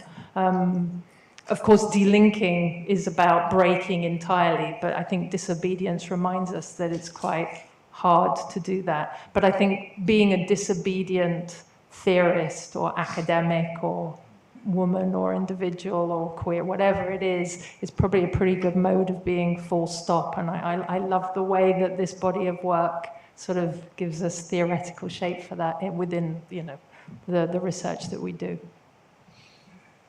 So I'm sorry, but just a following question, because I also wanted to, ask about your quotation of Walter, Mignolo as well, and then the emphatic quotation says there's no way out of the colonial power, the coloniality of power from within Western thought. So it sounds like we must completely disobey everything coming from the West. Otherwise, there's no true sense of emancipation from that kind of thing. So I was wondering about this kind of ambivalence of disobedience with a slash, which implies that there may be still a kind of framework from which we could try something to get out of it. Or and then you talked about Magnolia as a crucial reference. So what is his position in terms of this Western thought? Is it something from within we could try something else, or it's something to completely disregard? To try and completely give up. He writes about disobedience, that we must be disobedient. But I think we have to acknowledge that we're human, and so it's a desire. It's not necessarily possible. And I think the more militant's not the right word, the more committed we are, I guess the more we have sumud, the more it becomes possible, despite how hard that can be. I'm thinking of Azulai's kind of enormous treatise of how we can break with imperialism. She lays bare, I've only read a little bit of it. I don't know if anyone's read any more, but it's like this gargantuan task of how we can actually break with imperialism. Now, it's written going back to what Justin was saying about, I was also wondering whether Moten should do a video essay that would make his ideas much simpler and more accessible for the majority. But anyway, this idea that it's written, volumes of work that lays bare how we can break with imperialism, but it's in volumes of work that who of the masses is going to read that. So there's always that problem. I don't think it's ambivalence, I just think it's human struggle. Thank you. All right, thank you very much. So we'll open to the floor. Go ahead, Vincent. Yeah. So two small things just to latch directly onto this debate. This was sort of the challenge of deconstruction too. How to get out of the conceptual frameworks of European metaphysics. And of course, the first step which Derrida took over from Heidegger, was to put concepts sur nature, to elision them while leaving them in place, waiting for substitutes or trying to figure out concepts that allow us to go beyond the normative power of these concepts. But big problem, big challenge, requires entire new ways of writing, which brings me to Justin's presentation. I just wanted to basically just thank you for raising the issue of gatekeeping and the question of the power differential in academic publications and publishing. I think we're at a point where we have to say that the whole open access thing has turned into the biggest extortion racket in the history of academia. Basically, what we're doing by paying open access fees is fund CEO salaries of the big publishers, and the idea that, open science somehow benefits from all of this has become quite questionable, and thinking about alternative modes of publishing and about more equitable modes of criticism and access to knowledge is absolutely fundamental. So I think it was good to have this presentation at the end of this conference to remind us of the materiality of discourse and of the institutional frameworks of academia that actually come into play here and are now set up in a way that reinforces the traditional power differentials that I think we're all committed to fighting against. So just a thank you note. Excellent. I see somebody up there, if you don't mind, all the way back. Come back to you. Can everyone hear me? Good? Okay. Thank you to all the panelists for lovely papers, but my questions are specifically for Justin. So, as someone whose film studies journey probably began with those video essays that you talk of, there's no small chance that I wouldn't be here in this room if it wasn't for Tony Zhao's videos. A large part of the reason I was able to engage with those texts was precisely their accessibility, as you point out, and such that, you know, as a precocious 11-year-old, I was able to access film discourse that I wasn't seeing in my regular life. And if indeed the task is to make a kind of parity between the academic discourse around film and the kind of more accessible video essay format, I'm just wondering your thoughts on how to maintain that accessibility without losing it as it becomes more akin to kind of academic discourse, if that makes sense. Definitely. I think for me, I share your, I guess, origin to film studies, where I am perhaps younger than some of the people at this conference. So I very much grew up in the age of the internet and grew up in the age of YouTube, and the accessibility of simply seeing visual content as kind of the modem in which I was able to explore film was huge for me. Like seeing a video essay talking about mise-en-scène and cinematography was something that very much was this gateway towards this larger field where I was able to actually read theory as a result of it. So I think this idea of not losing that accessibility when we're talking about academia and academic writing and scholarship, I think for me, the visual component of the video essay is so important. Because I think, like many people have brought up in their critiques of video essays, there is a schism where the content on YouTube isn't always perfectly translatable to, you know, extensive, pedantic thesis paper, and vice versa. That thesis paper isn't always fit for a video essay.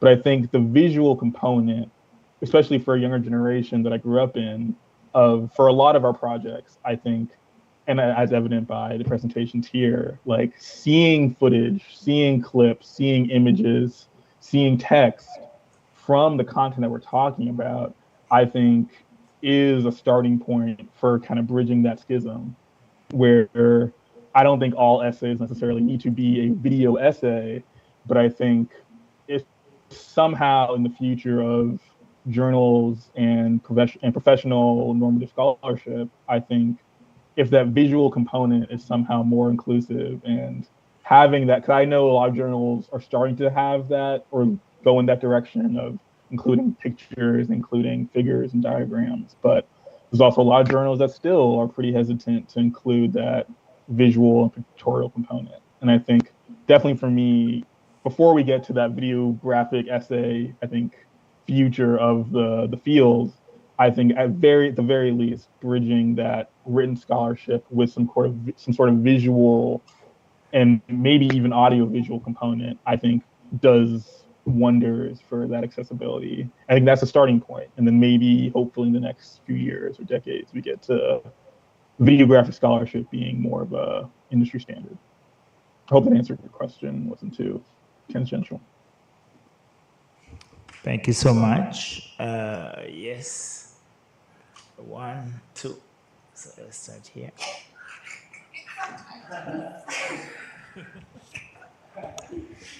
Hardcore advocacy.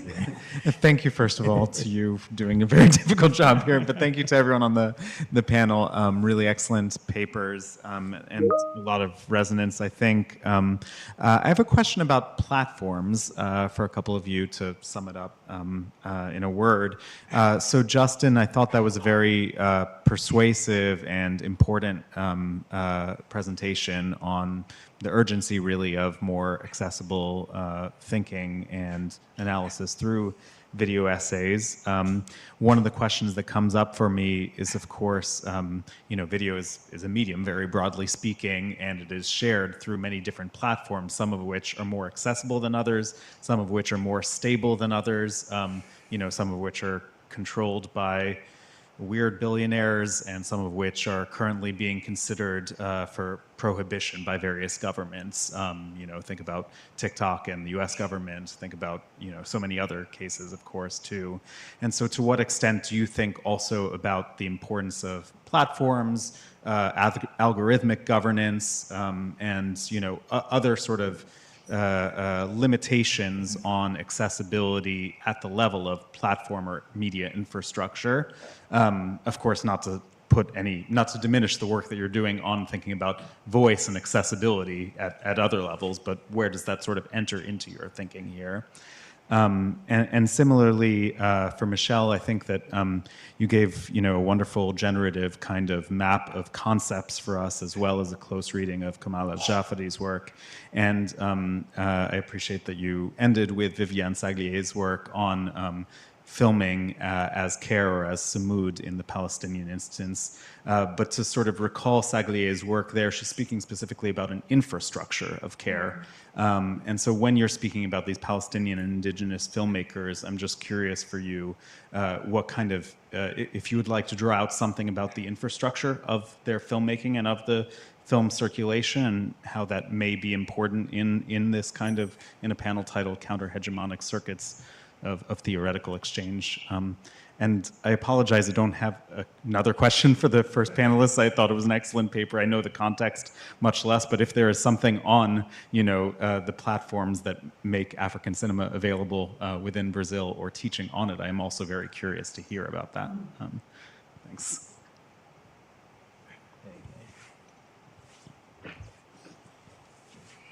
I can probably answer the first question since it was directed at me. I think it's very interesting that you brought that up, because literally today, on Twitter, formerly known as Twitter, now X, I have a lot of mutual friends who are from Brazil. And I don't know if everyone heard, but in Brazil, there's a current motion to potentially prohibit X from being used as a social media platform because of the disinformation and because of how Elon Musk is just running it into the ground. So I think that's a very important topic that you're bringing up. And I think that any conversation of videographic scholarship is inherently a conversation of tech. And you can't have those things mutually exclusive. I think having the internet in general, but especially social media, be a platform for young people like myself to share content, share videos, it is embedded in this larger conversation of, well, who has the power over tech? Who are the ones making this decision? Is there a paradox with making post-colonial, anti-capitalist scholarship and sharing it on a platform run by a billionaire who is super conservative or super anti a lot of these things and paradigms that we're talking about?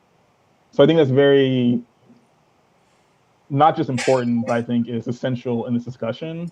I think that because of the content of my presentation and just this conference as a whole, I do think that kind of decolonial lens that we're bringing to videographic scholarship and just film theory in general, I do think that, I think Twitter or X, however you want to call it, I think there is that very apparent distinction and schism because of just the nature of Elon Musk. But I do think that platforms like YouTube in particular, there is that space, which I think is it's not perfect, but I do think that space for that kind of decolonial, post-colonial, liberatory content, I do think that YouTube has done as good of a job as it can so far with making room for that kind of content without this conservative policing. I think that TikTok, I think, is kind of the Wild West, so to speak, whereas there's so much as content posted and uploaded every day and every week that it's hard to kind of regulate that and figure out what voices are being censored and not being censored. But I think YouTube and Vimeo, the two examples that I mentioned in my presentation, I think those have been, as far as platforms go and infrastructure go, I think those have, for the most part, and to my knowledge, been pretty good about allowing that space to share that kind of content without that kind of hegemonic regulation. But I think those are very imperfect examples. I think as we go forward in this age of tech, those interests are definitely at odds. You're right. I think the capitalist oversight and the kind of on the ground scholarship, they're definitely butting heads. I think in just the larger movement of decolonization, that fight is going to continue. I think as long as we maintain our focus in the research and the theory, I think that the space will be given to us. Because at the end of the day, if I've learned anything from Fred Moten and from these scholars that we're talking about, is that the people always win. And if the people and the scholarship is there, then there will be a space afforded to us in this, I guess, tech landscape that we're in.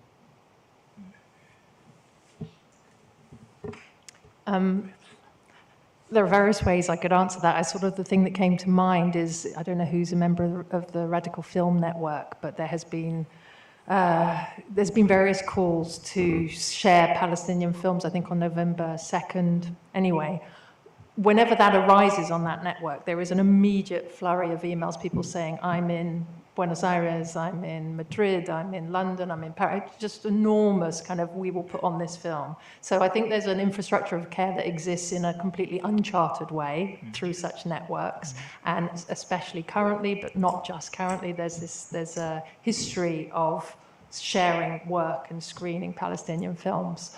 I came to Al Jafari only recently, and it's interesting. And this is also why I wanted to kind of, and I haven't thought it through, why I was offsetting him in some ways with TJ Cuthand's work, who's always been a kind of video maker, who makes sort of rough and ready videos that are clearly incredibly accessible.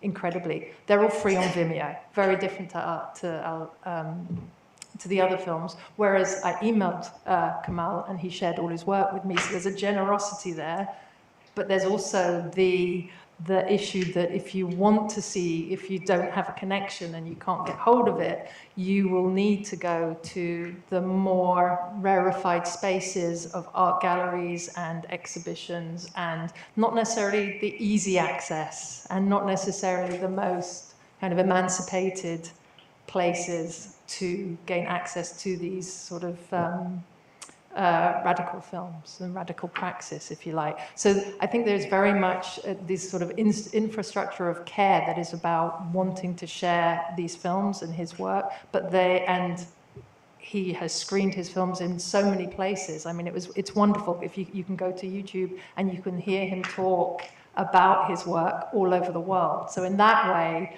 it's sort of, the platform is wide and it's open and it's free access. But in other ways, his work exists behind the wall of academia and specialized conferences, as opposed to TJ Cuthand, where it's just there and it's funny and it's sort of, rough and ready. I don't know where I'm going with that other than to sort of contrast them again, but yeah. Very good, thank you. And do you want to answer, Anna and Hussein? Yes, quickly. Just a couple of notes to what has been said here. The first thing is just for you to know, the ones who don't know, here in Brazil, we don't pay for articles. There's no such thing like this. And it's something that I always try to address in spaces like this, because this kind of discussion that you guys have about open access, etc., it's something that we don't even talk about, because we don't do this. It's pretty weird for us. And then when we are doing our masters or PhDs, that we need to go to Sci-Hub, etc. Sci-Hub is blocked in the UK. I know because I was living there last year. And for us, it was kind of, when we talk about bringing back Miolo to the conversation, when we talk about being disobedient, and maybe this is a simple matter of changing the reference. You know, why the Western scholar, the Western academia is our reference. You know, why do we need to keep, having your journals as the big journals where we need to be publishing all the time? You know, here in Brazil, we have amazing journals and they're all open, but no one is looking. No one is actually looking for it. You know, they are looking for European things or for the US, but never here, you know, but we do have wonderful journals here. And so it's something that I always try to bring to the conversation, because for us, this is an alien thing. Paying for journals is really, this is really weird for us. And another thing, to Justin, I think video essays are, right now, as we are talking about journals in Europe and in the US, I know in Europe they are very welcoming now. They really want to have video essays right now. You know, I know because I have been working with some of them, and they are welcoming video essays as a paper, which is great. But of course, there is another layer to it, which is we need to address this at the university with the students, right? Because it requires a different ability.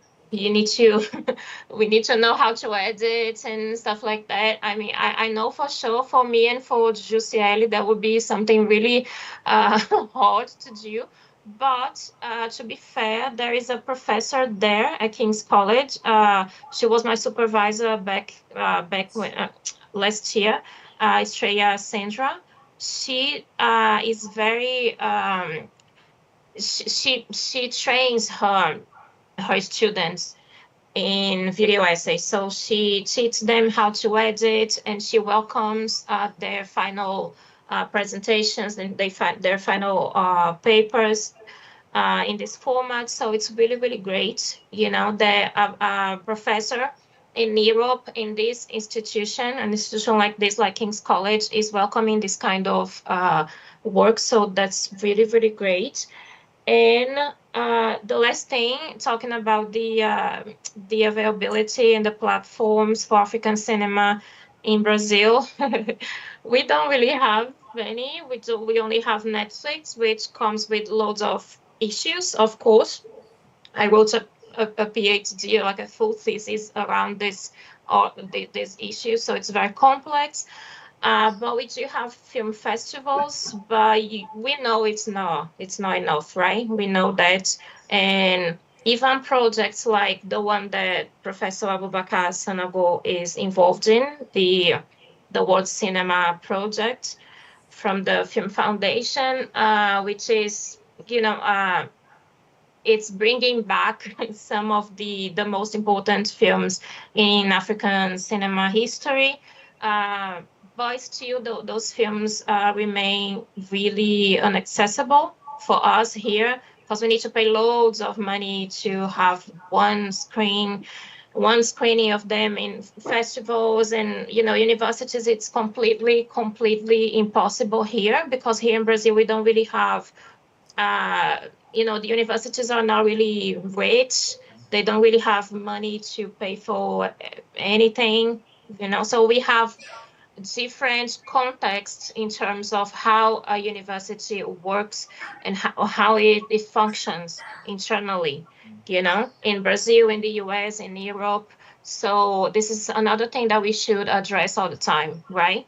Because there are some issues that you guys discuss, they are not really relevant for us, and vice versa, right? So I think this space is also interesting because of this. So yeah, that's what I wanted to add. Thank you. Excellent. I am being told that I have to stop, so we will stop. I have to obey. I can disobey.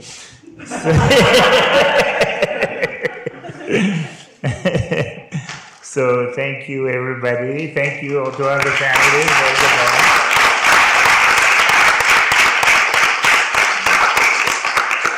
Thank you to all the participants for the past 2 days. Thank you for really engaging papers and questions and engagement with the conference. I think Sarah would probably like to say a few words, concluding words maybe. But for me at least, it was a privilege to really be able to listen to you. In thinking about what we did in the past few days, this Field of Dreams reference, if you build a stadium, they will come. And so it looks like there was clearly a desire for this research project. There was an expectation and a want for that. And so thank you for populating that in a way with your respective experiences, research, commitments as well, because it's a matter of commitment. And I hope it's only part one of a very long series. Hopefully we can institutionalize this in one form or another, if not through a research project, maybe through a set of conferences to come. But it was a true honor and pleasure for me to be with you, to learn from you. I have dozens of pages of notes, which I look back at and so on. So thank you, thank you. And thank you, Sarah, for being the master of ceremony, really coordinating all of them. We're really blessed for that. Thank you. I think you said it beautifully. I think you've said it perfectly. And all I want to say is a huge thank you to everyone who's online, either on Teams or in the streaming area that we've had running for the past 2 days. For everyone in the room who's spoken, who's chaired beautifully, as well as just participated, just been here, just been part of the conversation, part of the reflections. Also to thank the people who've been hiding behind the scenes, but without whom this would have been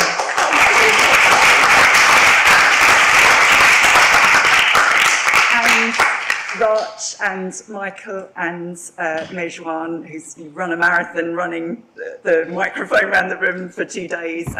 But yeah, Rach and Michael monitoring the So huge thank you, and I hope that you have a very restful Sunday ahead to recover and to reflect, and as Abu Bakr said, to take these things forwards, take these thoughts forwards, this research forward. So huge thanks to you all. Goodbye.